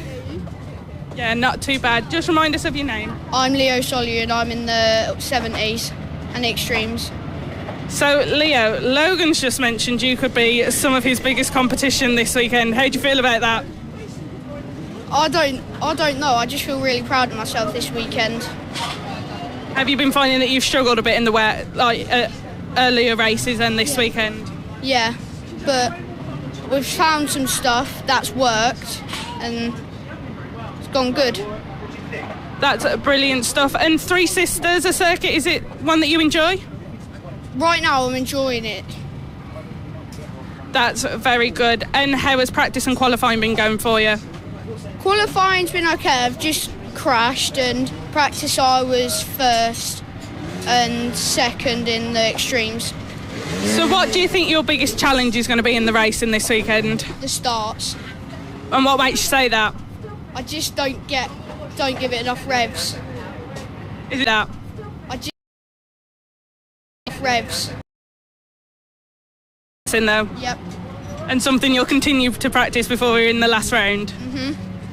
And so, obviously, second to last race weekend here at FAB. Where are you hoping to finish in the championship overall? I'll be happy 5th or 4th. Well, that's brilliant stuff, and you should be proud of yourself. Well done, Leo. Thank you. No problem. Let's just head back out. Oh, we got another one. Just hiding. Do you just want to introduce yourself to all the viewers at home? Yeah, I'm Maxwell Keats and I ride in the LC40 Elites and Pros. So this year we've seen a really tight competition between you and Jensen. How are you feeling it's going to go this weekend? I'm feeling good. Get some good race. Well, if you call them, I forgot what they're called. Hoping to get some good points this weekend. Yeah. And how have you been finding it in the wet here at Three Sisters? Yeah, I like it actually more than in the dry. I don't know why. It's just like more funner. And is there anywhere on track you've been finding you struggle a little bit that could allow Jensen to get past? No, not really. Find it good everywhere. Have you done both qualifying sessions now, or have you still got one more left to go? Still got one more, just we're going to go out in a minute, I think. How did you find the first qualifying session went? Yeah, it went good. Did go good. Where did you come? First. Well, that's good, isn't it? Yeah. So you're looking forward to this weekend of racing? Yeah. Well, good luck, Maxwell, and we shall see how you do this weekend. Thanks. Just weave our way through all the bikes here in this little tent. Let's see who else we can grab. I have just found Ross. Ross looking very wet at the moment. Has it been raining quite a bit, Ross? It has, but it's just stopped as you've come out. You are the luckiest person in the world, so I'm absolutely drenched and you're fine. Well, I'm glad I did that then. I think what I might do is hand the mic back over to you for a little bit. Go on then, to wrap up our paddock walk, and we'll head down this way because there is a couple of people down here I'm particularly desperate to speak to. One of them is Wilson Dilks. I'm not sure exactly where he is, but he is here this weekend, the reigning 70s and Extreme 200 champion. And this comes about 3 weeks after he put a post out on social media saying he was retiring from mini bike racing, was never doing it again. So, yeah, hopefully we can find him and speak to him. But I do want to head into here and speak to Marco Pandolfo on the Team Acme racing bike. When I said that Harrison Day wasn't getting coronated as champion earlier, this man certainly will be. So let's see if we can poke our head in. Marco, can we come in and maybe grab a quick word, if that's all right? Hello, guys. Yes, of course. Matt is also with me. Yeah, Matt's running away, but we'll grab you anyway. How are we feeling, Marco? Not too bad. How are you? I'm very well, thank you. Yeah, this is obviously a big weekend for you. You guys are set to wrap up the championship for Team Acme Racing. How are you feeling? Yes, good. Don't want to take any risks because of the weather. I want to stay in one piece, me and the bike. So, yes, hopefully we will get the job done. So I guess it's this weekend, it's, you know, not going for out-and-out pace and race wins. It's just be gentle, get the bike home, and then when you've won it, you can go out and have your fun again. You got it. Awesome stuff. So what is the plan then for the rest of the year? If you are to win the championship this weekend, of course, there's one more round. Are you going to maybe get some other people on the bike potentially, or are you just going to have fun out there? No, I think Sam needs to get here. So next race, we're going to have some fighting again. Awesome stuff. So you can, you know, again, the championship will be in the past, hopefully, and it could just be you and Sam fighting. Yeah, that's the most important thing, is having fun, no? Absolutely. Marco, we'll let you get on with your preparations, but thank you very much for talking to us. Cheers. Great to speak to Marco Pandolfo, and again, Team Acme Racing all set to wrap up the Moto Team Open Championship this weekend. Let's just head down to this end of the paddock, actually, because we haven't spoken to anybody down this way. Just make sure there's no one coming across either. It's all been a chock-a-block with action here this weekend. Again, as we've said a couple of times, other championships this weekend have unfortunately, for a variety of reasons, had to cancel their rounds. So a lot of the riders that would have been there have come here to the outskirts of Wigan and Three Sisters, and of course the Mastermac FAB-Racing Mini Bike British Championship. So I tried to park my car here yesterday when I turned up and I couldn't even find a spot. I'm not going to get an interview from Rob because he'll be very annoyed with me.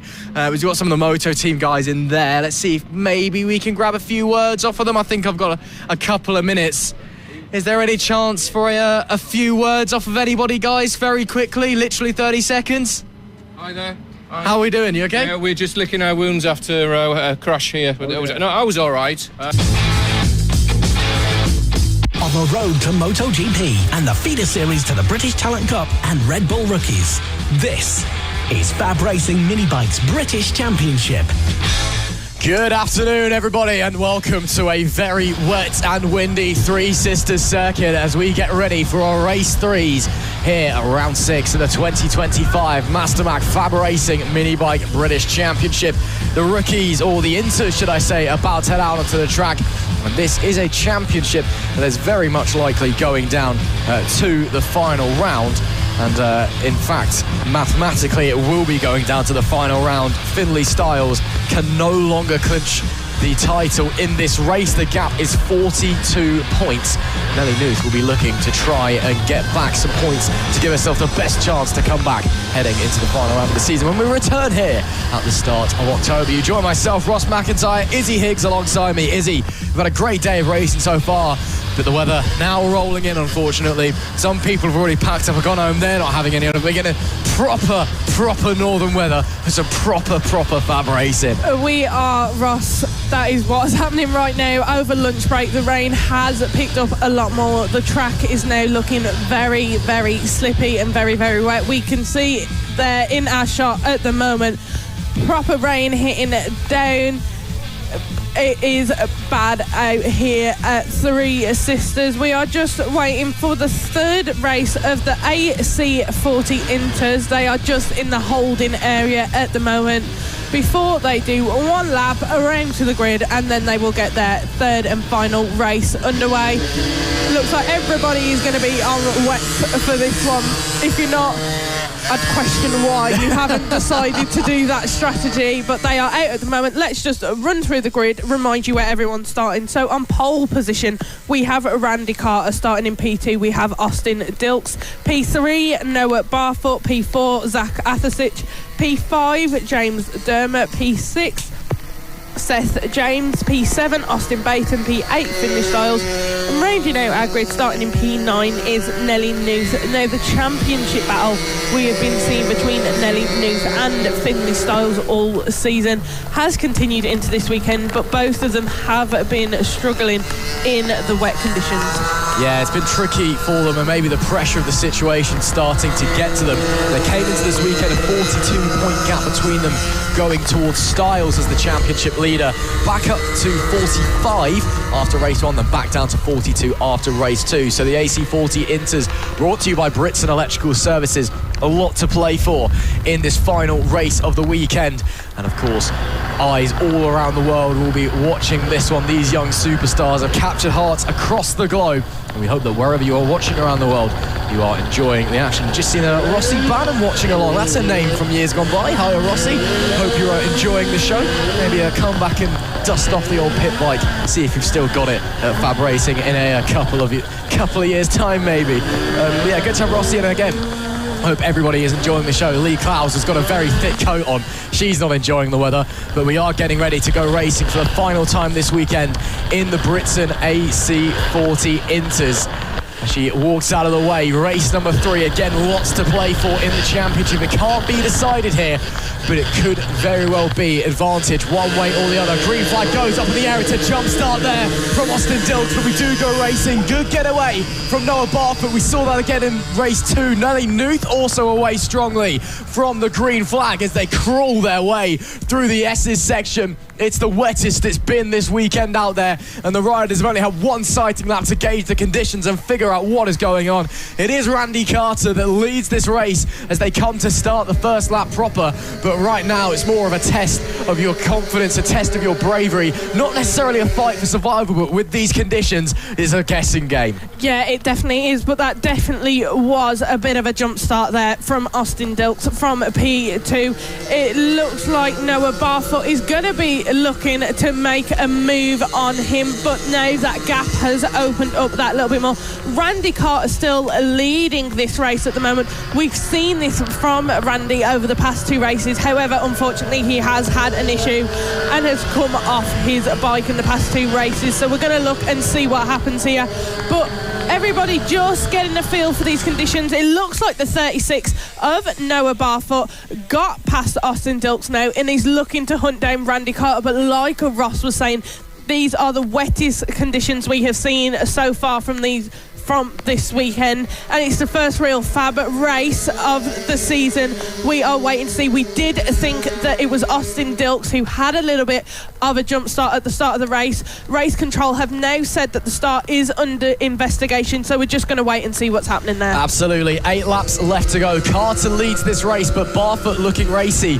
Out of the top 3, well, we've had one race won by Dilks, one race won by Barfoot. Barfoot looks to the inside to take the lead in this one.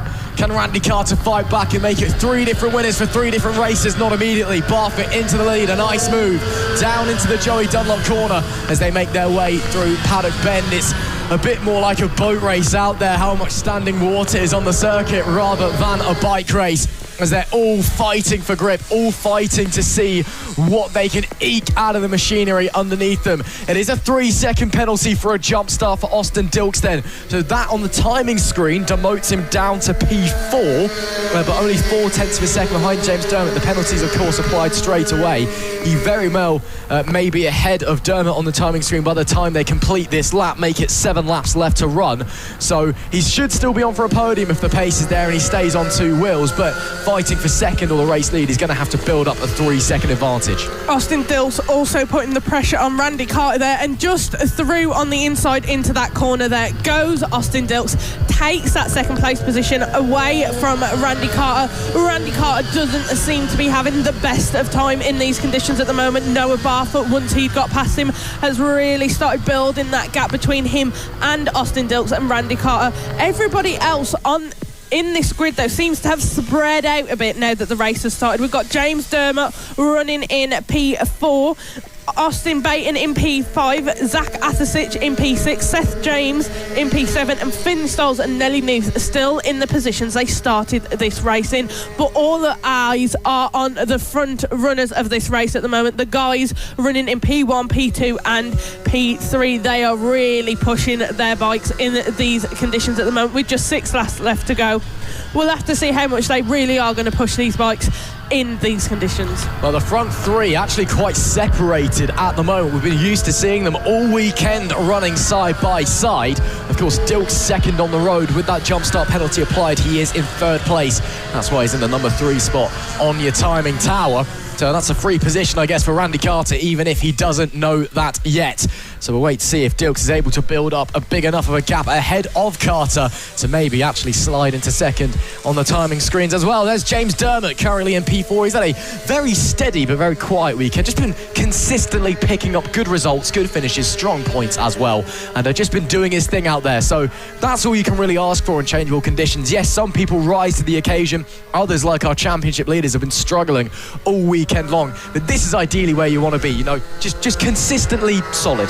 Yeah, exactly. Like you were saying, Ross, James Dermott is really just getting consistency with his results, really finding his pace with his bike, and really figuring out how in these conditions and what racing style is going to be best for him in these conditions. These guys are all pretty new to racing. They are on the road to MotoGP. They are beginning their journey now, especially here in the Inters class. They've just come up from rookies, so it's a different style of bike from this year. We haven't really seen any rain so far this season, so this weekend, our second to last weekend, is the one for them to really figure out how they're going to cope in conditions like these. We've got 5 laps left to go. There on our screens is Randy Carter, who is currently running in P3. Austin Dilks is now ahead of him, but it is really nice to see that he's staying in the race at the moment with 4 laps left to go. He struggled in the first 2 races this weekend to stay on his bike, but at the moment Noah Barfoot is running in P1. On our timing sheets, it says that Randy Carter is in P2 due to Austin Dilks' penalty. There is a 6.747 gap between him and Noah Barfoot, and then between Randy Carter and Austin Dilks, there is just 0.365 separating those 2 guys out there on track. So it is a really, really close race between these guys. Yeah, Noah Barfoot streaking away at the front of the pack. We haven't really had a proper wet weekend until this one this year, despite the fact that we live in the UK and it literally rains all the time, apart from those like 5 days in summer where it's like 40 degrees. And maybe, just maybe, we're seeing the development of a bit of a rainmaster in Barfoot. So that's something that we need to keep in our mind moving forward and watching the progression of his career. So it's Barfoot from Dilks now has got up into second place. He's 7 seconds back on the timing screen from Barfoot, and that'll be 4 seconds with the penalty removed on the road. So Randy Carter has now slid down into third place, as that is Finley Styles on the move up through Athasic, that looks like. So Finley Styles gets through a couple of guys, and that's what he wanted coming into this one, because again, he wants to try and maximise the points he can from this race to give himself the biggest advantage possible in the championship coming into the final round. The gaps haven't fluctuated massively this weekend.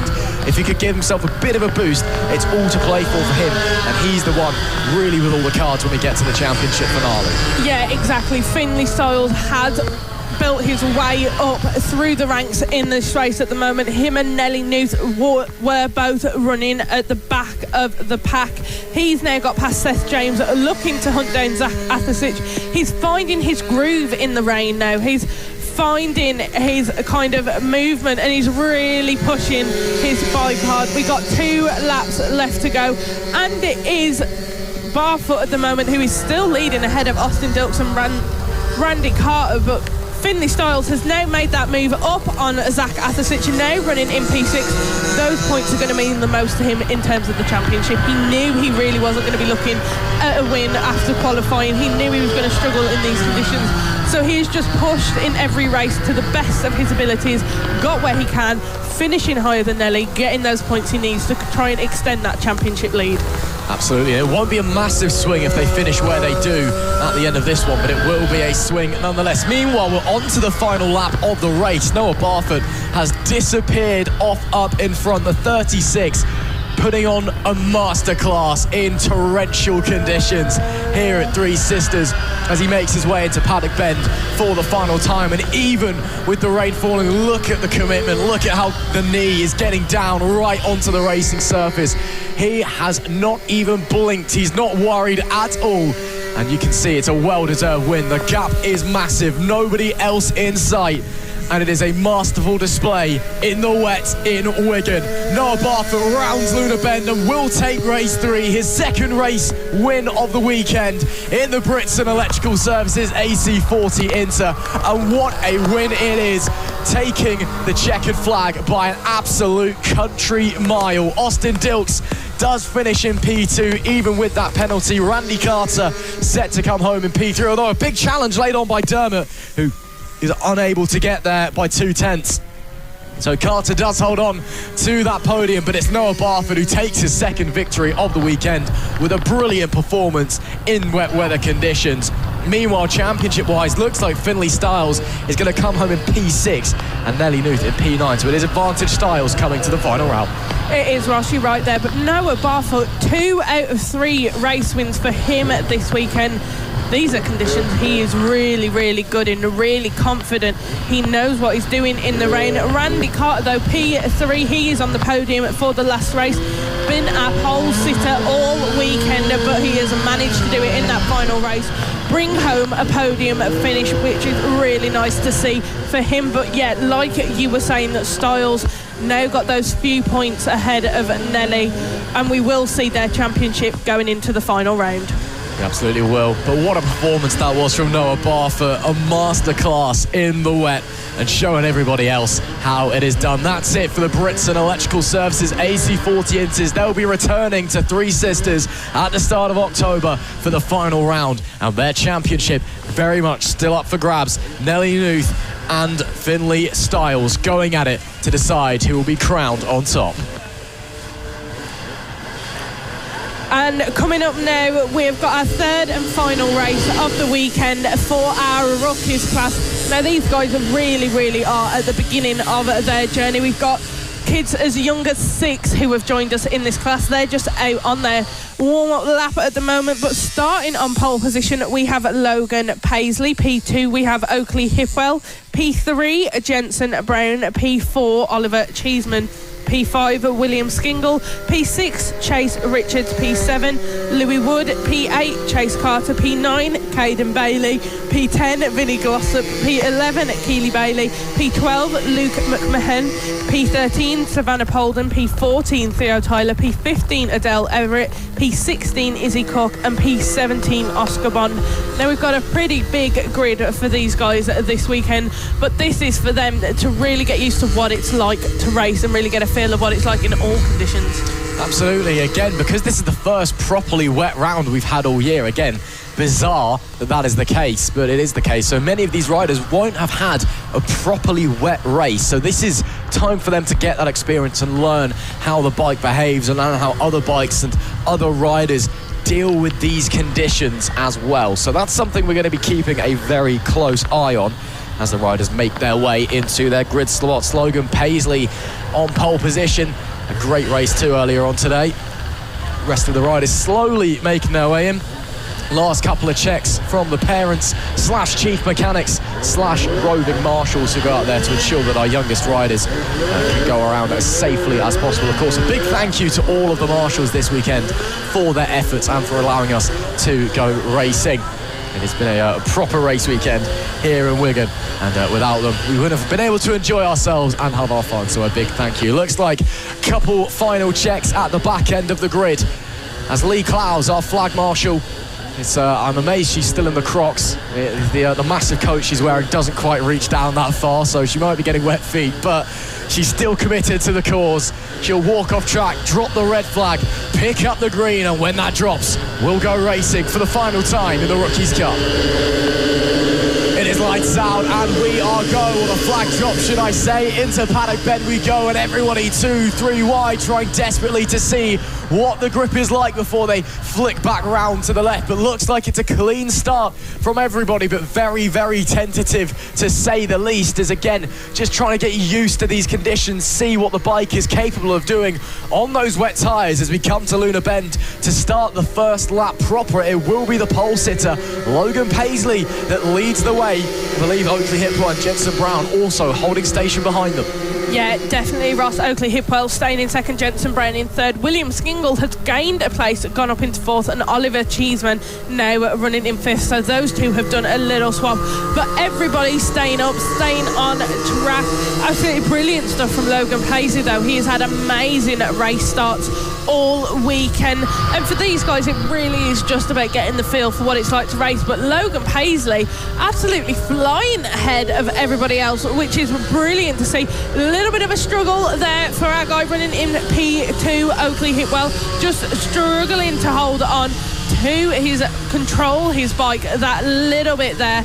But the 171 of Jensen Brown following behind him, and William Skingle in P4. Everybody's staying pretty bunched up together from P2 onwards.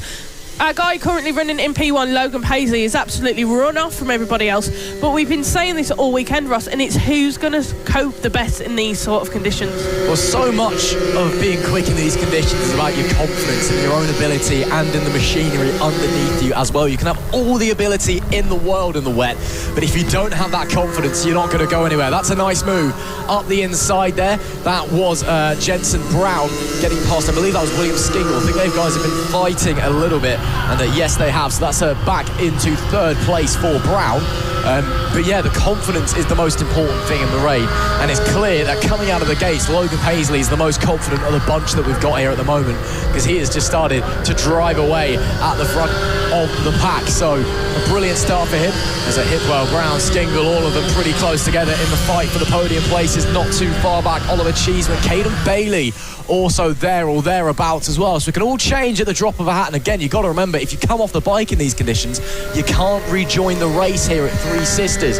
You're down and out, you are down and out. There is no chance of you taking the checkered flag. So the riders will be aware of this, and they'll be keen to try and keep it on two wheels as well. Yeah, they definitely will. We've got just 6 laps left to go now, but these are our guys battling it out for P2 at the moment.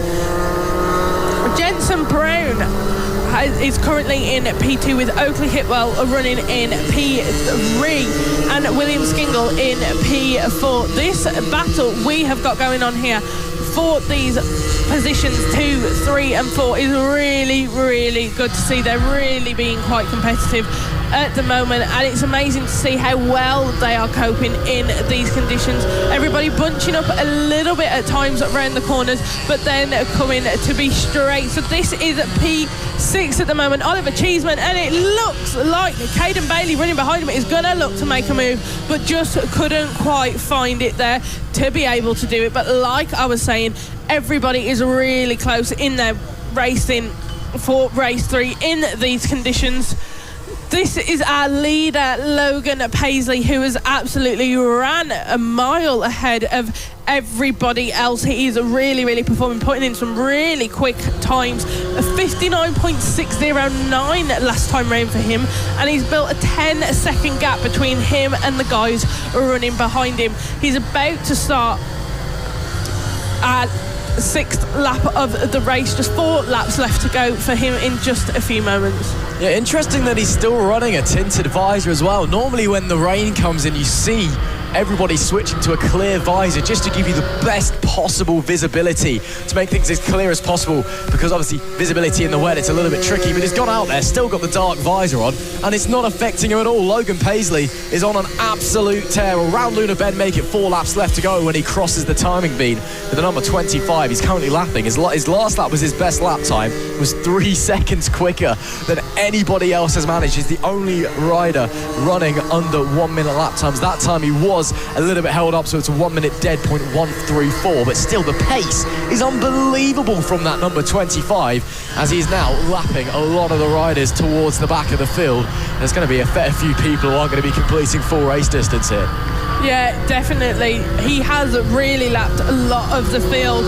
From around P8 onwards, he has lapped everybody, so he's really, really just putting in those times, really pushing his bike in these conditions. He knows he's pulled away from everybody else. He knows he hasn't really got anybody close to him who's really going to be looking to put pressure on and battle him. So right now, Logan can just really find his comfortable speed on the bike, find how he's wanting to look in these conditions, really figure out his driving style, and it's absolutely brilliant to see from him.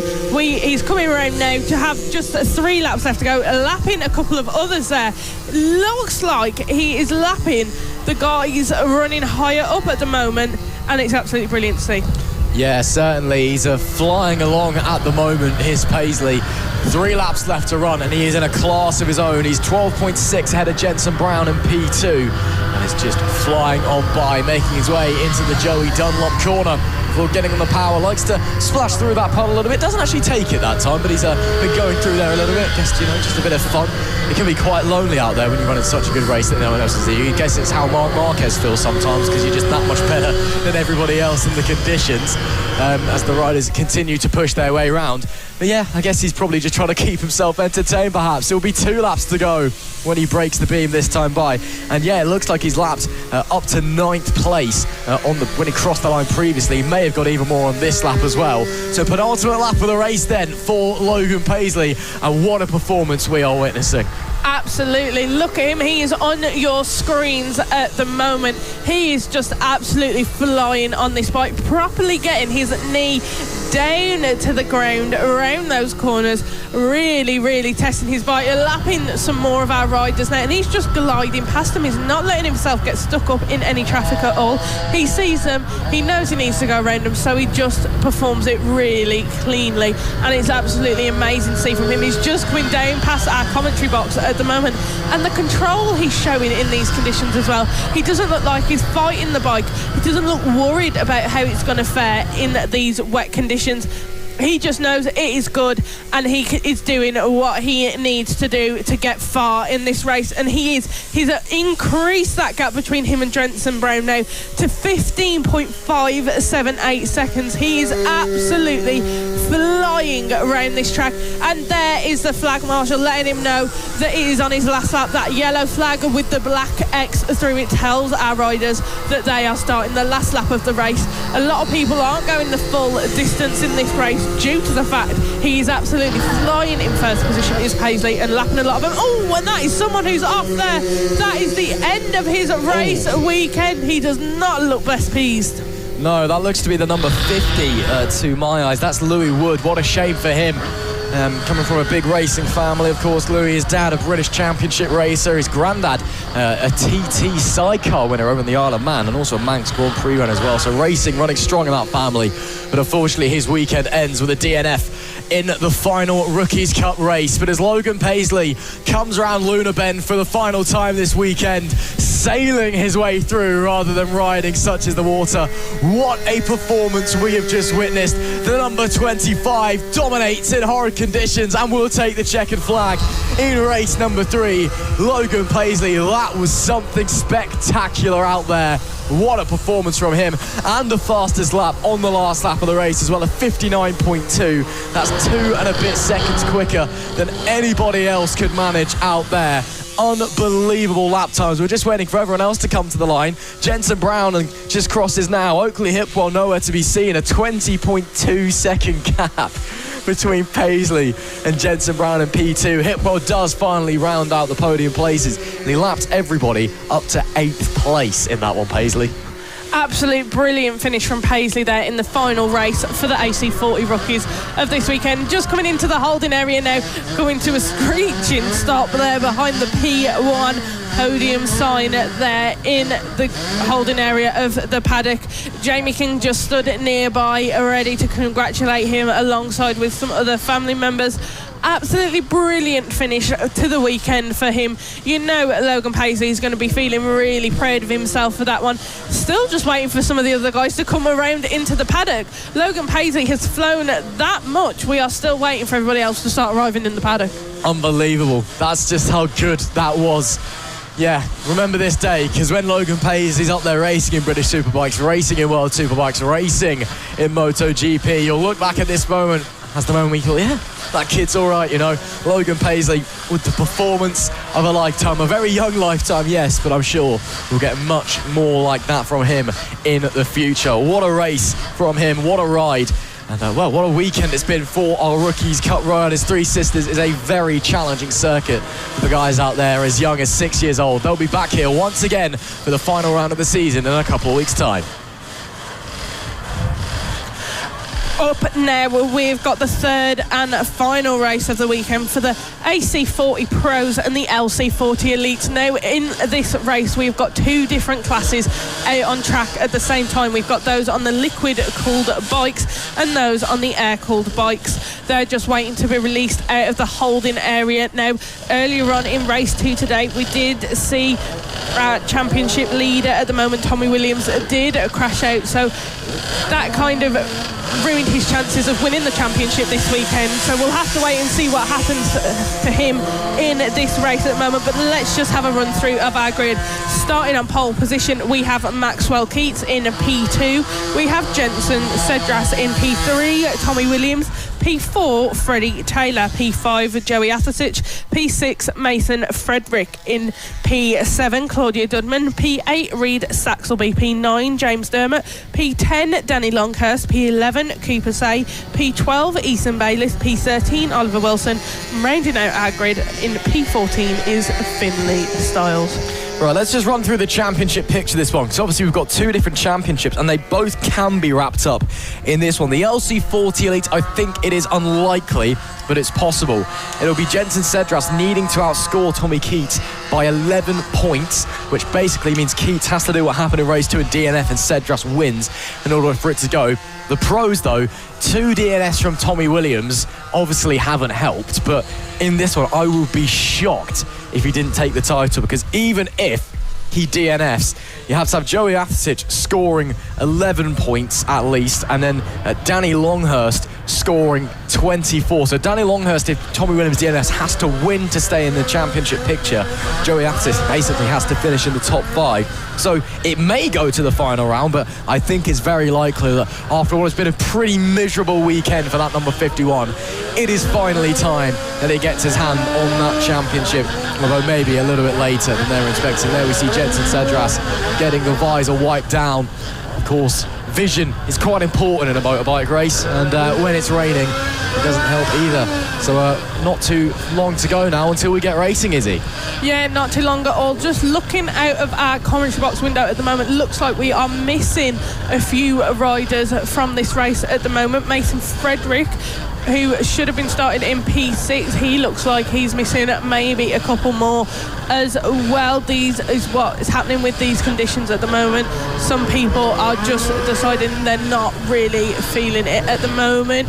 Lee Close, our flag marshal, is just telling people to get off the track so we can get this race underway. She's moving off to the side now. She is raising that flag and she drops and it's lights out and away we go. Racing starts underway. The 51 of Tommy Williams on that air-cooled bike has just flown past our guys running on liquid-cooled bikes. What a fantastic start to the race for him. We've still got Maxwell Keats, the number 24, and Jensen Sadras following behind him in P2, and then Jensen Sadras in P4. Freddie Taylor has got himself caught up in the mix of those, but what a start for Tommy Williams. He comes round now to properly start the lap of this race and start the countdown. We've got 9 laps left to go. I wonder what's going to happen here.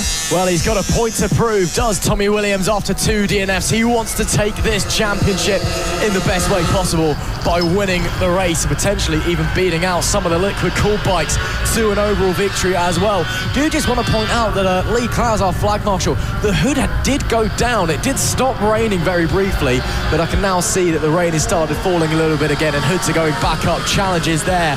That's Joey Athasic and Reed Sachs will be getting side by side coming into Paddock Bend. Claudia Dubman watching along patiently behind them to see if anything happens. But as we're going to start lap 2 in a short moment's time, it's still Tommy Williams that leads overall. Behind him, Maxwell Keats leads in the LC40 Elite class. Then you've got another air-cooled bike, and then you've got Jensen Sadras in second place, P4 overall in the Elite class of bikes. So lots of things to think about. Here you see the warp speed of Maxwell Keats. He's so fast on the straight and gets back into the overall race lead. Almost contact there between Williams and Freddie Taylor behind, and they're starting to get the elbows out because they're fighting for a race win in class. 8 laps left to go in the top 4, pretty close together. 2 in the elites, 2 in the pros. Really, really close together, Ross. You're right there. But these guys, absolutely brilliant stuff what we are seeing from them so far. Tommy Williams now been passed by Maxwell Keats. Maxwell Keats currently leading this race overall,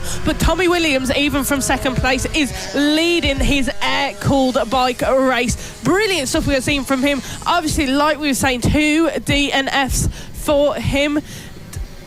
2 DNFs for him so far this weekend. We are just hearing in our ears at the moment that race control have noticed that someone is riding around the track with their visor up at the moment. So we've got to wait and see who that is. But everybody else are running at the front of the pack. It looks like, though, whilst that is happening, Freddie Taylor has made the move past Tommy Williams. Tommy Williams is now running in a P3 overall, but P2 of the air-cooled bike race. Freddie Taylor is now leading that race, and Jensen Sadras on the liquid cool, just having that bit more power, that bit more throttle compared to the air-cooled bike. He's now got past Tommy Williams. Running at P3 overall is Jensen Sadras, but P2 in the liquid cool bike race. Yeah, I don't think Tommy Williams will be too upset by losing that race lead in class, because as it stands, he is still going to be taking the championship when he gets to the checkered flag. And Freddie Taylor actually starting to try and fight with Maxwell Keats. He's got through. He's running really quickly. Is Taylor fastest lap of the race last time, a 54.3. That was 8 tenths quicker than Maxwell Keats. So Taylor, suddenly an air of confidence around that young man with 6 laps left to run, and the top guys still pretty close together, it must be said as well. Taylor and Keats are starting to break away. There's several moves being made. That is Joey Athasic up the inside of Reed Saxelby. Nice and simple into Joey Dunlop corner, gets it done, but Saxelby on the switchback. Does he try to the inside in Paddock? No, Athasic confirms that position for the time being. But you can see just how close these guys all are. All it takes is for someone to go down or someone to start really fighting, and suddenly we've got a huge battle all for the race lead. Yeah, exactly, Ross. These guys are running really close together with just 6 laps left to go. Maxwell Keats is leading this race ahead of Freddie Taylor, but Freddie Taylor just put in the fastest lap last time round. It was 54.343. We are starting our next lap now, just 5 laps left to go, and Freddie Taylor is really hot on the Taylor of Maxwell Keats. Freddie Taylor on that air-cooled bike is really catching up with Maxwell Keats on that liquid-cooled, just 0.2 seconds separating these guys. Freddie Taylor has come out like an animal for this last race and really shown what he can do. They're just coming round Joey Dunlop corner now, coming down past the commentary box. Maxwell Keats is still leading ahead of Freddie Taylor, but Freddie Taylor is hot on his tail. But this is brilliant to see. He keeps moving out on the straights, does Freddie Taylor. He doesn't want people thinking that these liquid-cooled bikes are any better than the air-cooled. He is wanting to prove a point. He's just got so much confidence, he's been able to find grit where no one else is really able to. This is an amazing race we're seeing from Freddie Taylor. He won't be getting Keats up the straight, because Keats up here as they get through a bit of lap traffic. That's James Dermott, I believe, they go through. No, in fact, it's not. It's the 89 of Cooper Say that happen to make their way through. Of course, no blue flags, but Cedras going the long way around gets it done. But especially down this bottom end of the circuit, coming on to the pit straight, Freddie Taylor's just so good through here. Not close enough to draw alongside into Paddock Bend this time. He did try it on the previous lap. 4 laps left to go, though. There is still plenty of time for Taylor to launch another attack, although Cedras is starting to get involved. Looks like Tommy Williams has been massively held up there by Cooper Say, so it's now a 3-way fight for the overall race lead. 2 LC40 Elite bikes and 1 AC40 Pro bike. As it stands, the liquid-cooled Elite class, that championship is going to go down to the final round, and the gaps in it'll go to 60 points separating Jensen Cedras from Maxwell Keats. But again, Tommy Williams, P4 overall, currently in P2 in the air-cooled class. When the checker flag falls, if he is still there, he will be your 2025 champion. Yeah, Williams is really looking to keep a hold of this 4th position overall, running 2nd currently in the AC40 race at the moment, but if he holds on to that position, he will be your championship winner for the air-cooled bikes for this year. A brilliant performance he is putting on for us. He's had 2 DNFs already this weekend. He doesn't want a 3rd one. With just 3 laps left to go, he's going to make sure and do everything he can to stay on that bike, deal with the pressure from people behind, but try and get himself into that comfortable position where he's not really under that much pressure and he can just look to hunt down the guys in front. But we're coming right now, 2 laps left to go. Just in the corner of our camera there, we could see our race leaders. Tommy Williams is ever so slightly beginning to catch up with them. He is really pushing his bike to the limit. Yeah, everyone really stretching. They all want to be winners in the final race of the weekend to cap off a successful time at the racetrack. There can only be one, unfortunately. Currently, it's looking like it's going to be Maxwell Keats in the LC40 Elites and Freddie Taylor in the AC40 Pros, who is still there and still fighting with the 2 liquid cool bikes. Jensen Cedras has got past him, though, so it is now an LC40 Elite 1-2 overall. That means that Cedras can maybe try and fight Keats to further open up the championship gap potentially as they come round Luna Bend, though. 1 more tour to go. Keats from Cedras in the LC40 Elite. It's Freddie Taylor who leads in the AC40 Pros. Absolutely it is. We are on the last lap now. It is Maxwell Keats who leads ahead of Jensen Cedras now. Jensen Cedras has just got up past Freddie Taylor. On the last lap now, it is going to be a battle to the bone between these guys. Jensen Cedras has really caught up with Maxwell Keats in these past couple of laps, and it is all to play for now as they come round Joey Dunlop corner.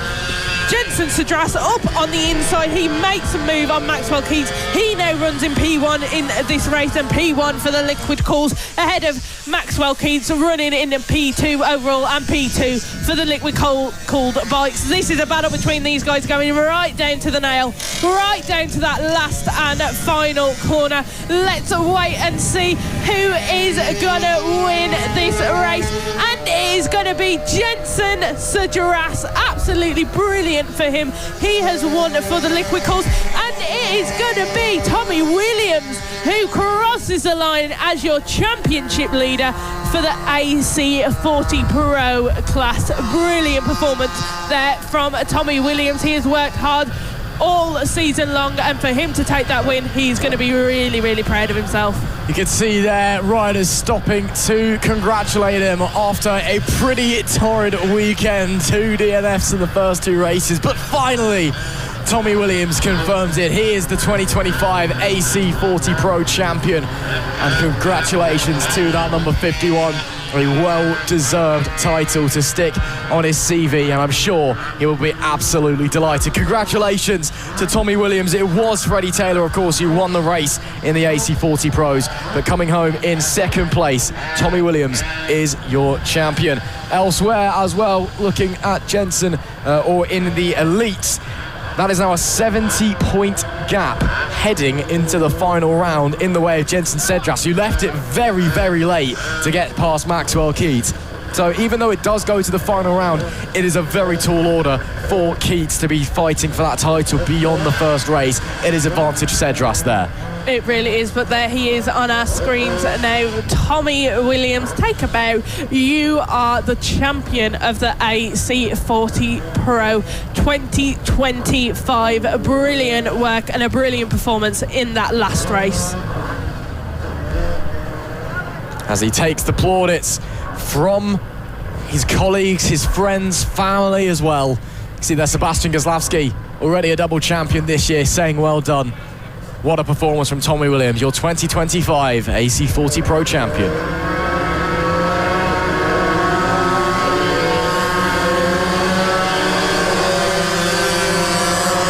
It is time for the senior mini motos, and is this the moment where Matt Birkin crowns himself a 3-time champion? The gap is 75 points heading into this race ahead of Katon Payne. If he outscores Payne, Matt Birkin leaves here as a 3-time senior mini moto British champion. Let's run through the grid for you. Coming into the final race of the weekend, it's Birkin from pole alongside Nick Bennett, Gary Eldridge P3, and Katon Payne, who's been fast charging at the start. He starts in P4. Callum White starts 5th with Harvey Jeremy in P6, Andy Weed in 7th with Tom Burt in P8, Chris Yeomans as 9th, Chris Bain in P10, and Nicky Lewis in P11. And of course, the championship can stay the same, as you can see the state of Lee Klaus's Crocs getting a bit muddy. It is pretty grim out there, and obviously she's having to walk onto the grass to get the flag, so sorry about that, Lee, but I hope you're enjoying the time out there in the wet and the wind. Yeah, championship-wise, if neither Payne nor Birkin score, or they don't finish, Birkin does still take the championship on countback, because he's won so many races across the year. So it is advantage to Birkin massively. Katon Payne, all he can really do is just outscore him, score as many points as he can to keep his hopes alive. Yeah, definitely, Ross, but all weekend it has been these two. Matt Birkin finished race 2 earlier but did not finish race 1 yesterday. He's been having some issues with the bike that we found out as we went and chatted to him on Friday evening, but he's just looking to finish this race, make sure he finishes ahead of Katon Payne and get those points. But Lee Clay is our flag marshal now. She has the green flag. It is up and it is down, and we are away racing. Matt Birkin, a brilliant start for him there, absolutely fabulous stuff, but Katon Payne passed him now. Not sure what happened around that first corner there for Matt Birkin, but Katon Payne has got P1 position away from him, or maybe actually it's the 711 of Nick Bennett now leading this race. Matt Birkin up past Katon Payne again to take back P2, but Katon Payne back past him again. These two are playing a bit of cat and mouse, but Nick Bennett, a brilliant start for him as he comes round to properly start this race. 9 laps left to go. Nick Bennett leading ahead of Katon Payne, and Matt Birkin running in 3rd, Andy Weeden in 4th, and Chris Yeomans in P5. Chris Yeomans, a brilliant start from him from P9 on the grid to P5. Yeah, as we push onwards in this one, Birkin and Payne looking to do battle. Whoever finishes in front either takes it to the final round or takes the title here. Currently it is advantage Payne will be back at 3 Sisters. Payne will be back at 3 Sisters in a couple of weeks. then, but it's all to play for. There's still 8.5 laps left to go in this one. Nick Bennett already has a pretty healthy lead up in front, 1.5 seconds there or thereabouts, as everyone's spread out quite far. Everyone just tentatively trying to find the grip, see how they feel in these wet conditions. Coming through Luna Bend, it's like a river through there. You can see them splashing through puddles on the racing line. It'll be 8 laps left to go then as they cross the line, and it is Nick Bennett that leads the way. Katon Payne in second, Matt Birkin in P3, a 1.8 second gap between our leader and P2. Absolutely, there is indeed, but Matt Birkin just 0.8 separates him and Katon Payne, who's currently running in second. Matt Birkin is going to be pushing the most out of his bike, but on our screens at the moment we can see the 99 of Gary Eldridge and the 322 of Callum White, the third and final member of the Birkin family who is racing this week, and these guys going in battle here for the position of P6. Callum White looking to make that move on Gary Eldridge, and he does it up through the inside into that corner, and it is Callum White who now runs in P6 ahead of Gary Eldridge. That was a clean move from him there, but here on our screens at the moment we can see the leader Nick Bennett with Katon Payne running slightly behind him and Matt Birkin just behind him. Katon Payne, really, you can see how tucked in he is on his bike down that straight. He is properly catching up with Nick Bennett now, looking to try and be able to make a move. We've got 7 laps of racing left to go as they come around now to come down this area of the track, sweep around, come around through a Joey Dunlop corner, and then down past the commentary box. It is Nick Bennett who leads ahead of Katon Payne, with Matt Birkin just behind them in third place. But Matt Birkin could be playing the game that Nick Bennett was earlier in the first race. Keep an eye on what's going to happen between Katon Payne and Nick Bennett, because if those two crash out, that gives Matt Birkin an easy pass through. Again, it's this situation where it works better for Matt Birkin to sit back, as Payne has to push. He wants to get as many points as possible to give himself the best chance going into the final round of maybe causing a huge upset and walking away from 2025 as your senior Mini Moto British champion. Meanwhile, Matt Birkin can just sit back and watch, and if Payne pushes too hard, makes a mistake and goes down, he is champion. So lots of things to consider out there. Getting told the wind is massively picking up now, so that's something to consider. Looks like Birkin has really closed in on our front pair as they come onto the pit straight as well. Payne's looking to the inside, and maybe because Payne is forcing Nick Bennett to defend, it's slowing them down. It's allowing Birkin back into the conversation. We've suddenly got a three-way fight for the lead on our hands. Definitely, and that's what we were saying earlier. Payne is stuck in the middle right now as well. He's been aggressive towards Nick Bennett. He wants that P1, but as he's being aggressive, Nick Bennett is being defensive, which gives Matt Birkin that window to pull up that bit closer to him and get involved in this battle. We're coming round now to have 5 laps left to go. A very interesting race for these guys in the senior Mini Motos. Their final race of the 5 laps left to go. A very interesting race for these guys in the senior Mini Motos. Their final race of the weekend. But Matt Birkin looking to make a move on the outside of Katon Payne there, but couldn't quite get enough from his bike to be able to do so. But he has really closed down that gap now, and these guys are running here are looking to be in a 3-way battle for P1. Matt Birkin thought he could make the move on both of them there around Joey Dunlop corner, but that did not play in his favour at all there, and he's got to catch up with them that little bit more once again. But it is Nick Bennett and Katon Payne who are battling it out for P1 at the moment. Katon Payne putting the pressure on, but not really looking to make a move at the moment. He pulls out that little bit, but he doesn't really get as much on the throttle as he needs to be able to make that move where he can. Yeah, just unable to really find a way through at the moment. Birkin, of course, now building that time back up after he bit off far more than he could chew going onto the pit straight. And look at the pace that Birkin's got up the straight. He's got a great run out of Luna Bend, and he might be trying a move, sweeping round the outside. That is superb, Matt Birkin. And is that the move that clinches in the championship as well? And Nick Bennett's up in front. Birkin has found another gear here at Three Sisters. He's going to have to go the long way around. Surely not, as as Bennett bumps over the puddles. Birkins has to settle for P2. 3.5 laps left to go. Any one of these three could be winning this race. Knowing the senior Mini Motos, all three of them could end up on the floor in a few moments' time. It's chaos. Yeah, Ross, that is really true. Always chaos ensues in these guys' race.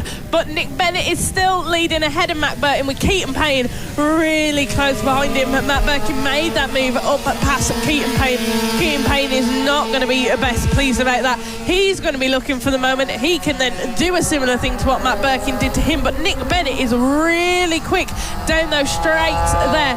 3 laps left to go, and it is a brilliant stuff we are seeing from them. They are just gliding on through around this track. Matt Burton, though, really looks aggressive, and he does it. He sweeps around the outside of Nick Bennett, and Matt Burton is now leader of this race. Could that be the move for the championship leader? We will have to wait and see, but that was an amazing move from him there. We are coming round to just have 2 laps left to go soon. Brilliant stuff we are seeing from Matt Burton. He's now building open a gap between him and Nick Bennett and Katon Payne. He's got out of that messiness now. He can look to really push on. Yeah, going to be 2 laps left to go. Bennett there still pushing, but Birkin's given himself a buffer between himself and Payne in P3. Penultimate lap of the race as they rise up the hill to Pentith's climb before cutting back on this right-hander. Bennett not close enough to make a move. Birkin has about 3 bike lengths at the moment on his opponent. The 711 coming into Joey Dunlop corner. Is there anything in there? No. Birkin too far ahead. Katon Payne needs to get through, and needs to get through now if he wants to take this to the final round. He definitely does. We are coming down now. They have just come past the commentary box. The speed these guys are going round into that first corner there. Paddock corner was absolutely phenomenal. Matt Birkin, though, are leading ahead of Nick Bennett and Katon Payne. Those two are neck and neck at the moment. Katon Payne is looking to try and get back past Bennett when we're coming around to just having 1 lap left to go, because it's this lap or nothing for Katon Payne. He needs to do really well. They're coming across there now. They've just got 1 lap left. You saw the flag there. That is Matt Birkin, our championship leader at the moment, running in P1 for this race. If he gets it at the end of this race, if he takes P1, he has won the championship, so he needs to stay where he is. But Katon Payne, rapid move up on the inside of Nick Bennett there. That was very unexpected.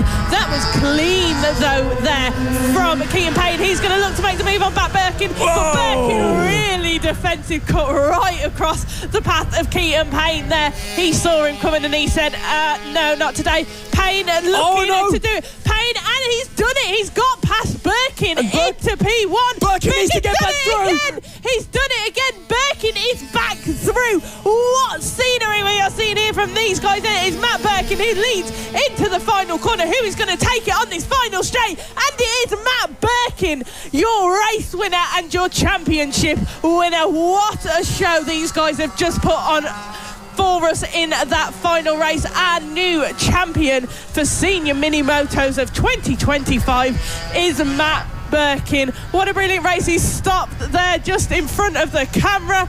Give us a little wave, Matt Birkin.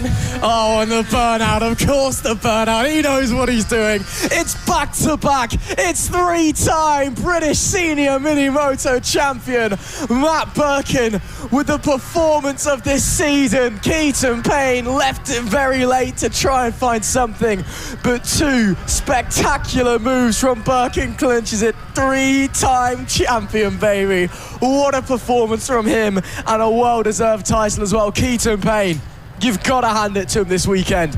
He's had a phenomenal run of form the last couple of rounds. He came into this weekend as a dark horse and leaves it as a man who could have been a very close title contender in the final round. But in Senior Mini Moto in 2025 and across the last few years in general, there's no stopping that man. It's Matt Birkin on top once again.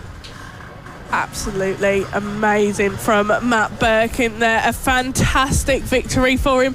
You can see him there just chatting with everyone. He's had a really good season this year. I wonder how he's going to celebrate, but I feel like me and Ross can already guess that after our conversation about Thursday night, what him, Callum and Josh had got up to. I think we know how he's going to be celebrating that win tonight. Yeah, and it's a very deserved celebration. Katon Payne, Glad to see that he's all smiles underneath the helmet. No, I know a lot of people would think losing out on a championship like that, you'd be distraught, but you have seen it all this weekend. Whenever championships are clinched, there is nothing but respect and love shown for the new champions, and people so gracious in defeat. It is really wonderful to see. A great performance from Nick Bennett as well, the 711. He's had a mighty weekend, and it's great to see him fighting back up at the front once again. But as I said, there is no stopping that man, 3-time champion, Matt Birkin.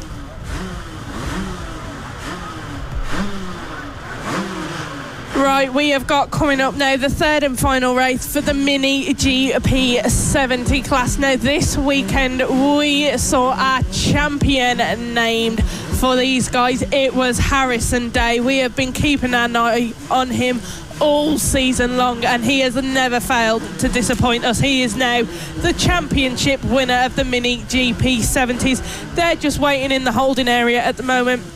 Are going to be let out onto track for a warm-up lap, a sighting lap, and then they will be off racing for the final time of this weekend here at Three Sisters. One more time around here, then of course till we come back, Izzy, for the final round of the season. In a couple of weeks' time, of course, we will be using the Valley layout for all classes then, so all classes will be experiencing a new track layout rather than just going to the same track 2 race weekends in a row. That would be a disappointing way to end the season, and especially with championships. There he is, the man of the moment, Harrison Day. If you weren't sure he'd won the title yet, you definitely do now. Decked out in all gold, the 2025 Mini GP 70 British champion. As I've said time and time again, joins a very, very elite list. So many big names have won this title and have gone on to have spectacular careers beyond FAB-Racing, and Harrison Day surely will be joining that club in the very near future. I know that the British Talent Cup very much likely beckons for 2026, but for now, it's supposed to be a victory parade. It was supposed to be a victory parade in race 2 earlier on, but he actually went down and out early doors and crashed from the race lead. So this time, hopefully, he gets his victory parade. As the riders make their way out onto the circuit, though, it is Travis Shaw on pole position. Your 2025 champion, Harrison Day, starts alongside him. Frankie Watson is third, with Taylor Tomlinson, who woke up this morning and just decided he wanted to be Agostini, Rossi and Marquez all rolled into one. He starts in P4. Matthew Thomas is fifth, who also decided earlier on that he just wanted to be the fastest person to ever get on a motorbike. He's going off in P5. Logan Cousins is alongside.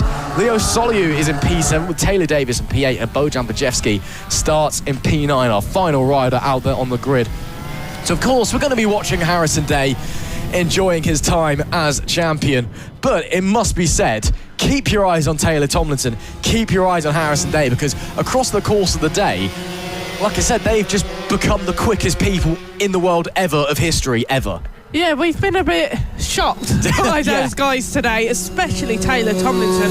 We literally said he's woken up this morning and decided he was going to be an animal in these races. Remember right now, guys, you are watching the Mini GP 70 class. When you are on the road to MotoGP, this is where you want to get to in FAB. Lots of our riders go on to bigger and great things, such as the Red Bull Rookies Cup, British Superbikes and British Talent Cup. Maybe we'll be seeing Harrison Day there in a couple of years. His dad, Josh Day, who is just on track with him at the moment, was in British Superbikes himself a couple of years ago.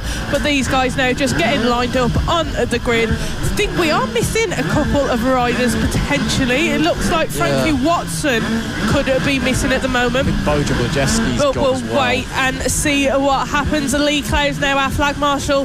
She's getting ready to get this race underway, and it is flag up, flag down. We are racing. A brilliant fast start there for Harrison today. He's just pipped it past Travis Shaw there, but Travis Shaw under pressure from Taylor Tomlinson. We told you to expect this. Taylor Tomlinson has been on fire all day today, and he's done it up on the inside. A brilliant move there past Travis Shaw, but our race leader Harrison Day got ahead of everybody else, and he's building that gap. That is someone very slow towards the back there. That is Bojan Bajewski. We know he came off a little earlier on today, so perhaps he he is suffering from some issues at the moment. But this is our group battling it out for P3 there. We've got Travis Shaw, Frankie Watson, and it looks like Matthew Thomas or Logan Cousins all really closely grouped together.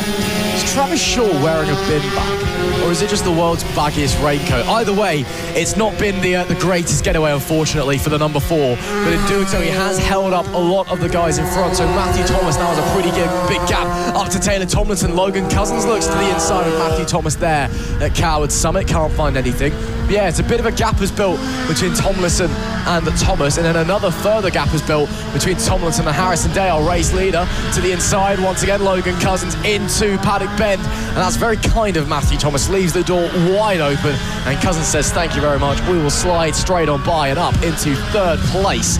So, as a result of being held up by Shaw, big gaps forming early doors here at Three Sisters, but still a long way left to go in the final race of the weekend in FAB-Racing's Premier Class. We'll just have to wait and see who's got the bottle, who's got the ability in the wet. Yeah, exactly. Logan Cousins did make that move just on Matthew Thomas, but Matthew Thomas, it looked like he just left the space there. This is race 3 for these guys. It is the final race of the weekend. The championship has been decided now.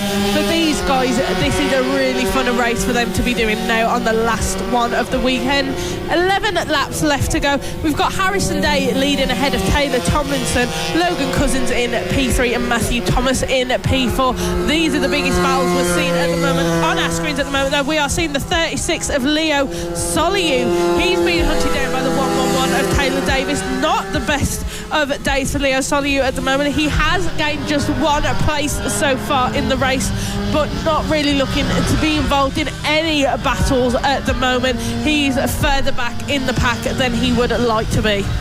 Yeah, it's unfortunate for Soliu, who's had some very strong races this weekend and some less strong races, unfortunately, for him. There is your race leader, Harrison Day, who on the last lap went 2 seconds quicker than anybody else. Gap was up to 3.2 against Taylor Tomlinson at the line last time. He's coming to the line now, so we'll wait to see if he's gone any faster, wait to see if Tomlinson's anywhere inside. No, a tenth or two slower than his previous effort, but still very consistently quick. And Taylor Tomlinson 4.7 back. So Harrison Day very much in his element here. Again, we were saying it earlier in race number 2, all the pressure of the championship, all of the stresses that comes with that and the anxiety lifted off your shoulders. And although he ended up crashing out of race 2, probably a little bit embarrassingly to be brutally honest, he's out there. It's essentially a victory parade for him. He's got the gold helmet, the gold leather, the gold fairing, showcasing he is champion. Does he have the number 1 on the front of the bike as well, or is it still number 15? I didn't actually notice it. Yeah, he does. He's got the 1 plate on the front as well. This is about him showing off. This is his time to shine. And to go out there, take a pretty dominant win while you're doing it, it's a pretty good look. Yeah, it definitely is. He has worked really hard this season, and now it's a chance for him to show it off in amazing fashion. But he is our race leader at the moment. There is a 4-second gap between him and Taylor Tomlinson running in second. He's done what he does in so many of his races. He gets a good start. He gets that gap forming on that second lap, and then when we get to the lap sort of time we are now, where we're on 9 laps left to go, he gets comfortable. He knows he's got that big enough gap. No one's really coming hunting him down at the moment. He gets comfy on the bike, he gets comfy in his lead, and he just flies away. But there on our screens at the moment is the guy running in second. That is Taylor Tomlinson. He's also not really got any pressure from anybody at the moment, because Logan Cousins is a further 4.7 seconds back from Taylor Tomlinson. So the front of the pack of this race have really got spread out here. You got Harrison Day, then a 5.57 gap to Taylor Tomlinson, and then a 4.7 gap to Logan Cousins. So our front runners, who have been a lot tighter throughout the weekend in the races that we've seen so far, have really spread out for this final one today. I have indeed. Tomlinson taking his first race wins of 2025 earlier on today. He's had 2 wins so far, in fact, this weekend. It's been a long old time since we've seen him busting out the Macarena as he crossed the line. It's great to see it twice in one day. He's such a lovely young lad with heaps of talent as well. Of course, a former Rookies Cup champion a few years ago. And although for whatever reason hard times were falling him recently, and by his standards, success was just not coming, but it's great to see him finally back up onto the top step of the podium today, even if it currently looks like he won't be taking victory in race 3 as well, because Harrison Day he's got that gap up to 5 seconds, and now he's backed off the pace and he's just cruising around. But still, great to see Tomlinson out there doing his thing. Logan Cousins as well, he's been having a quietly very good weekend. We've not been focusing much on Cousins because obviously there's been championships, there's been crazy stuff going on in different races and different people winning from out of nowhere and all those sorts of things. But Cousins, in the background, really solid riding all throughout, and as it currently stands, set to be taking a pretty good podium unless Matthew Thomas can get back in the equation. But the number 7, he's been very solid all throughout. Yeah, he's been really consistent this weekend is what I'd say about Logan Cousins, and he has been all season, and that is one of the things, especially when you're starting out your racing career like he is now. Consistency is key. He is constantly scoring in those higher points. Yes, it might not be a podium every time, but it is most normally those top 5 positions which matter the most to him. He knows he can be up there and battle with the other guys around him, which is really good to see. But there on our screens is the 36 of Leo Soliu. He is just winding his way around at the moment. He has just got past Travis Shaw actually and has taken that P5 position, so they've done a swap now. Travis Shaw really not having a good race, so he started in pole position and is dropped all the way down to P6. He's going to be really disappointed with that. We've now got just 5 laps of racing left to go, but you do know that Travis Shaw is not going to be best pleased with that outcome. Yeah, it's not been a solid weekend, unfortunately, for Travis Shaw. He came in with a hope, it was a slim hope, yes, but a hope that he could be taking the title fight down to the final round, but a DNF in race number 1, slipping off at Luna Bend and taking Frankie Watson with him as well at the same time, and then a disappointing race, so a disappointing race 3. He's really struggled, and that's a shame because that number 4 is a great bike and he's a fantastic rider on top of it as well, and we'll still be looking to be the 2025 vice champion, it must be said. And yeah, a real shame for him that he's just struggling, whatever it is. I'm sure coming to the final round of the season in a couple of weeks' time, we'll be back up to his brilliant best. We now do have a fight for 3rd place brewing. Matthew Thomas has done that thing that he did in race 2 of the Extreme 200 earlier on. We're about halfway through the race. He just decided he is the fastest person who's ever been involved in motorsport, and banged in a fastest lap a second quicker than anybody else, and just closed down a 5-second gap to Logan Cousins like it was absolutely nothing. And these guys, it's going to be 3 laps to go when they get to the line, and Travis Shaw, you can tell he's very desperate for the podium as Taylor Tomlinson goes past some lap traffic. Oh yeah, and you can just see there the speed that Taylor Tomlinson has got as he's past that traffic. But now we've got the issue of Logan Cousins and Matthew Thomas have got really close together again, and now they're going to have the issue of coming past some traffic now as well. That is Bojan Blazewski, and these two have got to worm their way past while also making sure, but that all went swimmingly for those. Logan Cousins though is still leading ahead of Matthew Thomas. Thomas though looking on the inside into that corner there, an absolute beautiful move from him there. That is Matthew Thomas now running in the P3 ahead of Logan Cousins. It looked like Cousins might have had a little look to try and take that back then, but he just couldn't quite do it. What a brilliant performance we are seeing from Matthew Thomas today in these races for the Mini GP70. Fabulous stuff. He's putting on a show for us. He's had his Weetabix this morning, Ross. Yeah, well, his mum did come up to us during the lunch break and said literally he did have Weetabix for breakfast this morning. It actually works. He had those crispy mini things. I'm not much of a cereal aficionado myself, so I can't confirm if that is actually true, but he is having a fantastic weekend. As Matthew Thomas took his first race win in the 70s last time out at Rowrah, and again on Sunday here at Three Sisters has just exploded, although the race win has eluded him. 70s last time out at Rowrah, and again on Sunday here at Three Sisters has just exploded, although the race win has eluded him. He's been ludicrously fast, and it sets up things. Cousins is able to get back through. We know the order we're going to be finishing in. Final lap of the race then for these guys as they come to the line. And I tell you what, actually, it's not horrendously far separating guys as Thomas manages to get through some lap traffic. He could fancy getting a move on Tomlinson if he has a very good top of the hill section. There, though, is the man of the moment, set to complete his victory parade. Your 2025 Mini GP 70 British champion, Harrison Day. The parade was spoiled a little bit in race number 2 after a small mistake left him down and out, but this time it has been inch perfect. And Harrison Day, should I say, is set to take another fine victory this year. Absolutely brilliant stuff. We are seeing him just about to lap Travis Shaw now. These two started on the same row of the grid and he's done it. He has lapped Travis Shaw. There is Harrison Day, your championship winner for 2025 for the Mini GP 70 series. He is just coming round now, round to the final corner. He takes the checkered flag. That is his victory parade. You see the Thomas little got Tomlinson.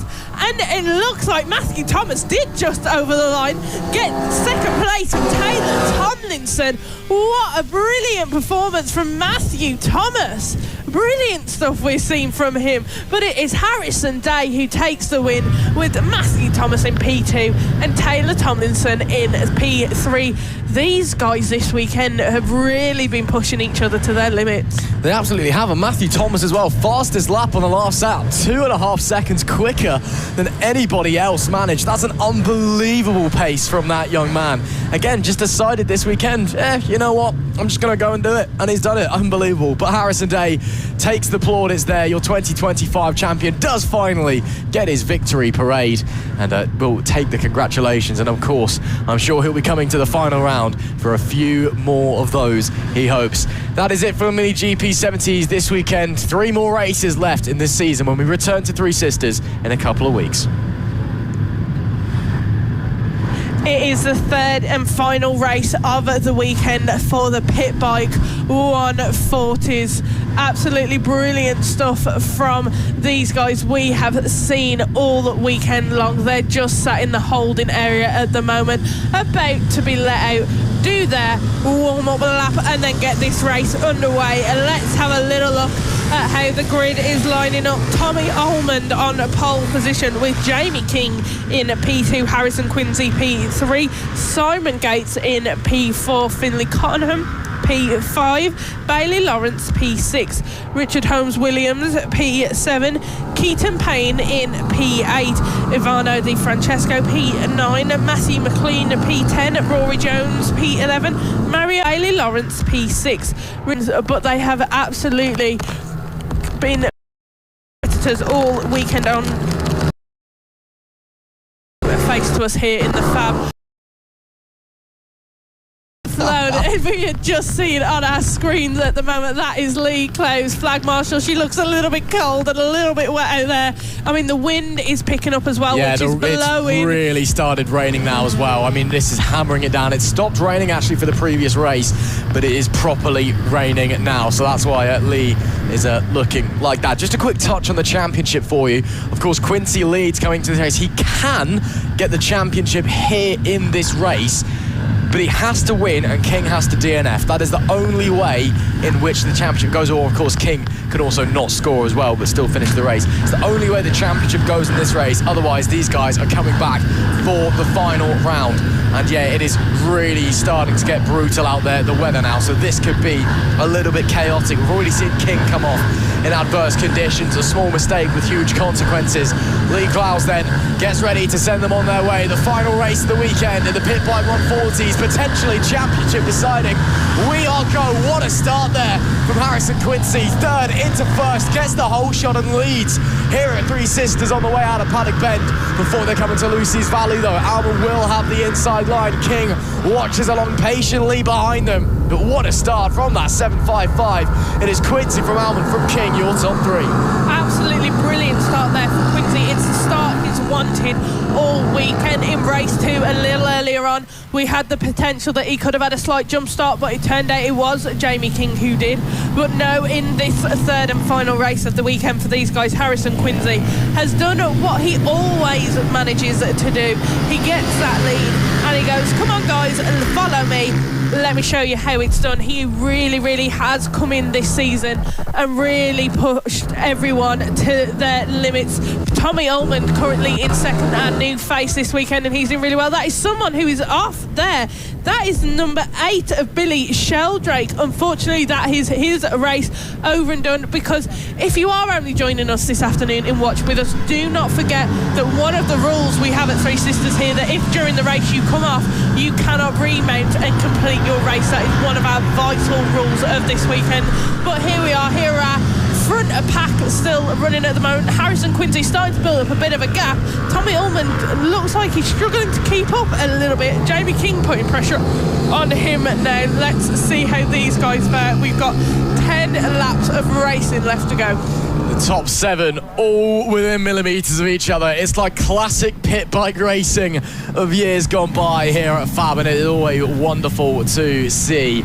It is Quincy from Almond from pit bikes. I think your top 3. Of course, Chris Wells didn't do the whole season. It was flat tracking last time out. I think he also had a road trip across the Isle of Man. He's at MotoGP this weekend for some reason. I've been seeing on his Instagram getting wined and dined. I don't exactly know how he's got that ticket. Back to the action though.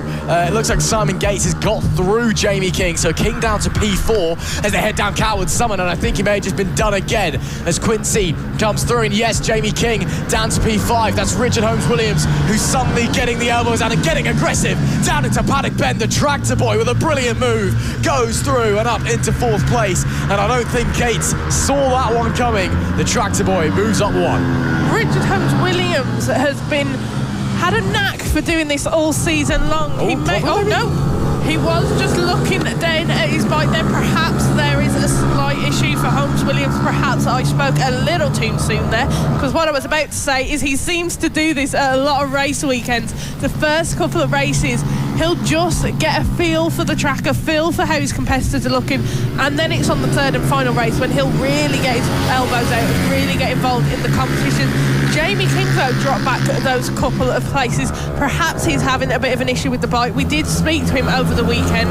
He said it was just blowing smoke and really being a bit misbehaved, but he said other than that, the pistons and everything were working fine. I think King's just been done again, actually. I saw there as well. King, dropping down even more places, perhaps. Quincy still leads here, though, from Ullman, from Holmes-Williams. King in P5 behind Simon Gates, and Finlay Cottenham is right on his tail as well. It's not going the way of the number 76 as it stands here at Three Sisters. I believe there may have been a change for P2 up in front. Let's just look ahead. Yes, there has. Holmes-Williams up to 2nd, and I think he may have just got to the lead. Richard Holmes-Williams. Oh, the tractor boy is back in business, baby.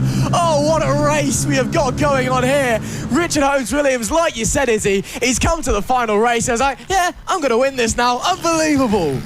I'm a bit speechless, I'll be honest, after that, Ross. I literally took my eyes, I was looking at the track just for 1 second, thought I saw some more rain, turned back round, and Richard Holmes-Williams has done it. He's got through and got P1 ahead of Harrison Quincy and Tommy Ullman. Tommy Ullman now going to be looking to put pressure on Harrison Quincy. Like we were saying earlier, there isn't much that can be done for the championship of this race. Harrison Quincy, so long as he's there up in those top points, it will be going to the next round, and it will be between him and Jamie King. If for some reason Jamie King does not score any points this weekend, then Harrison Quincy will take the championship. Yeah, of course, but he's got to be winning for that to happen if King DNFs. If Quincy doesn't win and King DNFs, it still goes to the final round. Holmes-Williams starting to open up a gap a couple of laps after he decided, I'm him, I am that guy, and has just taken the race lead. And look at the gap, it's unbelievable. Everyone else is trying to do it like a Moto 3 race, and they're all neck and neck. Holmes-Williams is starting to vanish off into the distance and set the fastest lap last time out of 107.312. That was about a second quicker than anybody else has managed so far. King down in P6, putting pressure there. Or is he dropped down to P7, in fact? Yes, he has. Jamie King down behind Katon Payne now. It's really, really struggling. That number 76 machine And you gotta wonder what is going on. Is title number 5 slipping out of the fingers of Jamie King as we speak? Back up to the front, and it is still leading Richard Holmes-Williams. Quincy second, Allman third. But again, it could all change in a blink of an eye, the snap of a fingers, the drop of a hat, because they're all so close together. All it takes is one little mistake or one big move to be the spark that ignites this. Yeah, it really is, Ross. These pit bike 140s never fail to give us chaos in a race. We never know what to expect. Yes, we will have the few guys who we know will be up there, but Richard Holmes-Williams has really surprised us in this final race today. He hasn't had the best of weekends. He has been that little bit further behind, but he got through the traffic, got past Quincy, and he's absolutely flying ahead now. I don't know what he's had for lunch. Might have had Weetabix for lunch, but he is now absolutely flying ahead of everybody else. Harrison Quincy on the defensive a slight little bit from Tommy Almond. He is there. Almond is following him, but it is Harrison Quincy who is holding on to second place. Look how close these two are every time they come out onto the straight.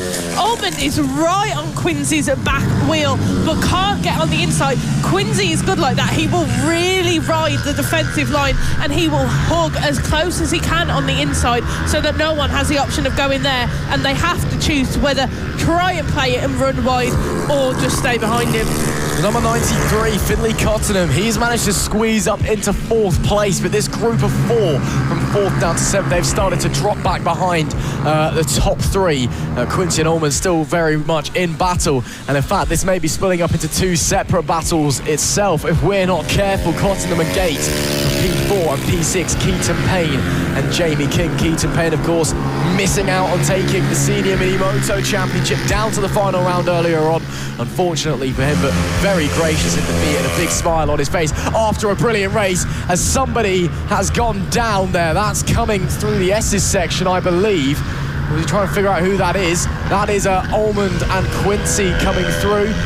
Quincy has started to up the pace a little bit and has started to catch up to Holmes-Williams perhaps. We'll try and figure out who that is that's gone down, but they're up on their feet, which is the main thing. Quincy knows as well, he's got 4 laps left to go now. He knows that he needs to be putting that pressure onto Richard Holmes-Williams. He knows he's got 4 laps left to take back that first place position. And we have got a yellow flag flying after that. Oh. Another rider is down. That's the 141 of Ivano de Francesco, who is down. Oh no, it's Quincy! Quincy is down!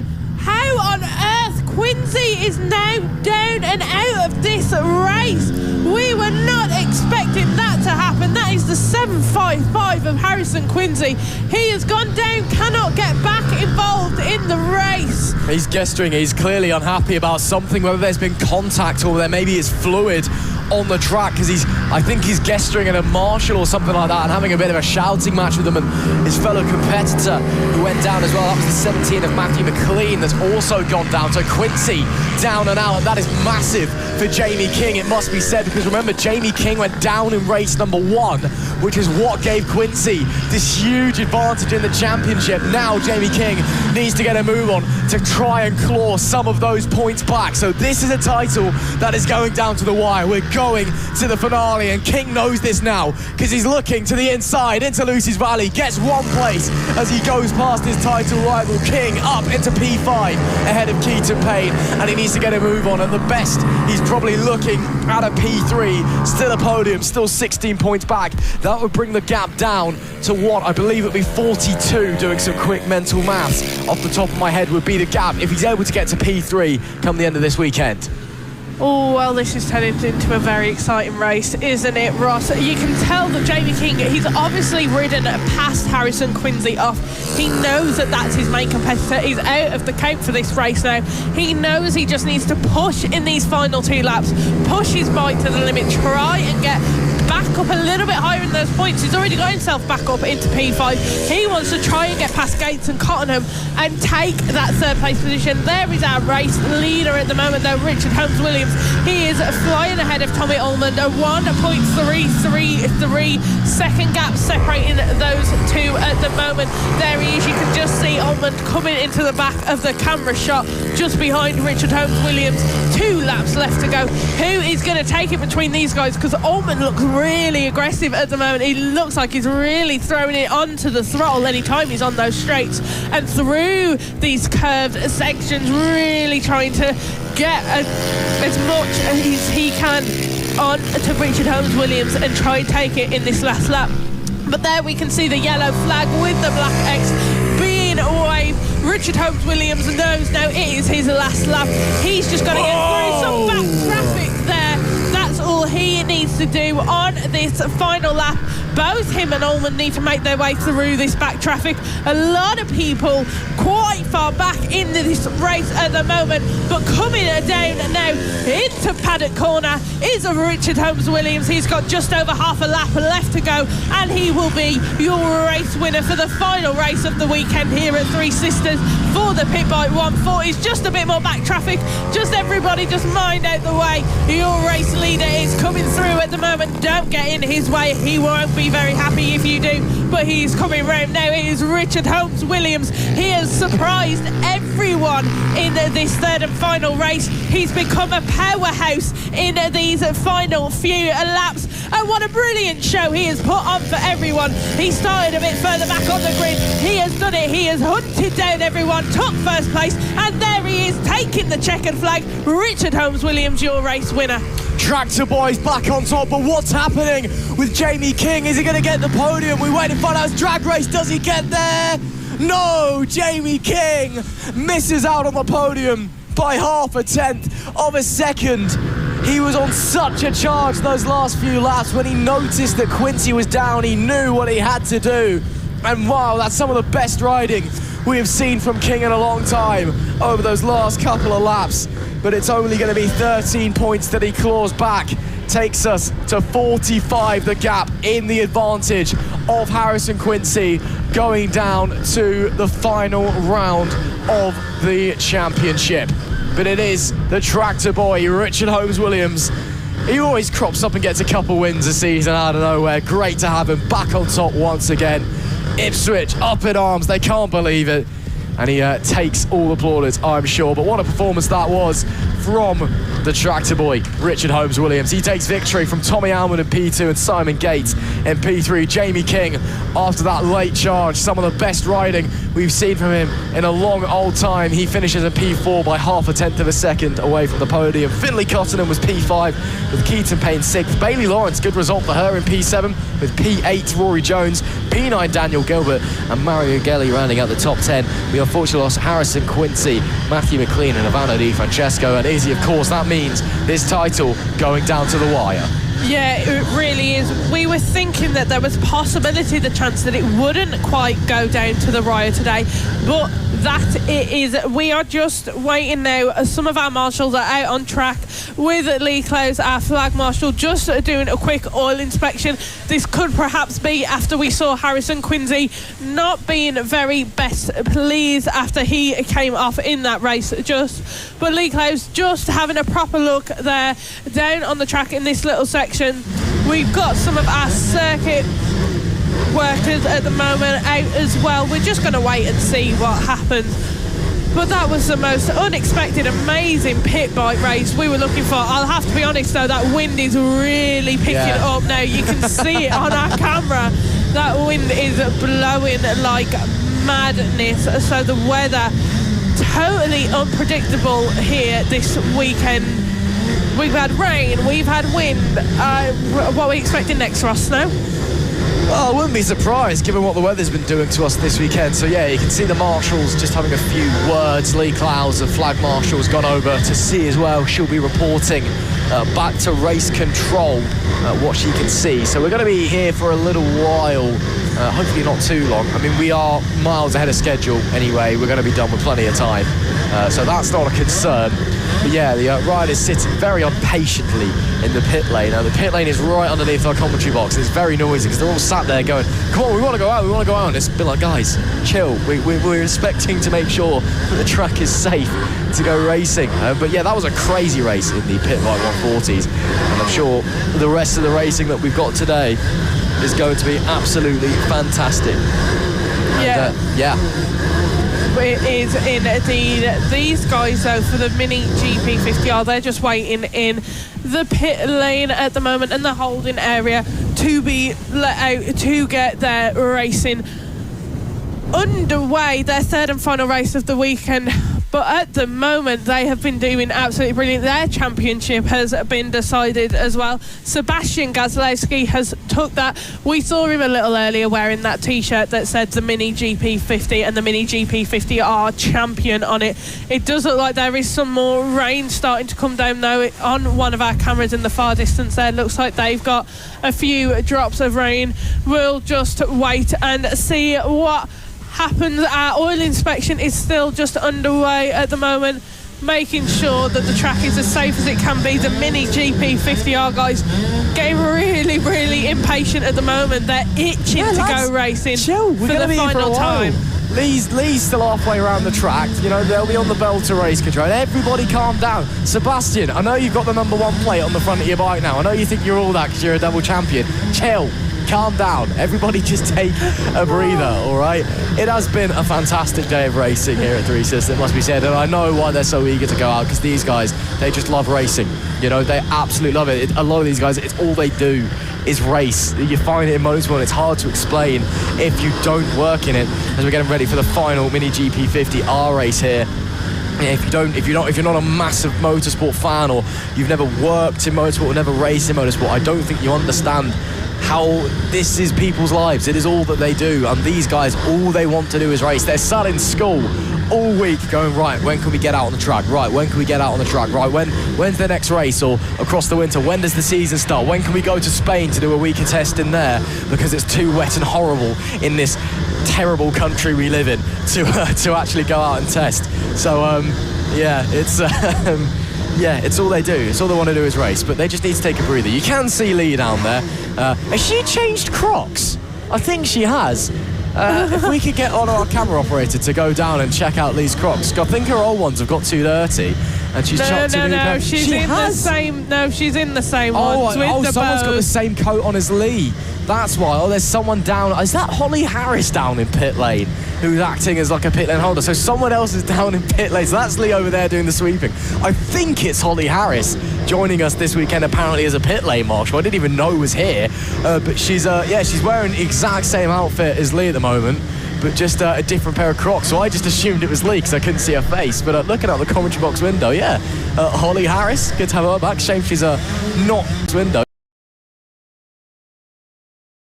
Not racing. She would have been a welcome addition to the senior Mini Motos, as she usually is.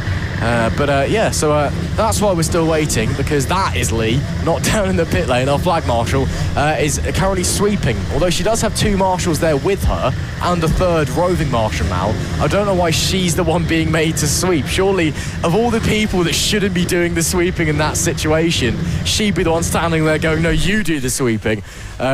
But yeah, they're clearly unhappy with something that's been put down there over on the run into Lucy's Valley. That'll be the 2nd turn after the race start, and coming into the middle section of the track when the bikes rise up and down the crest behind the Supermoto section. So yeah, so Lee hasn't changed Crocs. Again, Crocs in this weather, brave. Been told in our ear, apparently oil has been deposited, shall we say, at a couple of locations around the track, and that, if we cast our mind back to the pit bike 140s, that could be what Harrison Quincy was getting very upset about, because we saw when he went down, he was gesturing, he was shouting at somebody off the picture, he was shouting at another rider that had gone down a lap before him in the same place. It very well may be that he'd gone down on some oil, which he hadn't been made aware of. There wasn't the slippery flag out, or the race hadn't been slowed down for whatever reason. So that could be why. So there's lots of different debates going on here. That's the clerk of the course there. I think he's just going over to check out as well. So we might be here a little while, Izzy. But luckily, despite all of our concerns and the fact we had 4 extra races to do today because of delays yesterday, we are miles ahead of schedule. So I think any delays, we don't massively need to worry about them. No, I don't think we do, Ross. I think you're right there. It is a concern when we have oil on track, though we have seen some absolutely brilliant racing so far today. Everybody has impressed us, especially Richard Holmes-Williams in that last race there. Absolutely brilliant stuff we saw from him. And we've got like a little army of marshals out on the track at the moment. Everybody's going to investigate these little areas, have a look where that oil has been spilled on track. They are just checking it, seeing how it feels, because if oil's on track, it's going to get so greasy, so slippy, and it could cause incidents for a lot of our riders. But yeah, today we have seen a very busy, filled day of racing so far. We started at 10 o'clock this morning. We were running behind schedule. After yesterday, we had tried to fit in a couple of extra races, but we ended up only having 8 races instead of 12 yesterday due to the weather. But yeah, we have come back today and we have managed to get ahead of schedule. Like Ross was saying, everybody has really been amazing in their races so far. Shout out to Matthew Thomas as well. He has been, and Taylor Tomlinson in those classes. They have really been wiping the floor with everyone and really showing off what they know and can do. It is on the road to MotoGP. FAB-Racing, sponsored by Master Mac. This is the racing series that you want to start your career in. On the road to MotoGP, you want to be in the Mini GP 70 class. You want to get in the rookies first. If you've got an Avali knocking about, come and join us. Start your racing career with us. If you're a parent at home watching, you have a son or daughter who would like to get involved, have a look on the FAB-Racing website.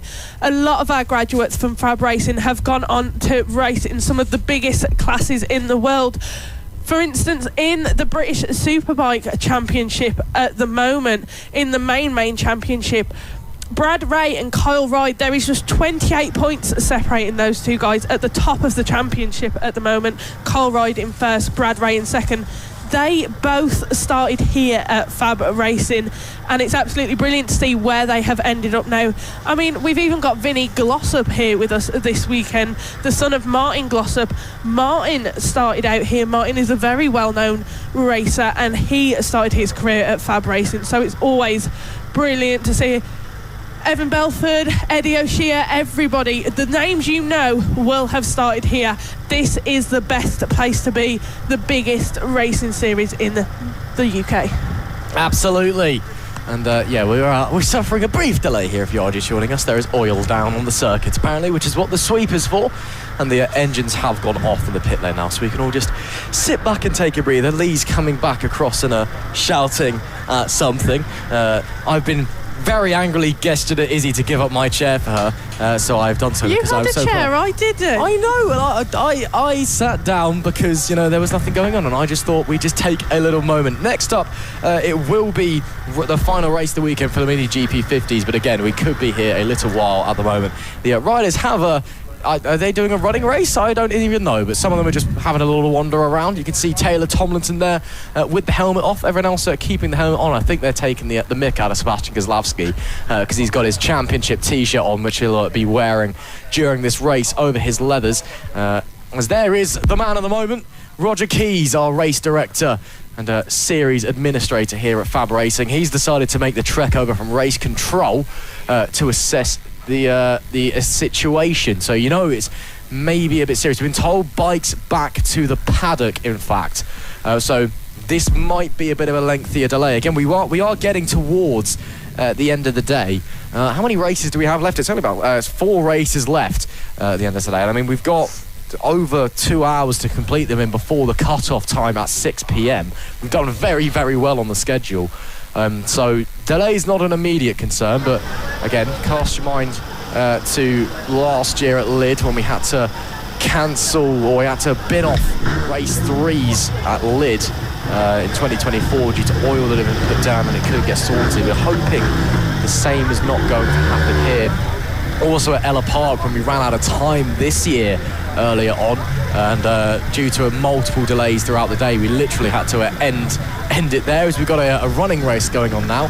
And well, someone they're going to burn their energy before they actually get racing. Kids, they'll be fine. All I'll say is whoever finished last there, don't change into sprinting as your sport, because you're not very good at it. I know they've got boots and leathers and a helmet on, but I could do a better job than that, and I'm a fat lazy university student. So I mean, I've been told in my ear, no, I absolutely could not. I will go down there and I'll beat these kids in a race if I will. I'm also told, no, I won't. Go on, Ross. Go and have a go. Come on, we've got a camera showing it right now. Do you want me to go down? All right, Come on, I'll Ross. go down. Go on, go and have a race with these kids. I'll commentate on your racing. Ross is going to win this race. Let's see what he can do against these kids. He's going to go down and gather them all up. And let's see how Ross does in a race. He's just running down the stairs at the moment. Oh, we do have a bit of fun in the FAB-Racing paddock. We've got some waves at the moment. Here we go. There we see Ross in his T-shirt. He's telling everybody, come on, let's have a quick little race. Oh my gosh, everybody's racing with him. This is absolutely brilliant. The helmets are coming off. Everybody's getting involved. This is brilliant stuff. Oh, let's see. Let's get our cameraman to count them down. Someone needs to count them down. Crikey, there's a lot of them.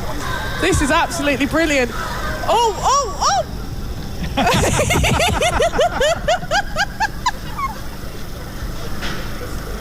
Ross won the race. Oh my God, he nearly fell flat on his face there as well. That is going all over the motorsport media, social medias in a bit, and we will be tagging him in it. And he's doing the Macarena there. He's having a lot of fun with the kids down there. I'm hoping he'll come back up to the commentary box in a couple of minutes. I think he'll just be making his way up now. We'll ask him how he feels about winning that. There we can see everybody still just having a little bit of a chat about the oil on the track. He is back in the commentary box now. Ross, get your headset back on. Never in doubt, was it? Never in doubt. Ross, you nearly fell flat on your face. No, it was the big finish. It's the, you do it. Are you sure not when you started, when you looked like you were really leaning forward there? Bit of a slippy shoe there. Don't question the technique. Just look at the results. They speak for themselves. 1 of 1, baby. I'm retiring now from sprinting. Yeah, it's reached that point of the day, hasn't it? I think we've reached the limit. Oh, they're doing the boat race again. They were doing this yesterday. If I remember correctly, I might be going a bit...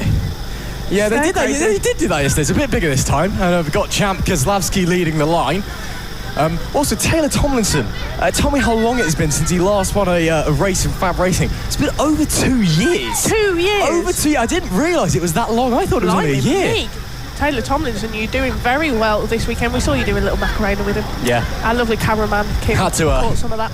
Had to do it. You know, he gave me the offer. I can't refuse that, can I? I can't believe you went down and raced some arse for doing that. I've got Converse.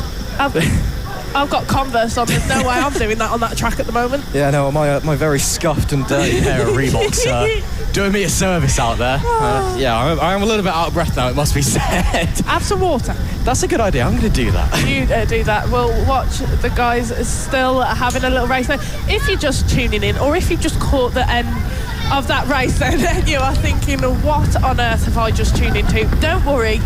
You've not missed anything. We have just got a little bit of a break at the moment after the Pit Bike 140 race, as we think there could be some oil on track. I'm not too sure. Everybody's still walking about. We're waiting to see what happens. They're brushing, but they are still all loitered around one point in particular. So we will wait and find out what's going on there. But yes, you have not missed any action. Do not worry. We are waiting to get the third race for the Mini GP50Rs, their final race of the weekend, underway. We are running way ahead of schedule, so do not worry, you have not missed anything. Yeah, this is the current display as we're going out there. So different dance moves, and then you go to the back of the line. I guess I don't remember this one from my youth, but still different dance moves. We can judge who's good and who's Did not. you I ever don't do Rock the Boat? This is what it's looking about. Oh, I never did that. I grew up sheltered and boring, darling. Rock the Boat was a classic. Yeah, no, we did boring things like Bulldog where you just run into each other at full pelt. Brilliant. That was fun. Maybe we should do that. Let's get the riders just to run into each other at full pelt. That's a great idea. You can get involved in that one. I'm not getting involved in that. Oh, Bulldog was brilliant though. Did you know? Thanks. You know, it's just you get like 150 of yous on the school field, and there's one bloke. We played it, but that was when we were in school. Yeah. No, I'm not. I'd do it now. Thanks. I'd do it now. I haven't got the energy for that. Yeah. Oh, they're doing the Macarena. Are they? Yeah, Taylor Thomason's teaching them the Macarena. moves. Again, it's been quite a while since we've seen his signature victory celebration. Over 2 years. Now we've got 2 in one day, and he's getting everyone to do it as well. So if any of these tell you they can't dance, they're lying. We now have video evidence. This is on record. This is brilliant. Oh, we should just stop racing. We should all just get together every weekend and just do this. Do a massive Macarena every weekend? Yeah. Brilliant. Oh, yeah. But I think this actually shows you right now just how much of a family the FAB-Racing Paddock is. Everybody's a really tight-knit group. Okay, that was an umbrella being thrown across the screen then. But it does just show you how close everyone really is. It's always a barrel of laughs whenever we get here, every weekend. It's amazing stuff to see. Yeah. Riley Paisley nearly just face planted after that. Someone has face planted. Hope they're all right. They're still down. Is that a? No, they're fine. Yeah, that'd be a bit of a weird way to get injured, wouldn't it? Wasn't actually on the bike. I fell over doing a conga. Yeah, they're still checking the circuit meanwhile for fluids and that. So that's just going on in the background, obviously away from the clear entertainment that we are getting right now. But hope you're enjoying this show. Nonetheless, let us know where in the world you're watching from. Ask us any questions while we're in this delay. If you have any burning questions for myself or Izzy, or maybe you're new to the championship and have a couple of questions, we can try and answer them for you. And let us know who you supported. Let us know how you found all of the action today. And let us know if you're excited to bring the season to a close when we come back to Three Sisters for the final round of the season in a couple of weeks' time. Of course, starting that one on the Thursday. It's a Thursday, Friday, Saturday event, rather than the typical Friday to Sunday. So bear that one in mind. And there he is again, Roger, going over to have a chat with a couple of people, figure out what is going on. I mean, it's one of those things where we can't really say what's going on because we're just waiting to hear the call from race control to let us know. I can see that Louise Thomas has also made the journey down from race control, so the steward's office is emptied. This is how serious the situation is. It looks like there are a couple of spots on track that they're just questioning whether there's too much on the track possibly to put some sand down for it. We'll just wait and see what everyone's deciding, but Roger is just saying how many races we've got left to do, I think, to the marshal there, and he's going to go over and have a chat with everybody else, and we are going to find out what the plan is coming. They're going to do a massive running race now. I can run and get on the camera, or our camera operator's getting up to do it. I think someone's going to set them off, and they're going to do a massive running race from what I think is like the 15th row of the grid, and I'm assuming all the way to the start finish line. They do get underway.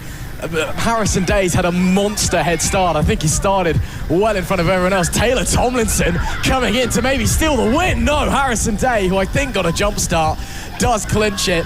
Taylor Tomlinson in P2 at the end of that one. It's not the normal racing you might be tuning into here at Fab, but it is racing nonetheless. You know, I know a couple of people have got bikes and scooters in the paddock. We should get them to go and get those and get them to do a lap or something. No thanks.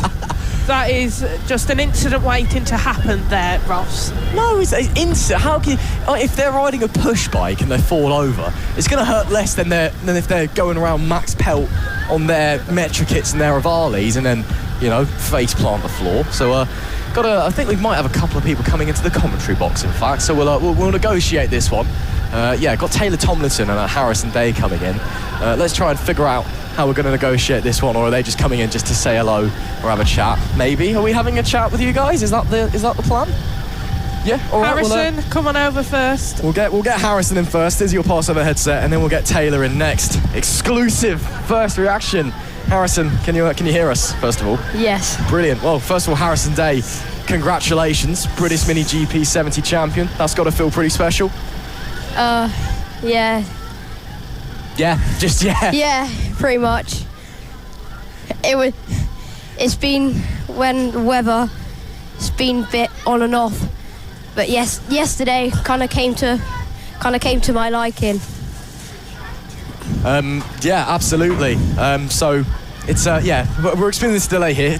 I'm not gonna lie. Did you get a jump start in that running race you just did? Because I thought you did. Personally, I think everyone's against me. You just won the title. You can't be saying everybody's against you. Come on. Nah, they all said I jump started, but I don't see it. We had the camera on you. I think if we look back at the footage and analyse it, send it over to Roger in race control, he might have a few words to say about it. Yeah, talk us through your season though. I mean, again, you're champion now. You got the gold leathers on and all of that. It's you've had a fantastic year. Looking back on it, how do you feel about it? And then what's next for you? Well, I wasn't really expecting much from this season. Just trying to at least put up a fight for the championship. And then Lid went pretty well with 3 wins in 70s. And then Ella, my confidence was high. And just really, first race, I was struggling a little bit. Didn't really get away from the line too well. And then I had a big crash. Slammed my head against the wall. And then from that, my confidence was low for the rest of the weekend. But then, I think it was it Hooton after? Yeah. Yeah, Hooton was good again. 5 out of 6 wins in metric kits and extremes. So that weekend went really well. Yeah, went well. So looking forward to 2026 then. British Talent Cup, I'm guessing, is the plan? Or can you not say just yet? No, British Talent Cup, the plan for next year, because I'm 14 in March. Okay, so you'll be old enough to do it as well. So you'll, I guess, yeah, game plan, go and turn up and win that then, I guess. Probably not. Not straight away. Takes a little bit of time to have a learning year maybe, and then year 2 go and win. Yeah, just year 1 get setups and stuff, and really just learn the bike. Try to go to Spain and get like almost like I did with the 70s last year, just learning, and then this year go out and win. Absolutely brilliant stuff. And anything you're desperate to tell the people at home watching along? Don't know really. Any shout out? I don't know. Family, friends you want to say hello to? Yeah, Dad. Mum.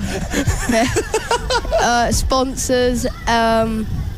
Everyone in my awning helping me. LRA Moto. Yeah. More sponsors. Yeah. Yeah, that's fair enough. Harrison, man, it's been a pleasure having you in with us. Do you want to pass your headset over to Taylor so we can maybe get a few words out of TT potentially? I'd be delighted to. Thank you very much. Harrison Day, your 2025 Mini GP70 British champion. Now here's a man who's feeling on top of the world at the moment. Taylor Tomlinson, back on the top step in FAB-Racing. How's things? Good. Yeah. Good. Yeah. Just good. Yeah. Yeah. I mean, how many days did you say it had been again since you last won? It was quite a while, wasn't it? 857 days since Wilton Mill. Was it Wilton in the wet? Wow. Yeah, that's going back a while, isn't it? So yeah, been a while since we've seen the Macarena. We've had it twice in one day now. Maybe we'll get it a third time later on as well if we are able to head back out onto track, which we're hoping we will do at some point. But yeah, finally back on the top step on the podium after far too long. So obviously we're all delighted for you. Obviously you're feeling great about it as well. But it's obviously been a tough couple of years between those. Apparently you still hold a lap record here as well, do you? Yeah. Which one do you hold? In the pros. Oh yeah, you do. 49. Oh, that's quite quick actually. Fair play. Yeah, no wonder no one's broken that one. 49.133. Said October 2023. That photo is out. Yeah, no, they are quite old. Harrison as well, also LC40 Elites alongside you. So both still got lap records here. Yeah, it is a bit of an old photo. I think we need a new one of you. I'll leave that one to the media team to sort out. But yeah, I mean, you're finally back winning. Obviously, you've had a tough time where you haven't been winning, unfortunately, but, you know, finally got over that. So now you basically got to come into next year, win absolutely everything. Is there something... Oh, are they being sent home? There's a big thing of sand being brought out onto the track. Okay, you'll see it come through. There's a car pulling a trailer, which I'm assuming is full of sand. There we go. So that's what's going on. That's why everything's getting out of the way. Anyway, yeah. So I'll ask the same question to Harrison. Next year, what's the plan? I'm assuming right. You're gonna... Next year, no more Fab. No more Fab. We're too old. We're too old for it. I'm 14 in October next month. So no more Fab. Next year we're going on the GP 125s at NG. Okay. And just hope. Then just hope to get a ride with a RS 125, like a bigger 125. But yeah, it's just went to Spain in October. My bike seized, so we had to go on a 125, and obviously it's 17-inch wheels, everything's bigger. I jumped on it and I was, Rob said I was quick, so that's a start, isn't it? Yeah. And then there was nothing else to do besides BTC, and we can't afford BTC. It's just 40 grand a year with the team, so so we're trying to go to the NG and then just hope for the best from there. Yeah, fair enough. Well, any potential sponsors that might be listening, do you want to do a pitch to them? Maybe if they can help you. I've got one. You got a one sponsor. I've got ish. I've got 151s, half. I'm on the camera, lads. Hey, we have got a commentary camera going on. Where we basically pulled off the camera from outside, and now we have a commentary camera. So we might flash onto your picture in a second. Yeah. So there you go. But let's say there are potential sponsors listening in. You know, what's your pitch to them to help maybe get a bit of money in to help you go on and go forth onto bigger and better things? Right. Sponsor me. No, no, but I don't know. Oh, I'm not as good as this guy. Look at him. But no, no, just I don't know. We need sponsors. Yeah. Yeah. Well, any potential sponsors listening, bankroll Taylor, please. I'm sure he'd greatly appreciate it, and his family as well, who are the ones actually doing the money side of things. So yeah. No more Fab then, so you've got one more Fab round and then that's it, full-time fabbing. So are you looking to go out on a bang at least? Hopefully. This round was good, good. The extremes and pole, so hopefully we can just... I wouldn't say gap the field. And pole, so hopefully we can just... kind of gap the field and win, but yeah. See how we go, and then how was it feel to get your first race win then in 870 odd days or something? Must be pretty special. 857. No, it's good. My dad and my mum are the only two in the team kind of thing. Mum does the cooking and stuff, and then dad's the mechanic and stuff. I'll just thank you to them. But the win, it was amazing to be fair. It was in the wet, obviously, but the last win was in the wet. But we don't. I'm a heavier kid, bigger kid, older kid, so we can't compete in the dry as much. But it was, my dad had a tear, so yeah. Oh bless. I'm sure. I mean, again, it's part of the journey. You know, they're on this journey with you as well. You know, and helping, supporting you. So. No, I can understand why they're getting a bit emotional, maybe. Yeah. One more Fab round, then you're done, unfortunately. Full time. Maybe have you back here for the odd round occasionally? Right. We might come here on the 125, because, Roger said to me that we might be able to do the 125 on the big track with the extremes. But if we can, we will. But we can't. We're not getting we're getting 2 125s. We're not getting a training bike or anything like that. We might get a 140, but... Yeah, it's just kind of 125 or bust, basically. Yeah. And again, anything else you want to say to the millions of viewers at home? Well, it is. We get millions of views nowadays. I don't know if you've been paying attention. We got vids. We're doing the business, man. Yeah. Anything you want to say to people? Bye, guys. Brilliant. Well, Taylor, Harrison, thank you so much for coming in. Again, a big congratulations, Taylor, for your first win in a long time, and Harrison as well. your 2025 Mini GP70 British champion. Absolute pleasure. And Harrison, do you want to buy or something would work? Bye, guys. Cheers, man. Appreciate it. Thank you very much, guys, for coming in and speaking to us. An absolute pleasure. And I also won that running race that I did, by the way, and you got a jump start. Yeah, no, I know he jump started. I saw him get the jump start in his one. Yeah, but he's the champion, so I can't really tell him off because otherwise, yeah. Anyway, thanks very much, guys, for coming in. Great to speak to those guys and hear what they have to say. As we've got a hose now out on track. That's the kind of thing we've got going on at the moment. We're going to do a changeover in the commentary box again. Oh, you know, I'm getting shaken head, but we do have a guest in the commentary box. I'll leave it there. But she does not want to speak at all, which I will respect her wishes. Hello, Izzy. Welcome back. So I have just had an update from Louise about what is going on the track. So there was oil spill out on the track. There are a few bits of oil that might need clearing up at the moment.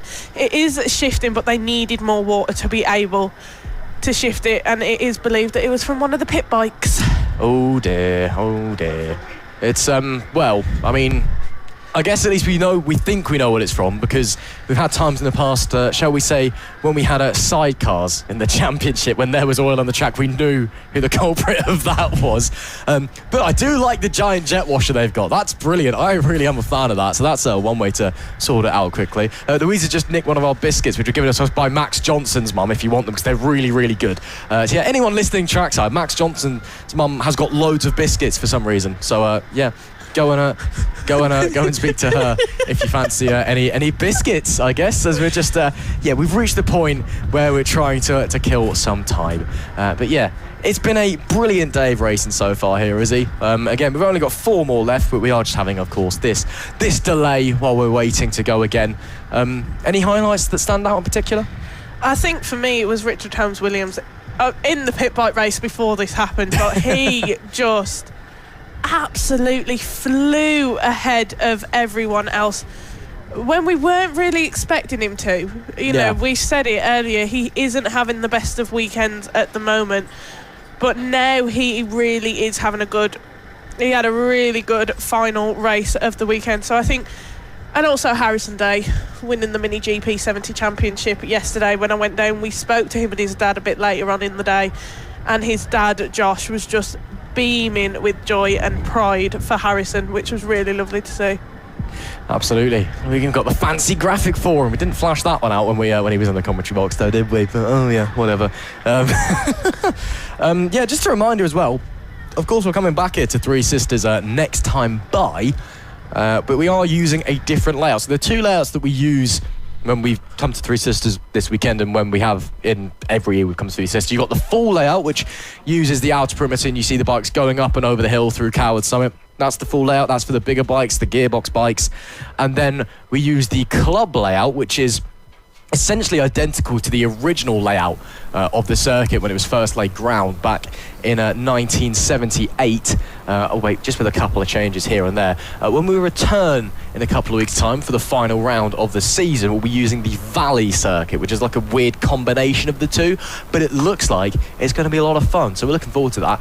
We think there may have been a decision made on what's going on, because Roger Keys is marching away down the straight on the run into what would be Paddock Bend, but he's going the wrong way around the track. On the run into what would be Paddock Bend, but he's going the wrong way.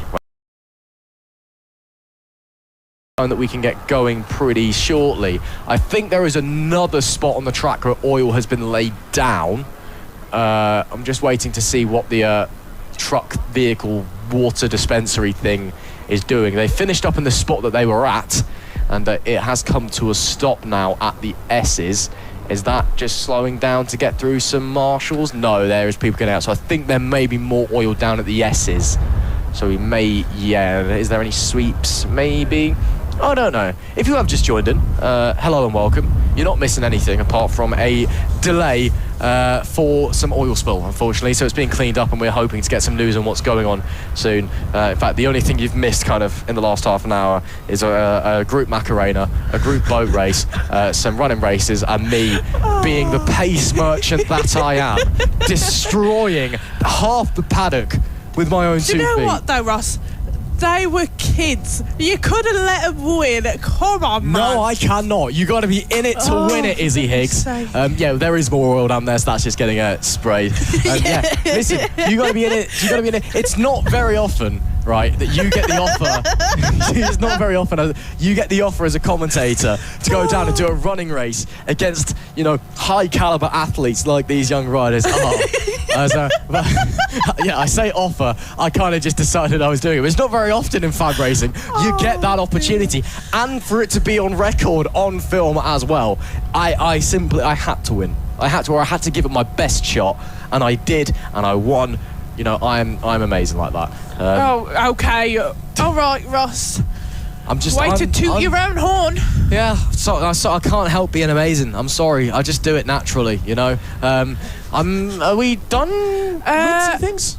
I'm not too sure. Raj at the moment looks like he's heading back over to the timing box. I've just seen him walking across the track. It doesn't look like we've got any bikes coming back in to the holding area at the moment. So if we were looking at getting started again anytime soon, I reckon we'd be looking to have the bikes start coming in now. But everybody seems to just be waiting around, having a bit of a chat still at the moment to find out what is going on and what's going to be happening about when we're going to get the racing restarted or not. If you are just joining us, hello and welcome to our stream of the 6th round of the Master Mac FAB-Racing Mini Bike Championship. We are here at Three Sisters in Wigan, a really good track to be racing at. We've seen some brilliant racing here this weekend. We are just waiting for the calls to find out what is going to be happening, whether racing will be continuing. We have had a few little oil spillages out on track that we've just had to wait and get cleared up. We've still got 4 races left to go today, but we are just waiting for the update on what is happening. Everyone that seems to just be slowly moving back to their positions at the moment, just waiting for the final call of what is going to be happening to the race. And everyone's just having a bit of a chill in the holding area at the moment. All the bikes had to be returned to the paddock. Everybody's just waiting for that update, waiting to know what's going to be happening and whether we will be continuing racing or not. But we've had a brilliant day of racing so far. We've got a couple of riders that sat on their bikes at the moment, but no one else seems to really be back yet. We've got a couple of riders in their leathers still, waiting, it seems, to see what is going to happen. We are just waiting for the update. We'll know what's going to happen. We'll wait for the all clear, and then the racing will hopefully be back underway again. We have had all sorts of weather over this weekend. We have had rain, we have had wind, we had a bit of sunshine yesterday. The track hasn't really been dry all weekend though, but so we are just waiting for the update from everybody else onto what will be happening. Ross may have a little bit of information for us. He's back in the commentary box. Yes, I do. I just thought I'd run down and ask and see what's going on. So there obviously was some oil down. It was a little bit of oil that had been dropped, but because it's so wet, it just dispersed basically all across the racing surface. So that's why it took so long to clean up that area. And it's just procedure that they do, because they've had this oil spillage be of such a nature, they do have to inspect the whole track, which is why it's taking its time, because they're having to get out at every corner, have a look. Again, we can see there's a bit more down here at Luna Bend now as well. So that's why we are just going to be here for a while, because they do just have to inspect the entire track, unfortunately. It started to rain again, apparently, as well. I've just been told. So we'll see what's going to happen if that makes an effect as well. But yeah, no, Lee did show me a video of what was going on. Yeah, it was pretty big down in the main area. So that's why it's taking a little bit of time at the moment. As live weather, 12.3 degrees Celsius. It feels a lot colder than that. Does it? I don't know if it's just because we've had really warm weather for the past couple of weeks. Yeah. And I've kind of still got my head stuck in there. I want it to be summer still. Yeah. I'm ready for Christmas. I'm ready for the winter season, but I like summer. We get racing in summer. That is true, we do. I mean, you get racing in winter in some places, to be fair. Yeah, but you got to travel for that. Whereas when we're in the UK, we get it all nearby. Yeah, that's true. But yeah, that's the situation with what's going on. So we're just going to have to wait until the track inspection done. I know we're good to go, but discussions have been had. Roger and Louise have headed back over to the to race control, so they're ready to go as soon as we're able to. Yeah, it's just going to take us a little bit of time. Unfortunately, a lot of the riders, they've stopped having fun now. They decided they got bored, so they've either gone back to their awnings or they just sat on their bikes. Yeah, just waiting to go again. We do still have an hour and 35 still till the end of the day to complete 4 races in, so we are fine on time. Oh, it's 5 minutes till kickoff as well for the football. Don't go and watch that though. Stay here and watch FAB-Racing. Yeah, Manchester Derby. Oh, good lord. That's all I'll say. So that's why it's just taken a while. That's the update from the guys and gals of race control and marshals, etc., etc. And so they are doing a full track inspection. They just have to. They just have to, unfortunately. So it is going to take a bit of time, but of course, we don't want anyone to get hurt, I guess. So we'll have to wait and see. So that's what's going on here at the moment. Lovely stuff. Lovely stuff.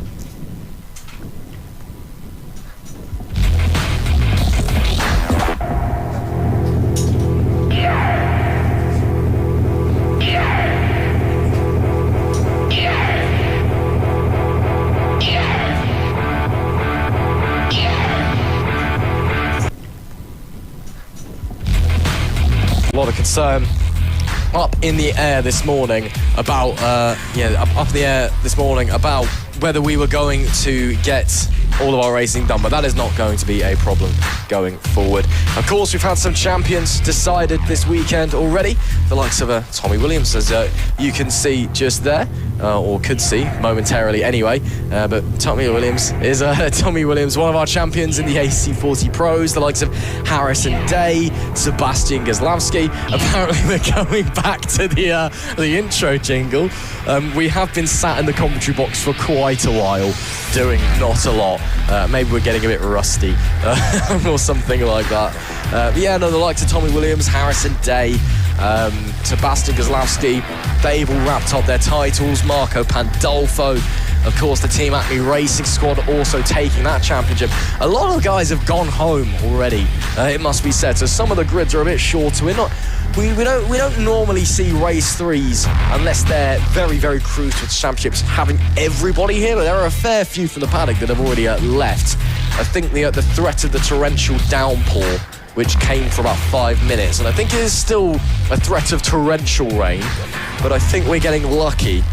So yeah, take from that what you will. Couple of guys down there though, in pit lane, patiently waiting. You can see he's 77 of Taylor Tomlinson. Spoke to him a few moments ago.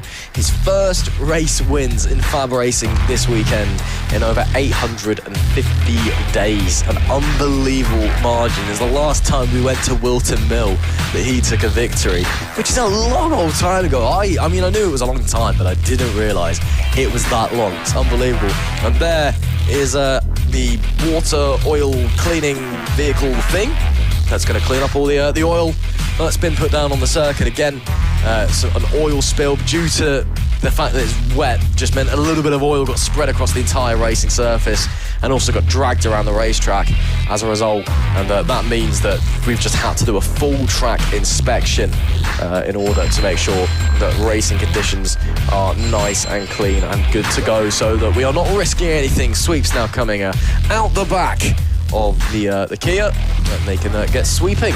They 59 reg, so now they'll be turning 20.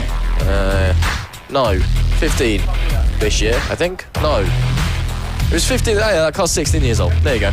That car can have a pint in a pub if it has a meal and a responsible adult with it, and the landlord agrees to this. There you go. So there's the things you learn getting breaking news in our ears. 10 minutes to go. 10 minutes until we kickstart our final 4 races of the weekend. That'll be the Mini GP 50R race number 3, where of course the championship has already been wrapped up by Sebastian Gazlowski, a double champion in the 50R and the 50s this season. He's had an unbelievable year. After that one, we will have going out Moto Team, I believe. No, that's a complete lie. It's the Extreme 200s out next to the amphibian scaffolding Extreme 200s. Let's see if the amphibian scaffolding can save the day here. Can scaffolding move oil off a racetrack? I've got no idea, but amphibian scaffolding Extreme 200 is the second race we've got coming up, and that is a championship that hasn't been decided yet, so that one could very much go down to the wire. Harrison Day and reigning champion Wilson Dilks going toe-to-toe in that one. The current gap in that championship coming into the final race of the weekend, we are looking at a gap of 53 points. So Harrison Day can clinch that title if Dilks DNS and he wins. Day, of course, already the Mini GP 70 British champion. He won that earlier on this weekend. 9 minutes to go until the restart. Then we've got the Moto team, guys. The standard class championship still up for grabs. Open class championship has been won by Team FAB-Racing. We know they've already left because we saw them leave earlier. And then final race of the day, the Mini GP 50s against Sebastian Goslavsky has already wrapped up that title this weekend. So that's the title pictures for the last 4 races this weekend. You join myself, Ross McIntyre, Izzy Higgs alongside me in the commentary box, bringing you all of the lack of action for the next 8 minutes and 30 seconds, because we are nearly back. It'll be brilliant to get the racing underway again. They're just finally clearing off the last few bits off a track, and then everybody will be back in the holding area, and we will have the last 4 races of the day. It's been a very busy weekend for us here at FAB-Racing. Lots of unexpected things happening. We've had really bad weather. Yeah, it's been a long weekend. It must be said. You know, lots of rain coming in. It's not as it's for the media team. It's not as bad as when we went to Mallory Park last week and got locked in. That was a long weekend. Yeah, so at least we haven't been locked into the track yet. That's something. Had to get Dan Brooks to let us out about midnight when the BSB truck got back from Donington. So big thanks to Dan Brooks for letting the media team out of Mallory Park last week after the media team got locked in at Mallory Park. But we're here for the Master Max Surfacing FAB-Racing Mini Bike British Championship. If you are just joining us, hello and welcome.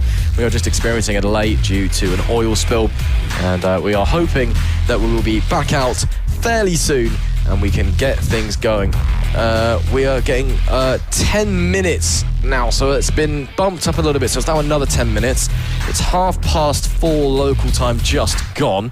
I dare not look at my phone though, because I know the football started. I don't want to see that we're 10-0 down already, so Izzy, don't look up the score, please. I don't want to hear it. It's been a great day of racing, but again, there is no racing going on at the moment. So yeah, 10 minutes to go. As we can see, Louise Thomas from Race Control is 15 minutes actually, we're being told now. So expected as well, that's not confirmed. Okay, well, so we went from racing is definitely starting in 10 minutes time to racing is probably starting in 10 minutes time to we think the racing is going to start within the next 15 minutes. Again, this is all due to an oil spill. It's a full track inspection. It's an understandable delay. We need to make sure that the racing surface is safe before we can go back out. But yeah, we hope you've been enjoying the action. And there is some great racing going on this weekend. It's a shame there's nothing going on currently, but again, we just got to wait for time to pass. Yeah, exactly. We've just got to make sure the track is as safe as possible for the riders to be back on track, just so it's not slippy, so they don't run the risk of having any crashes. Like we said, hopefully 10 minutes and we'll get racing underway.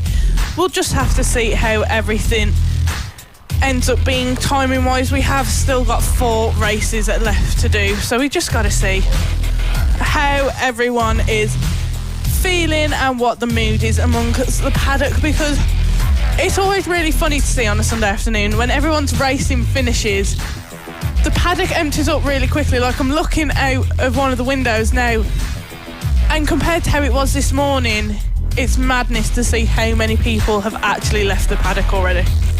Absolutely. Yeah, I think a lot of people were wary of there's a yellow weather warning for wind later on, and it was supposed to be torrential downpours, but we had about 30 seconds of torrential rain, and then that was it. Had another update, so it's going to be a 10-minute delay as soon as the water washy vehicle thing has left the track. So hopefully it's in 50 minutes if it takes 5 minutes. That's why we are waiting. So that's about it. Izzy, any fond memories from this weekend?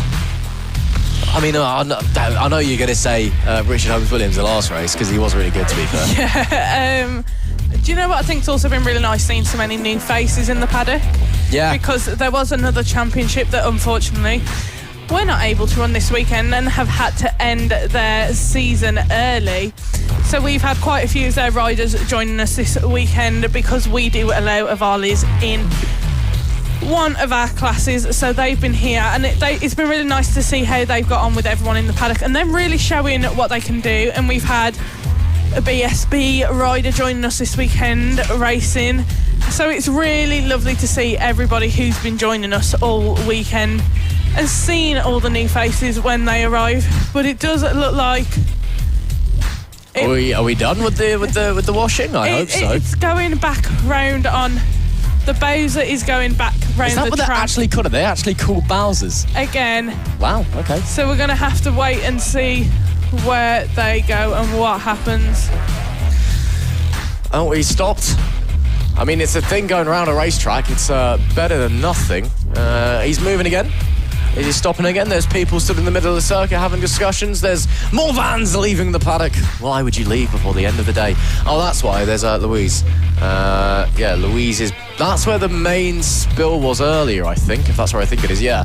So the main spill was on... So where we start, although it's technically not turn one, as we see Roger, Lee, some of the marshals. I think that's Holly Harris there with her hood up, who I mistook for Lee earlier on. So lots, I don't know. We're just going to have to play it by ear, I think, unfortunately. Thank you, though, for tuning in very much. So, again, we're seeing people down in the paddock enjoying the action. Make sure you like, share, and subscribe the stream to show the world the best of grassroots British racing. And if you're tuned in on Motorsport Radio as well, hope you're enjoying the show.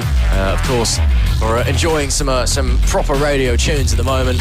Make sure you tune in on a Saturday night to hear the Motorsport Radio Paddock Party. Of course, the season may be done, but Motorsport Radio, the exclusive radio partner to the NTT IndyCar Series, although our season is done and dusted in the UK, of course that is. Although the season's done and dusted from 2026, if you want to listen in to radio coverage of the NTT IndyCar Series, including the Indianapolis 500, make sure you tune in to Motorsport Radio to hear live coverage from the States. And I think they're doing a race outside America next year. I can't remember off the top of my head. And of course, British Superbikes as well. Make sure you tune in for that as well. And we've got more sweeping action going on.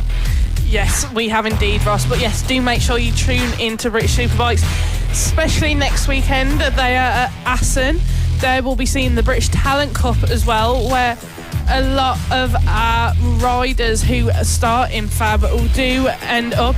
Philip Soroviak is competing in the British Talent. Our riders who start in FAB do end up.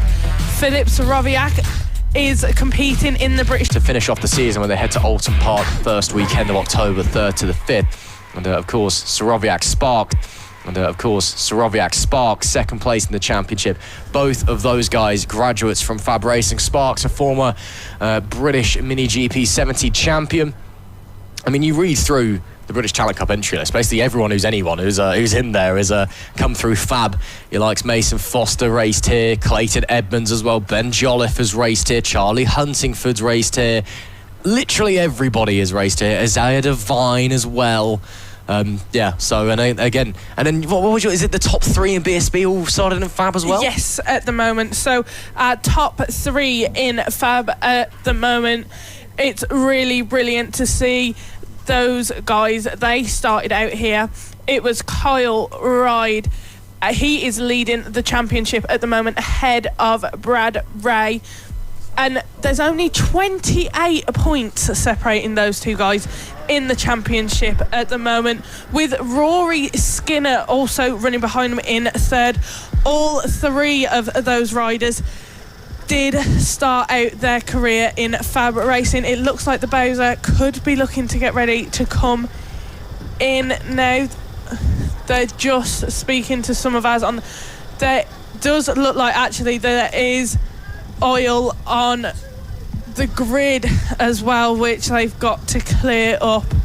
So we are waiting just a little bit longer to see what is going to be happening at the moment. There are 2 more patches of oil that are still got to be cleared after this one. Oh, well. Well, we'll push on anyway and see how we're going to do. But as you said, literally anyone who's anybody in British bike racing nowadays all got their start here in FAB-Racing, from BSB up to MotoGP. Hello and welcome from wherever you are watching around the world. Just an update for you if you are tuned in and confused and have missed most of today's action due to an oil spill out on the track. There is obviously having to be some track cleaning going on just to ensure that the racing is safe. Due to the fact the track is wet, a little bit of oil ended up going basically everywhere, which is why the cleanup has taken a bit longer than anticipated. I've just seen they've just checked in the Bowser how much water they have left in there, so there could be the chance more water needs retrieving at some point as well. So we're going to have to wait and see what happens. We do have 4 races left to bring you this afternoon. We have got the Mini GP 50, the Extreme 200 Moto team, and the Mini GP 50. It does sound like we've got some bikes coming back into the holding area now. Just going to have to wait and see what's going on there. If it is the bikes that have been waiting there for some time, or if more are starting together. We've got 1 bike currently waiting in the holding area. Just waiting to hear what race control says and if we are going to get started back up anytime soon. Yeah, absolutely. Of course, this weekend, all of our eyes. Yeah, as I was saying, all of our eyes were on Moto 3 this weekend. Evan Belford, the latest FAB graduate to make it up to Grand Prix racing. Unfortunately, a DNF at Misano after starting from 24th. Both MLAF bikes actually went out as well. Eddie O'Shea, another FAB graduate who was his teammate this weekend, also DNF. So a shame for Evan, but still congratulations on your debut in the World Championship, and we can't wait to see what the future holds for you, Evan. Of course, this comes only a couple of weeks after Casey O'Gorman made his Moto 3 debut as well. Another FAB graduate and a multi-time champion here at FAB Racing as well. Final round of the season coming up. Let us know if you're planning on coming along, if you're maybe thinking about coming and racing, and you're not a typical face for the FAB Paddock here. Izzy's pulling a face. Is that because she's looking at phone? Is that, have you received an important message, or is that something completely different? We have just had a message from Roger. The GP 50 are being called to the holding area now. For this race, they are going to run 2 sighting laps before we get the race underway. Yeah, so that'll be... We're just going to have to wait and see what's going to go on here. Now, just wait for everybody to come into the paddock. But the Bowser is coming off track now. Looks like the track is all clear, and hopefully the racing will get started very, very soon. Yeah, absolutely. So 2 sighting laps, that'll be just to make sure that the conditions are safe, because obviously it gives the riders more of a chance to feel the conditions, feel how the surface is, and if they spot anything, when they miss something first time round, that gives them another opportunity to spot it. And of course, if they spot anything, they can come back and go, yep, there's a problem here, we need to get this sorted, it's not safe to go racing. Of course, the easiest way to spot something is to ride straight over an oil patch and end up on the floor. If that happens, then we know we're going to be experiencing a delay again. But fingers crossed that does not happen.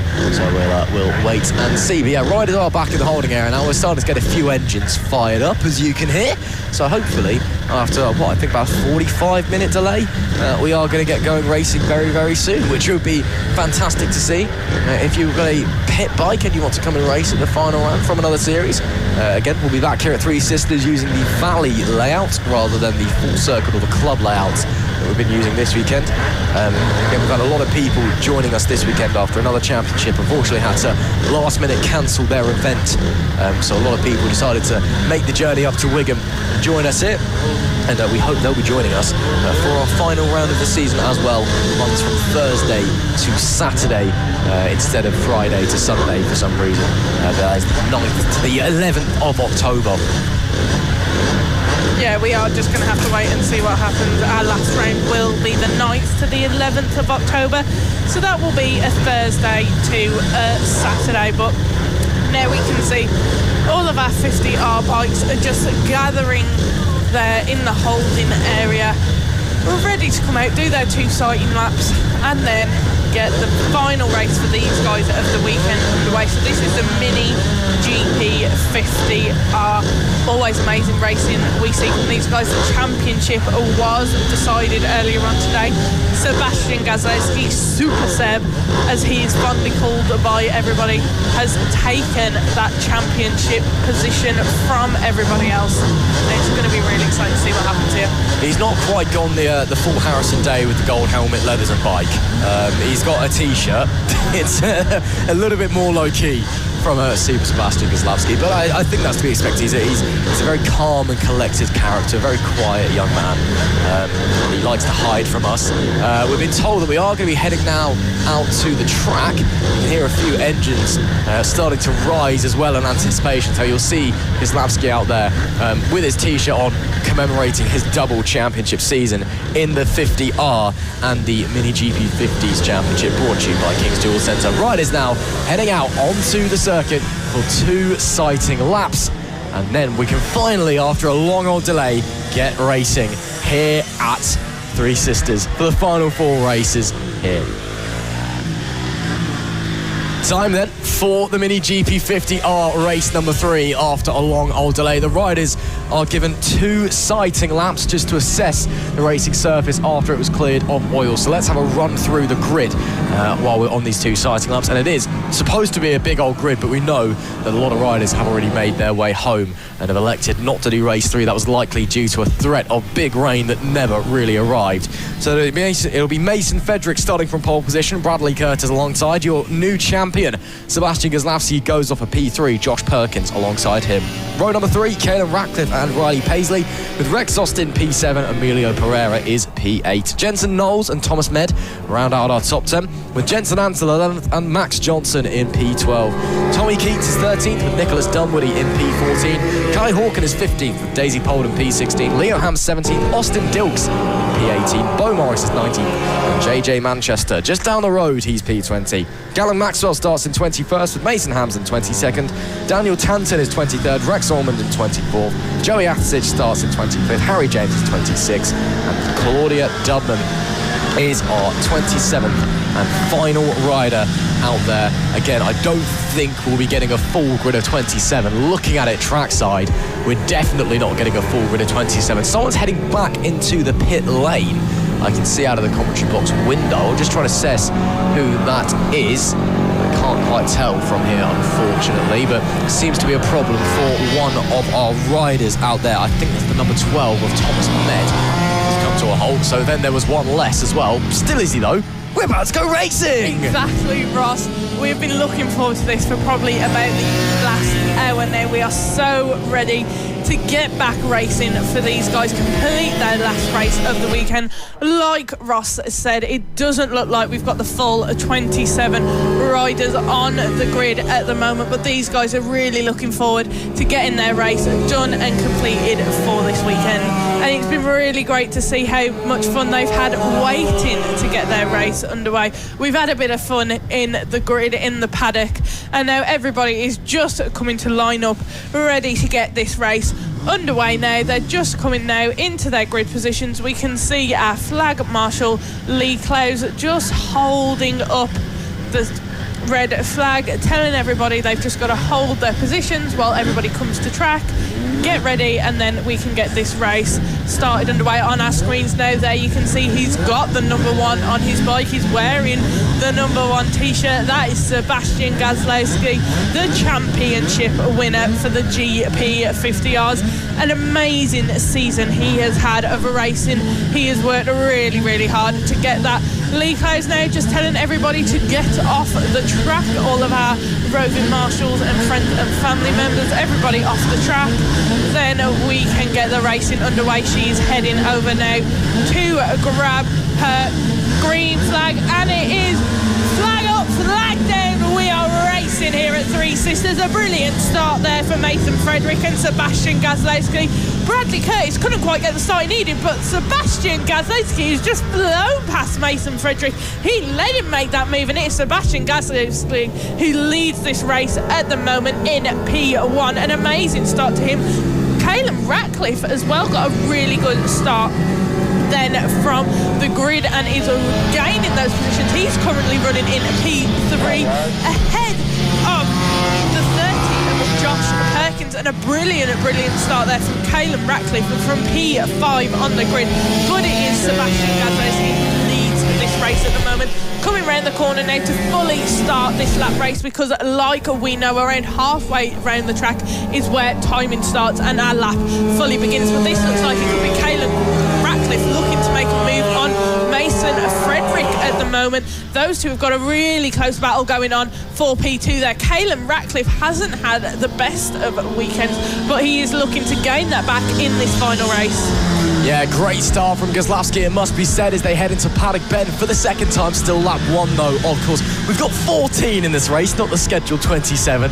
A lot of people deciding to make the trip home a little bit early, but still, I'm sure we're going to get an absolute firecracker. Gazlowski, Frederick from Ratcliffe, your top 3. Frederick on the Avali in a metric hit sandwich. The 4-stroke, there's been no real advantage between the 4-stroke Avalis or the 2-stroke metric hits this weekend. Of course, the metric hits in the R class with a slightly upgraded, a slightly bigger carb to give them more power to compete with the Avali 140s or 160s that are allowed to race in this category. A little bit further back, that's Bradley Curtis trying to hold off Rex Austin now. So Austin's been making some moves as they make their way through to the beam. It'll be now 6 laps left to run. So Rex Austin up to P6 now. Great start from him. Riley Paisley dropping a position on the previous tour as they head up Pensive Climb and then to Coward Summit. Looking to the inside there was Rex Austin. Probably the most trickiest corner that we have on the entire calendar, and it is really difficult out there. And that is a change for the lead. Mason Frederick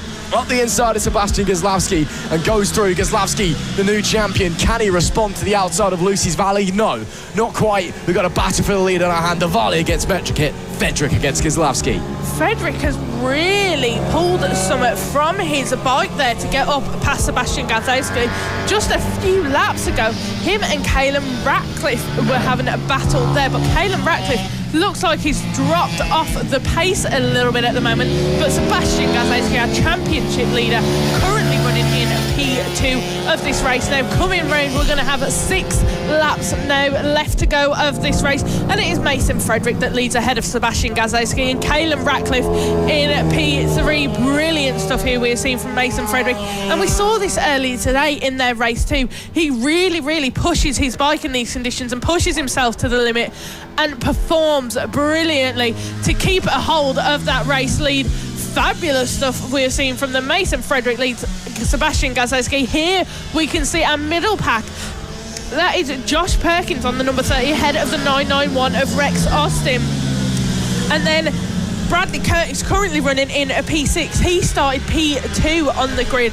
He isn't having the best of days today. We know that in race 1 yesterday he had a bit of a nasty off, and then in race 2 earlier on today he wasn't very high up there in those podium positions, and the same is happening in race 3 today. So perhaps he's just trying to get through the races this weekend, get the points he can get, but he isn't looking to be battling right up front with the others. Absolutely. So we'll wait and see what the rest of this race has in store. Only 5 laps left to go. Frederick now with that 2-second lead, 102.997. Maybe not quite the victory parade that Sebastian Gazlowski was looking for, because the number 5 is pulling out something else here at Three Sisters to end the weekend in the Mini GP 50Rs. There is a look to the inside at Pensive Climb, and that is a lovely move from Jensen Knowles there on Bradley Curtis, I believe that was. So nice stuff. He's really been on the charge on this lap as he slides on by. So nice stuff from him. The 272 on a charge. Got through Josh Perkins, in fact, after getting through Rex Austin. So that's Knowles up 2 places and into 4th. Great run over the last couple of laps for that young man. One of the newer faces we've got in the paddock this weekend. 5, soon to be 4 to go. We've got Frederick up front by 2 seconds. Gazlowski then has 3 seconds back to Calum Ratcliffe, but then we've got a huge train of bikes. Here we see the 141 of Max Johnson doing battle there with Daisy Polden. That's for P9 as it stands, as they push through. Polden desperate to finish in the top 10 to end her weekend on a high. Up the front though, there we do see it's all chaos. They're all mixing and matching. Look at it. It's like a Moto 3 race out there. They're so close in this battle. Bradley Curtis, you got to feel from dropping down the order a little bit, unfortunately, after starting from second on the grid. Absolutely, yeah. Currently running on that 30 bike, Josh Perkins down to P5. He is just holding off the others at the moment. You've got Rex Austin on that 991, really hot on his tail, but looking to come past Rex Austin is the number 17 of Riley Paisley. He's really putting the pressure on a Rex Austin there. We've got 4 laps of racing left to go, but like we were saying, Daisy Polden unfortunately has now been passed by Max Johnson. She was running in the top then. Would have been a really good finish for her this weekend, but everybody's running so close together in this midfield pack at the moment that everybody's just swapping and changing with each other. It's really unpredictable with the GP50Rs. Everyone's really competing at a really similar level, really similar speed on their bikes, that you never really know what's going to happen at the moment. Yeah, again, the only way to tell who's on what bike is visually out there, so you kind of have to take a guess and pick, but they are distinct between them. Oh, damn, that's Max Johnson, who's gone sliding off the racetrack at Luna Bend, getting up and on his feet. Good to see that he's okay, but must have had contact there. Oh, a bit of a problem maybe. Hope that Max is okay, but he is up on his feet. The Avalis, the way to tell what they are, apart from that distinct 4-stroke grumble, they do have an air intake on the front of the fairing. The Metric Kit, it's just a solid fairing all the way through. So Max Johnson down and out of the race. That is a big shame for him. His weekend ends with a DNF in the 50Rs here. 3 to go, soon to be 2 to go. So far ahead is Fredrik and Goslavsky. A big gap back from third place Caelan Ratcliffe to Jensen Knowles. He's 18 seconds off the lead at the moment in what has been a short and sharp race. Riley Paisley, of course, broke his leg here last year after a big crash coming into turn 1 at Pentith Climb. I believe the engine seized up and threw him into the barrier, but he's been having a really solid weekend so far. A win for his younger brother as well in the Rookies Cup earlier on today, and Paisley P6 looking to end his weekend strong.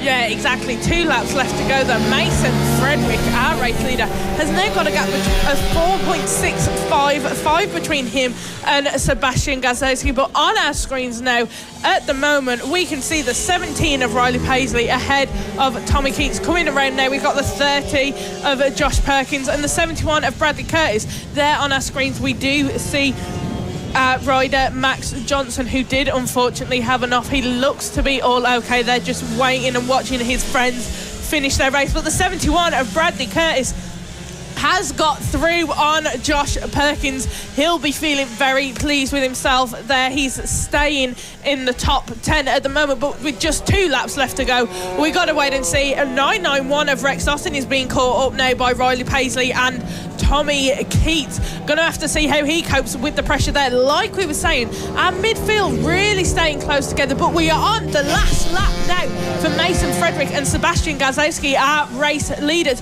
The number 5 of Mason Frederick on our screens now, our race leader, just making his way through some back traffic. He's had an amazing weekend here at Three Sisters, as Mason Frederick just coming around now through Paddock Corner. Just a few final corners for him to go, and then he will have finished this race and he will take the win of the 3rd and final race for the Mini GP 50Rs. He's had a really good day of racing. Mason Frederick he's been able to fly off ahead of everybody else, get past Sebastian Gazowski Super Sub, and then really show what he can do on that bike of his. Mason Frederick, the superstar you've had a fabulous day on your Mini GP 50R bike. Brilliant performance. You're coming around now into that last corner. The checkered flag is waving, and it is Mason Frederick on the last lap who takes the win of the 3rd race here at Three Sisters. A brilliant performance from him, and Sebastian Gazowski has now crossed the line, our championship winner for this year, with Caelan Ratcliffe in 3rd. Absolutely brilliant podium there from these guys. Mason Frederick, though, really been heavily competitive today. He has indeed. What a performance there from Frederick to take the final race of the weekend.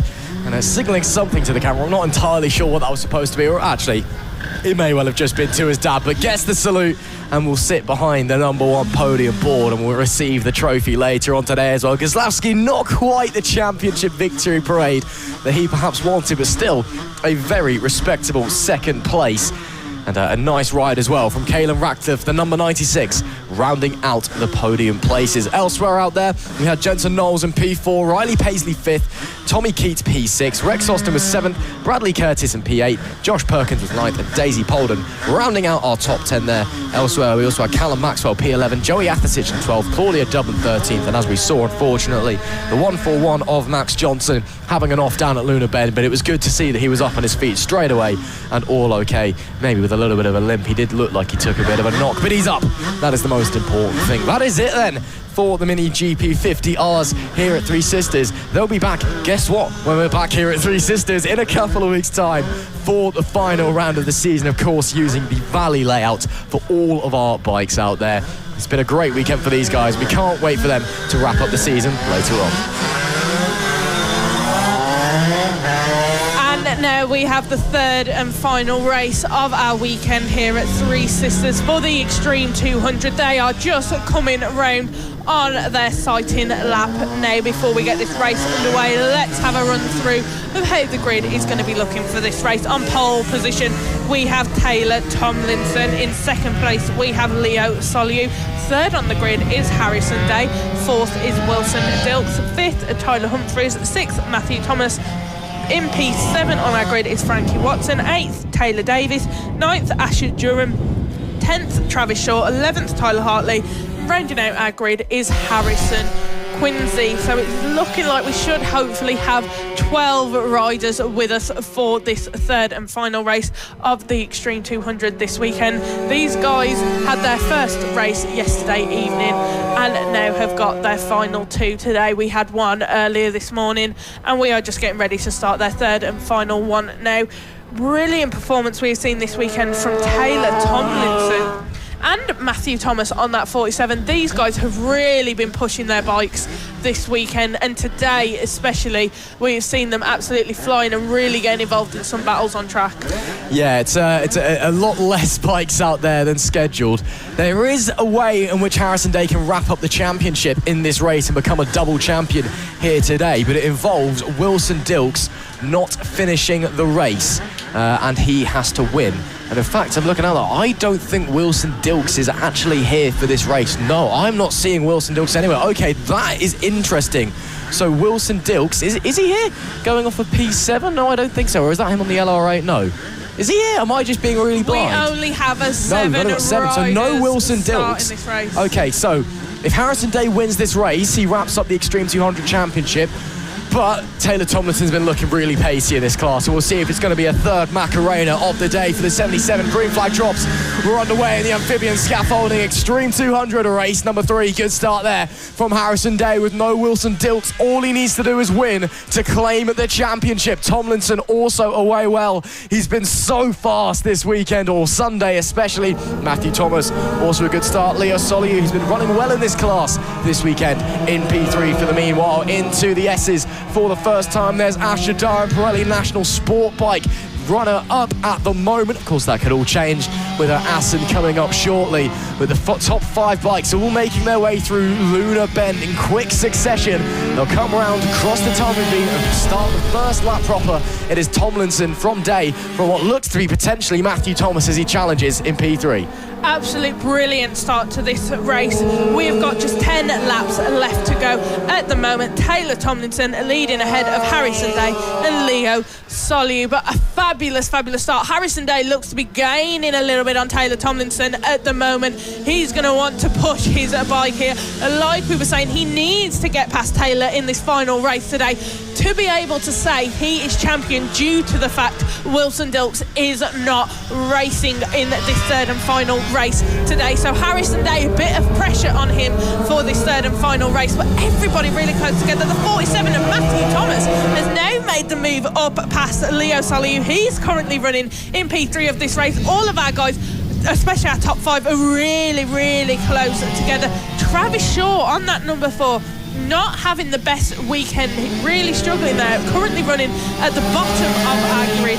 He does seem to be struggling, but our top runner guys. There we see Taylor Tomlinson, Harrison Day and Matthew Thomas. Matthew Thomas looking potentially to make a move on Harrison Day.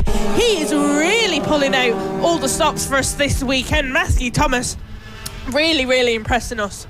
Absolutely. I don't think that Harrison Day will be too upset if he doesn't clinch the championship here today, because for Wilson Dilks to take the championship going into the final round has to win every race and hope that Harrison Day doesn't score. So it's a mammoth order, and that's if Wilson Dilks even turns up anyway. So he might be champion by default, but he's going to go for the move up the inside at Lucy's Valley anyway, though. Tomlinson will have the switch back in the up and under, but doesn't get it. So Day does go to the lead with 9 to go as they come into the S's. Tomlinson drops down a position, and Day has set himself up to potentially be leaving Three Sisters with 2 championships under his belt. Absolutely impressive stuff from Harrison Day. Brilliant performance we are seeing from him. He did that move really clean on Taylor Tomlinson, but we've got a bit of a train forming at the moment. We've got Harrison Day, Taylor Tomlinson and Matthew Thomas all really close together, just 0.2 seconds separating all 3 of them. This is really close battle between them. We've also got Asher Durham up currently. And that's a 47 of Matthew Thomas through past Taylor Tomlinson. A brilliant move from him there. He is really hungry to try and get a race win this weekend with 8 laps left to go. Matthew Thomas is really showing to everyone he can be involved in these fights and these battles. He is hungry for a race win. He is, and he was hungry for his Weetabix this morning, and it's clearly worked because he's riding like a man possessed today. The 47 with the 15 in his sights. Can Thomas try and find a way through into Luna Bend? It'll be 7 to go when they cross the line this time by. The lap times last time was a 102.5 for Day, at 102.9 for Tomlinson, a 102.6 for Thomas. As I say that, Tomlinson a 101.6 and looking to go around the outside. Can he tuck it back into the inside for a move maybe? Into Coward Summit. No, he's going to have to back out surely. Yes, he does. That would have been something special otherwise, but the inside's still open into Joey Dunlop corner. But once again, Harrison Day, strong in his defence, keeps that 47 behind him. We've got a race on our hands here. 3 of the finest riders you'll find in the whole FAB-Racing paddock going out there wheel to wheel. Harrison Day with a title on the line, potentially Matthew Thomas desperate for a win to add another to his tally, which is far too low really for a rider of his calibre. Things just haven't gone his way more often than not in 2025. We have got a fantastic race in our hands. We really have, Ross. There was a moment there where I thought there was a potential for Matthew Thomas and Harrison Day to come together. Thomas was really close, and the Harrison Day went straight on the defensive. He doesn't want Thomas getting past him. These guys are being really aggressive in their racing with each other. They know it's their last race of the weekend, and they're really wanting to do anything they can. We've got just 6 laps left to go now, and has he done it? And I do think Matthew Thomas has done it and gone through on Harrison Day. Yes, he has. Matthew Thomas on that 47 has got past Harrison Day just as he came at the back of the hill there. A brilliant move from him. Fabulous stuff we are seeing, and he has got a gap forming ahead of Harrison Day. Brilliant move up the inside at Coward Summit. So brave from the 47. That was the 111 of Taylor Davis we saw down in the meantime. Looks like he's up on his feet and okay though, but yellow flags will be waving.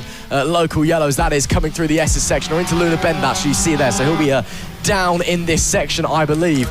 But man, what a move from Matthew Thomas. And he's starting, pushing his way through as well. We believe it's the 111 of Taylor Davis that is stopped down there at the final corner. And now Taylor Tomlinson putting the pressure on Harrison Day. So if we finish like this, Harrison Day does not clinch the title. As we got another yellow flag out. Is that a crush down into the final?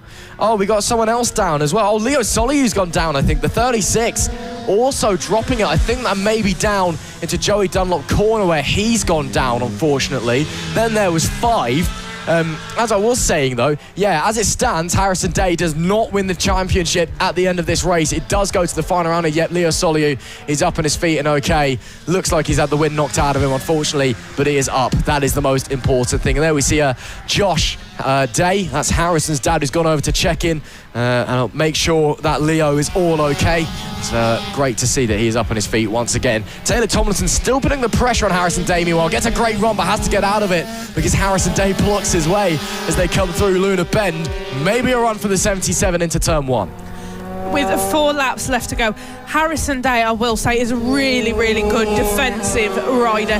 He can see when someone is going to close in and look to make a move, and straight away he just blocks up their way. But here we have got the number 47 of Matthew Thomas, our race leader at the moment. We have only got 5 bikes on track at the moment and just 12 seconds separating them all. It has been a really close race so far, but our race leader, Matthew Thomas, got a gap of nearly 1 second over Harrison Day. Harrison Day seems to have pulled away from Taylor Tomlinson a bit and is now looking to just try and really close down that gap between him and Matthew Thomas, because like we said, Harrison Day probably isn't the most concerned about the championship going this weekend, but he will be aware that if he doesn't win today, it will go to the final round, and he has to hope that Wilson Dilks doesn't turn up to that round. But an absolute brilliant race we've seen from these guys. Taylor Tomlinson, is he going to look to make the move? He moved out just a little bit. No, he can't quite get enough on the straight, on his throttle, to line up with Harrison Day and just squeeze on past him. We've got 3 laps left to go. Our race leader, Matthew Thomas, a fastest lap of 1 second, 0.377. He is putting in some massive times. Yeah, it's 8/10 quicker than anybody else out there at the moment. Matthew Thomas somehow, some way has woken up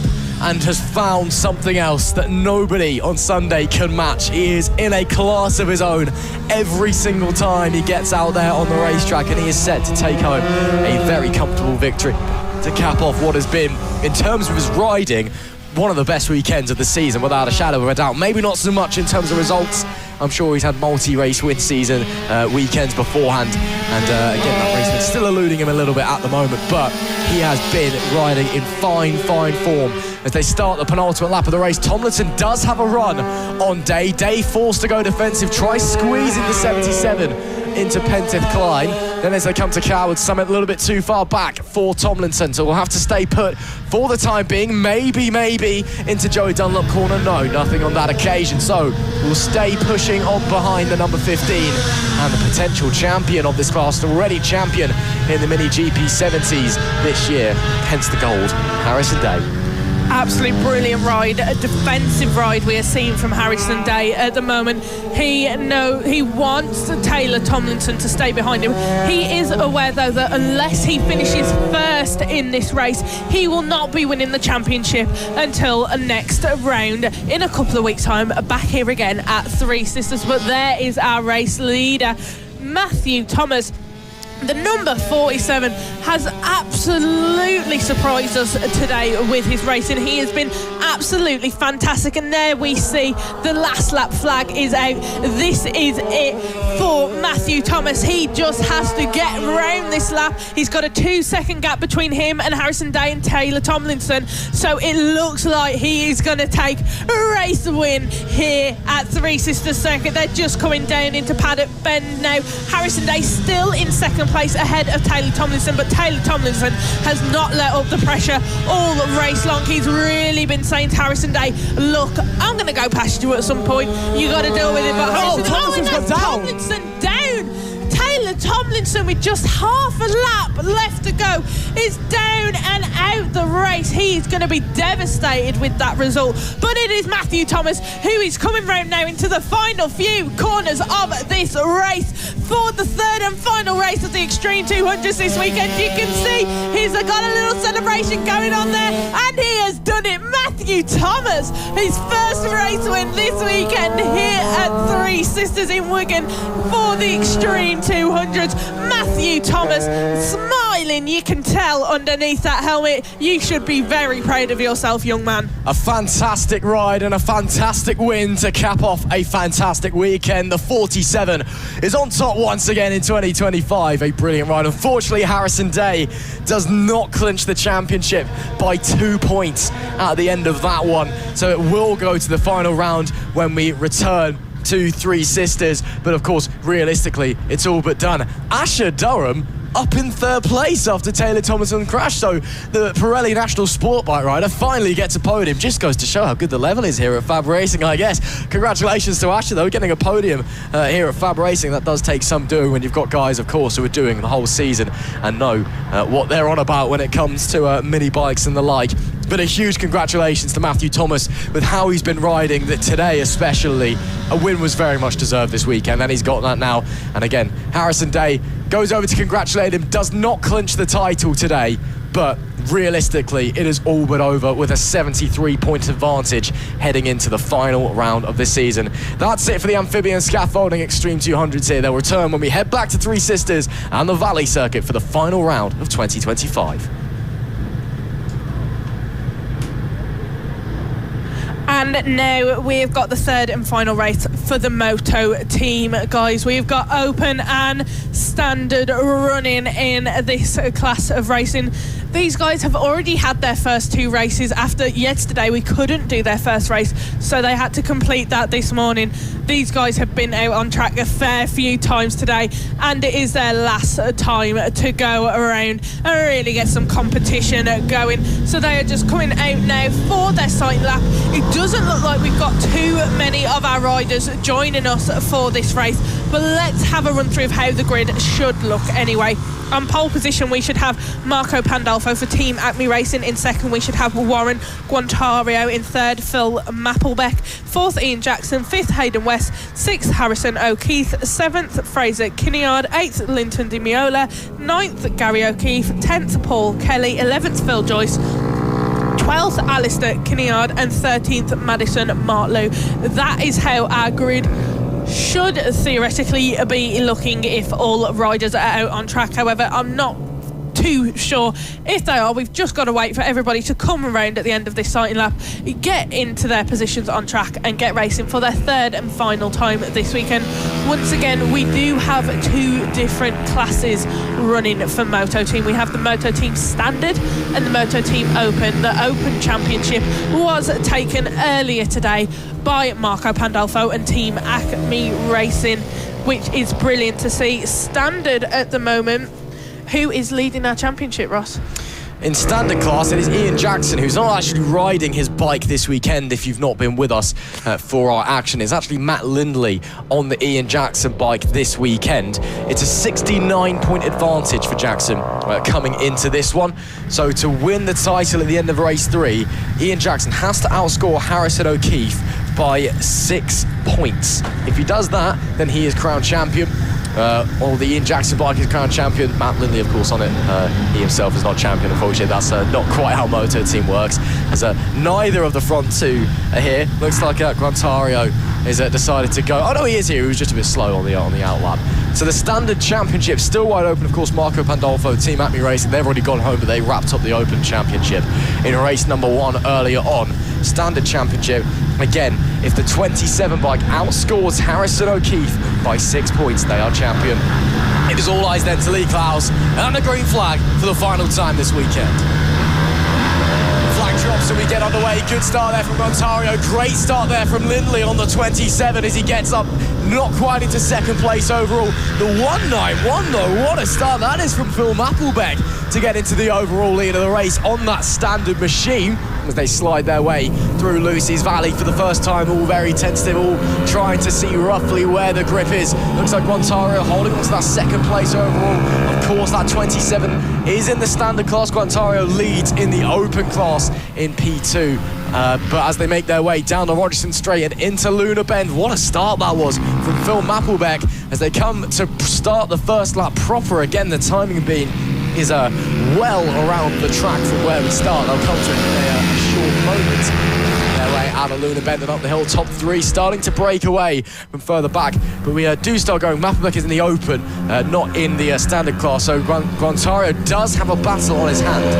Currently Ian Jackson in P1, Harrison O'Keefe in P3 in the standard class. If they finish like that, then Ian Jackson is the champion, even though he's not even on the bike this weekend. Yeah, exactly. We have got Matt Lindley covering for Ian Jackson this weekend. Ian Jackson unable to race with us this weekend, but Matt Lindley through on Warren Guantiaro on the open bike. He's waving his hand about there, Warren is, perhaps suggesting there's a little bit of an issue with the bike or something is an issue on track for him. But we've got a little train forming now of our top three. It's Phil Mapplebeck, Warren, Ian Jackson, well, Matt Lindley for Ian Jackson and Warren Guantario. Those are our top three at the moment. It looked like Matt Lindley on that 27 bike was going to look at make a move on the 191 of Phil Mapplebeck then, but we're just going to have to wait and see what happens with these guys right now. But a brilliant race start we have seen from them. But I don't know if anybody else has noticed, but Warren does seem to be having some issues. He's looking to make a move on Matt Lindley round that corner. He did just slide up on the inside then. That had us all kind of pausing for a minute, hoping that nothing went wrong for him then. That was a pretty dangerous move he made then. Oh, big dive into Joey Dunlop corner, third to first at the hardest part of the racetrack in the two corners. Brilliant stuff from Guantario. Lindley tries to follow through on Ian Jackson's bike, now gets up into second place overall, still leading the way in the standard class, of course, and currently on course to clinch that title for the 27 squad. Hayden West in P2 and Harrison O'Keefe in P3. If O'Keefe is able to get up into second place, the championship mathematically does go to the final race. The championship mathematically does go to the final round, but it'll be a big ask to come back coming into that one.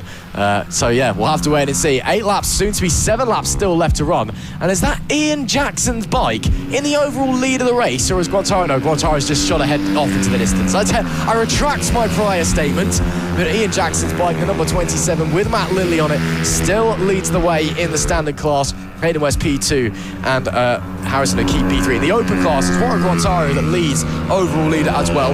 Third place Phil Mapplebeck is second, and only one other open class bike out there. It is the one and the only Gary O'Keefe. Down in P8, Gaza is about to get himself a podium here. Yeah, he is. He is really about to get himself a podium for the guys running the open class. We don't often see an O'Keefe podium really at the moment. Not this Gary, year. Anyway, not for Gary, unfortunately. But he is on track to get one today. We've got 7 laps left to go.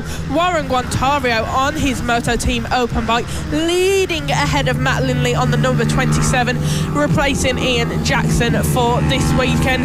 If he can hold that position, and Hayden West has no issues, it's going to be that Ian Jackson overall will win the Moto Team Standard Championship. But Matt Lindley has helped him do that this weekend by coming in and helping him out a little bit. That's a very good point, because Matt Lindley also did the weekend on the Team Acme bike a couple of rounds ago. Has there ever been a situation where someone has won 2 class or won both? Hang on, let me try to wrap my head around how I'm trying to say this. So Matt Lindley has been a part of both championship winning squads if Ian Jackson is to pick up the title in this class. So he'll have helped win both classes championships in the one Moto Team. Has that ever happened before? That's quite impressive. I don't think it ever has. We're happened making before. history here. We are having FAB history happen in the third and final race for the Moto Team Open here at Three Sisters this weekend. We got just 6 laps left to go. About to be 1 less, I do think, about to come down to be just 5. But absolute brilliant racing we are seeing from these. But like we were saying, Ross, we haven't had this happen before. We haven't had a rider race for 2 separate teams, should we say, in the 2 separate classes and assist them both in winning the title. Matt Lindley, I think everybody's going to be after him next year. Matt Lindley might statistically be the greatest person to ever get on a bike. So I think, like, winning both classes of the same championship in 1 year, like, the only way I can think that's happened if someone's like jumped ship to another team midway through a year in some series where that could potentially happen, and then both squads have somehow won the title. Basically, Matt Lindley is the greatest man who's ever walked the earth. He's getting his knighthood tomorrow. King's rung him up earlier. You know, this is set in stone stuff that we're talking about here. Yeah, I mean, Lindley is a really good rider, it must be said, you know, and there is a reason why so many squads call on his services when they do need a standing rider. Of course, Moto team, it's all about the bike. It doesn't matter who's on the bike, it's all about the bike itself, which is, well, you don't see as many team names anymore. There was a period of time where everyone had a team name, which was really confusing. But that's why you have things like Team FAB-Racing, and even though Ian Jackson isn't on that number 27, as we do cut to the number 27 machine, it is still Team Ian Jackson, so to speak, and the points go to the bike and Ian Jackson's bike. So that's why Lindley is able to kind of jump around and do all these things. And again, a very, very reliable rider that when teams need a stand-in, or someone's not so sure they're going to be able to race due to an injury or an illness or whatever, Lindley's the one who gets on and goes for it. There is a chance that it's spoken a little bit too soon about the championship, because Hayden West on that number 37 for Moto Team Standard has in the past couple of laps got up past Phil Mappelbeck, and there is only 1.5 seconds between him and Ian Jackson, and with 4 laps left to go, he looks to be gaining there on Matt Lindley on Ian Jackson's bike. So we're going to have to wait and see what happens here. Yeah, well, of course, if Jackson wins this race in the standard class and Gary O'Keefe finishes where, or Harrison O'Keefe should I say, finishes where he is, which is P5 overall, P3 in class, then it is the title going the way of the 27 squad. But Hayden West looks like he's finding a little something extra, that confidence starting to build. So we'll wait and see. The 37, is he hunting down the 27? Does he smell blood? We'll wait and see. The 3, maybe 2.5 laps now left to run in this one. Or actually, no, it will be 2 because they're about to cross the line. No, it is 3 left to go. It's just that Guantaro is so far up the road that I was expecting the ticker to go down. So 3 to go then. And there is Matt Lindley on the number 27, the Team Ian Jackson bike. But Hayden West right on his tail. Is it championship disaster for Ian Jackson, who'll be watching along, seeing his hopes and dreams crushed, knowing that he has to wait a couple of extra weeks before he can put champion on his social media status? Quite possibly, Ross. I think we should stop jinxing things now. We said we were running ahead of schedule earlier. We still are. Then we had the oil spillage and we got pushed back an hour. We're still ahead of schedule. I mean, I know we are still ahead of schedule, but we may have just jinxed this here for Matt Lindley and Ian Jackson. Hayden West is really starting to catch up now. He's shaving off the time every lap round. He's down to just 0.982 between him and Matt Lindley on Ian Jackson's bike. We have got only 2 laps left to go now. Warren Guantario has done that now. We've got the penultimate lap of this race. We're going to have to see if Ian Jackson's bike, Matt Lindley, can just hold on that little bit longer to finish this race. But Warren Guantario is lapping absolutely everybody from P4 down has been lapped. Harrison O'Keefe now past Phil Mappelbeck. He's running 4th overall, but still 3rd for the Moto Team Standard. But Warren Guantario is absolutely flying around this track at the moment. I do believe it could end up being a couple of people don't complete all their laps on our screens at the moment. We see Gary O'Keefe still on track to have a podium for the Moto Team Open class. Well done, Gary, for that really good stuff we're seeing from you today. I mean, he might only be on track for open class podium because there's only 3 open class riders out there, but you have to finish the race to get the podium. Gary's doing a great job. We all love Gary. He's doing a fantastic job. Well done, Gary. Let's move on. Joking aside, we're really happy for Gary if he is able to get the podium at the end of the race. We are on to the final lap, and it is getting really pressured for Matt Lindley on the number 27 as they come across the line to start their final tour, because the pressure's on. Lindley probably knows if he wins this race and Harrison O'Keefe does finish where he is now and Hayden West doesn't crash down and out, that Team Ian Jackson are standard class champions. Half a lap away from destiny potentially for the 27 squad. Up the front, Guantario in no man's land. He has bolted away 18.5 seconds ahead of the nearest rider on track, and he's going to sweep all 3 open class races this weekend. What a masterful run he has had here at Three Sisters. Been loving life on that machine, and as he comes into Luna Bend for the final time this weekend.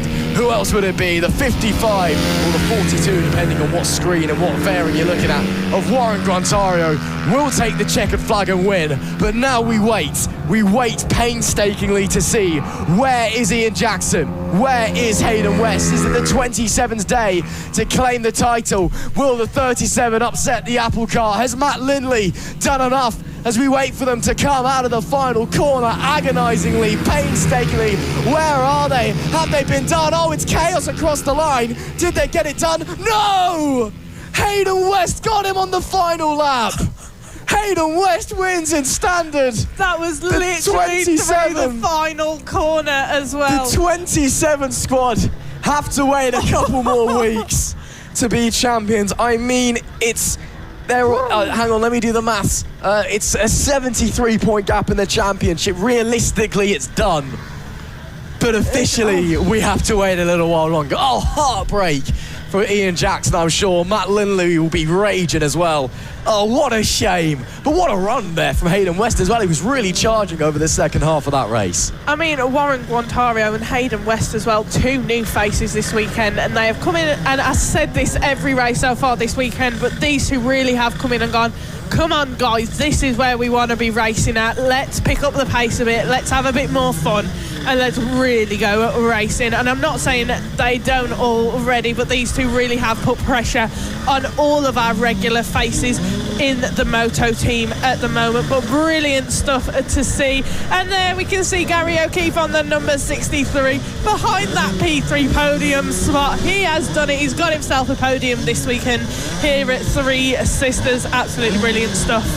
Fantastic stuff from the Moto team, guys. Their weekend done and dusted. Championship not quite wrapped up for the 27 of Ian Jackson just yet. But when they return to Three Sisters in a couple of weeks' time for the final round, it's looking pretty certain.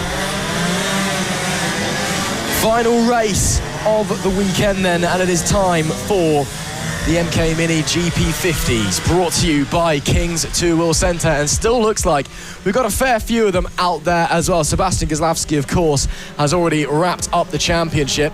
I'm not even sure if he's gone out onto the track. We'll wait and see. In fact, no, he's actually just come out of the pit lane now, so Goslavsky will be in this race.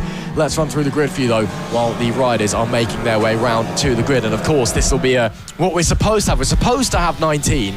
I think we've got a little bit less than a lot of people have already made their way home already. It's Rex Austin from pole, Sebastian Goslavsky, your champion alongside. Tommy Keats starts third with Caleb Ratcliffe in P4. Row 3 is Kai Hawken and Josh Perkins, with Nicholas Dunwoody going off of 7th. Riley Paisley is alongside. Daisy Polden and Jensen Ansell, they round out your top 10, with Preston Baker P11 and Emilio Pereira in P12. Bo Morris is 13th with Max Johnson 14th. Bojan Blajewski is 15th alongside Callum Maxwell. Harry James is 17th. Mason Hams is P18, and the 126 of Oliver Wilson starts in P19. That is, again, what we're supposed to have, 19 riders. Whether we'll get the full 19, I doubt that very much. But still looks like there's a fair few bikes out there. Sebastian Goslavsky's still out there as well, so we know he'll like to put on a show to celebrate his championship in style, but we've still got a race in our hands here. Yeah, we definitely have, Ross. I'm just looking now. Our final few riders are making their way around on to the grid.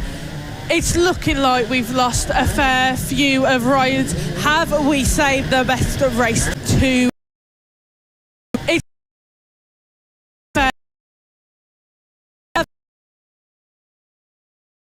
today. These guys already been on track twice today, like we said earlier, like for the Moto team. They had their first race this morning, so these guys are really ready to get going, excited to start their race for the last time today. It is our last race of the weekend. It is the Mini GP50. Lee Close just making sure everybody's cleared off the track, off the grid now, and she's getting that flag, and we are about to go racing. And we are off. The race has started for the final time for the Mini GP50. It is Rex Austin who was quick off the line, but Sebastian Goslavsky up on the outside and then on the inside through that corner. Sebastian Goslavsky, beautiful move there to take the race lead of this race. Rex Austin going to be under a little bit of pressure from Caelan Ratcliffe and Tommy Keats. Those numbers 96 and number 8. Caelan Ratcliffe, though, up past Tommy Keats to be running in P3 at the moment. A brilliant performance from him to start the race. these last couple of races today, he has come in really, really aggressive, and that's been really nice to see from Katon Ratcliffe. But these guys have been waiting all day for this race, really competitive, really hungry for the race win. But Sebastian Gazowski, Super Seb, got a brilliant lead ahead of everybody else there. He really does just perform amazingly every single race we see, and that does look like the number 30 of Josh Perkins has got up past Tommy Keats now on that number 8. Tommy Keats not really having the best of the weekends at the moment. He's really struggling with that defending. Yeah, he is a little bit, but they'll push onwards anyway as they're now on their second, or no, still on the first lap, shall I say, although they have now technically started their second tour again. It's a bit weird with the timing being in the start line situation. But we've been here for a weekend now. We should have worked it out. But yeah, Perkins gets on by on the number 30. Top 3 all still quite close together at the moment. I've got no idea what's going on at the moment, but they are going to push onwards anyway. It is Kozlowski that leads from Austin, from Katon Ratcliffe. Your top 3 yellow flags. Who's gone down? Have we had a big one? Yes, we have. Is that Katon Ratcliffe, I believe, who's had a big off and is down and out of the final race of the weekend. And furious, absolutely furious is he. But good to see that he's up on his feet and A-OK. And it is indeed Katon Ratcliffe who has gone down and out of the race. The number 96 machine ends in the dirt. Oh dear, that is unfortunate for Katon Ratcliffe.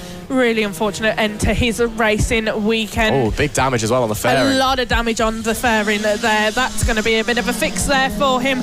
But let's get back to the racing action. We have got just 9 laps left to go, and it's Sebastian Gazowski still leading ahead of Rex Austin. Josh Perkins in 3rd, and Tommy Keats now running in 4th. Brilliant racing we are seeing from these guys. A bit of a gap forming between P2 Rex Austin and then back to the number 30 of Josh Perkins running in 3rd there. But this is the little pack we want to be watching here. Josh Perkins, Tommy Keats and Riley Paisley. It looks like Riley Paisley has actually got the move up past Tommy Keats now, and is also going to be looking to make the move past the number 30 of Josh Perkins. Riley Paisley throughout the weekend is really showing his competitive side as well. We've got just 8 laps left to go of this race, the final race of the day, and it is Josh Perkins in 3rd place, leading ahead the number 17 of Riley Paisley. First, Riley Paisley though on the outside. Ooh, what a move from him there. That was dangerous, that was competitive, and that was brilliant. He has done it. He is through the number 17 of Riley Paisley, through on the number 30 of Josh Perkins. Ross, you look speechless after that. I am speechless. Contact around the outside at Catwood Summit. How on earth has that happened? I know I said earlier that I think it was Matthew Thomas with the move of the season. Scrap it, take it back off him. We're going to go to his van, rip the trophy and give it to that man right there, Riley Paisley. Man, oh man, what a manoeuvre around the outside there with 8 laps left to run. Talk about saving the special stuff for late in the day. Oh, that's going to take me a little while to get over that one. What a move, though, to move up there a position. And that gets him into the podium places as well. What a great result that would be to him to round off the weekend with a nice little podium again. This track last year where he broke his leg after an engine seize at the top of the hill that threw him off and into the barrier. A great first comeback here for him would be to stand on the podium places. There is your champion and race leader, Sebastian Kozlowski, making his way into Paddock Bend. He's got a pretty healthy lead, just under 2 seconds from Rex Austin in P2, and Austin himself has just over 2 seconds back to Riley Paisley, who's now in P3. Wow. I'm still speaking. Like, I'll pass it over to you because I didn't know what to say, and then you said it back to me. It's unbelievable, wasn't it? And I still don't know what to say. That was absolutely amazing from Riley Paisley. I said he's been competitive this weekend, and he really, really is. But all these guys are always competitive with each other, no matter the weekend, no matter where we're racing, no matter the weather conditions. These guys don't care. They just want to go racing, and they really want to compete with each other. But as soon as they come off track, they're all the bestest of friends. It's really, really great to see. 6 laps left to go. There is our guy running in P2, Rex Austin on that 991. He's having a good weekend this weekend. But Riley Paisley is getting a lot of pace out of his bike, building that gap between him and Perkins now. He's looking to be chasing down Rex Austin. There's just 1.758 separating those two at the moment. Riley Paisley with 6 laps left to go is really, really pushing his bike in this final race. I mean, you do see it sometimes. Typically, when two riders are locked in battle, it normally holds them up. What we're seeing in this race is one of those rare situations where they're actually both pushing each other faster and faster to the limit to try and prove it. It's pushing Paisley quicker to try and stay in front, and Perkins himself is having to up his game to stay with him and try and overtake, and it just builds and builds. So Perkins had the fastest lap of the race last lap, a 103.5. That's the only person who's been in the 103s outside of Sebastian Goslavsky. Paisley was a 104 dead, still half a tenth quicker than Rex Austin in P2 as well. Paisley on this lap also looks like he's now turned the wick up even further, and we'll wait to see as they cross the line now if it is quicker. And yeah, it is. Paisley now into the 103s, and another 5 tenths taken out of the gap between himself and Rex Austin. So these guys almost working together in a sense, pushing forward, maybe sensing the fact that they can both gain positions here if they play their cards right. So we'll keep our eyes on that one. That's the gap we'll keep an eye on. The 991 of Rex Austin, then the 17 of Paisley, and the 30 of Josh Perkins in P4. 4.5 laps really left to go here at Three Sisters in the King's Two Wheel Centre Mini GP 50s. And as they make their way through Lucy's Valley, you can still tell very, very close between Paisley and Perkins. But again, I think they're mentally synced up. I think they both know, yeah, we can work together here, push each other's to try and catch up to the back of Paisley. Yeah, I definitely think they are working together to catch up on the back of Rex Austin at the moment. But that's what these guys do. If they know that it's going to benefit each other, they will work together. Oh, no, that is Riley that's Paisley. big. Oh, that's big. Sliding off there. He really came off there. With just 4 laps left to go, Perkins now running in P3 behind Rex Austin in P2, with Sebastian Gazlewski still leading this race. But what an off that was for Riley Paisley. 4 laps left to go though. There is our race lead. Sebastian Gazlewski was for laps left to go. Brilliant racing we are seeing from him at the moment. Sebastian Gazlewski. Got a red flag. We have got. Yeah, we got a red flag. We have got a red flag Oh. out now. Everybody's just coming to a stop, being stopped where they are. Yeah, I think there's some confusion with the Paisley incident. I believe that Riley is up and okay. No, but well, we'll confirm that in a few moments. So the red flag is out for that incident regardless, but I think there was just a bit of confusion with the red flag. I guess we don't know what's going on, but red flag here in the final race of the day with 4 laps left to go. They may call that one there. We'll wait to hear what race control have to say. And that's a shame as well, because there was a really good battle brewing there. Josh Perkins checking out something on his exhaust. He's not happy with something there on the 30 machine, but it's all right, because it's the end of the weekend anyway. He doesn't have to worry about any of those problems. But yeah, unfortunately, the final race of the weekend, a big crash for Riley Paisley. A year on after another big crash he had here at Three Sisters. And we will let you know that he's okay as soon as we do. But that very may well be an end to our racing action here this weekend, unfortunately.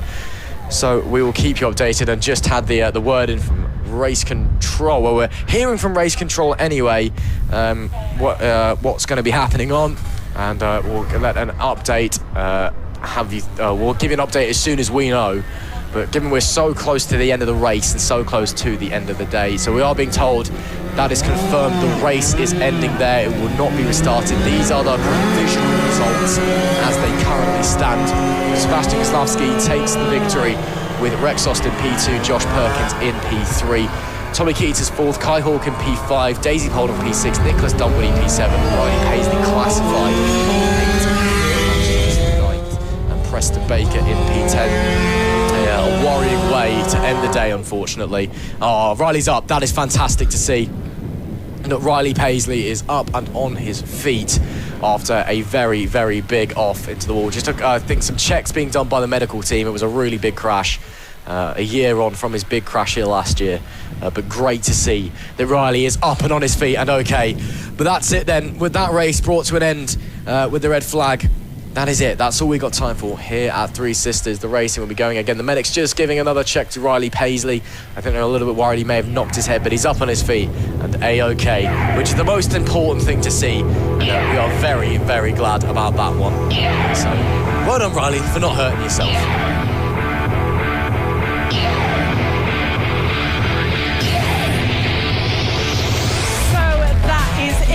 everybody. Our weekend of racing at round 6 of the Master Mac FAB-Racing Mini Bike Championship here at Three Sisters has come to a close. This weekend has been an absolute whirlwind. We've seen some crazy weather conditions. We have seen a fair few new faces, and we have seen a fair few champions named this weekend, which has been absolutely brilliant to see. We have got just one round left in a couple of weeks, which will be coming to Three Sisters again, but we will be running the Valley Circuit for that weekend, where we will see both geared and mini bikes on the same track, so we'll have to wait and see what happens for those guys there. But an absolute fabulous weekend of racing. Always fun to be here at Fab. Ross, how have you found it this weekend? It's been a brilliant day. It's a shame that it's ended so abruptly with that red flag, but great to see that Riley is up on his feet and A-OK. But yeah, it's been a brilliant day of racing. Again, we had extra races than we were expecting. Great racing we were expecting, and even with a big 45-minute delay for an horse, but we are still finishing 20 minutes ahead of time as well, so we've done well to get that done. Obviously, I'm delighted with my sprint race victory earlier on, but no, it's been a fantastic day racing. As you said, we've crowned many a champion here this weekend. It's been a hugely successful season, of course, and we'll be back to cap things off in a couple of weeks' time when we return for our finale.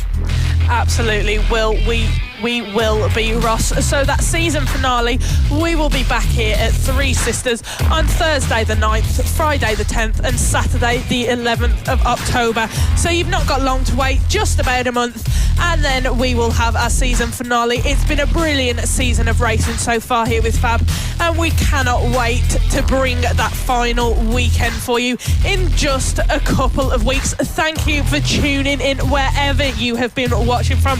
Do not forget to like, comment, subscribe. Also remember that if you yourself or you have a child who would like to get involved in racing, do head to the FAB-Racing website. It is the premier place to start your racing journey on the road to MotoGP, the biggest and the best mini bike championship in the UK. So please do that. Thank you for tuning in. We will see you next weekend. I've been Izzy Higgs. With me in the commentary box has been Ross McIntyre, and we will see you soon. On the road to MotoGP. 1, 2, 3. FAB-Racing Mini Bikes British Championship.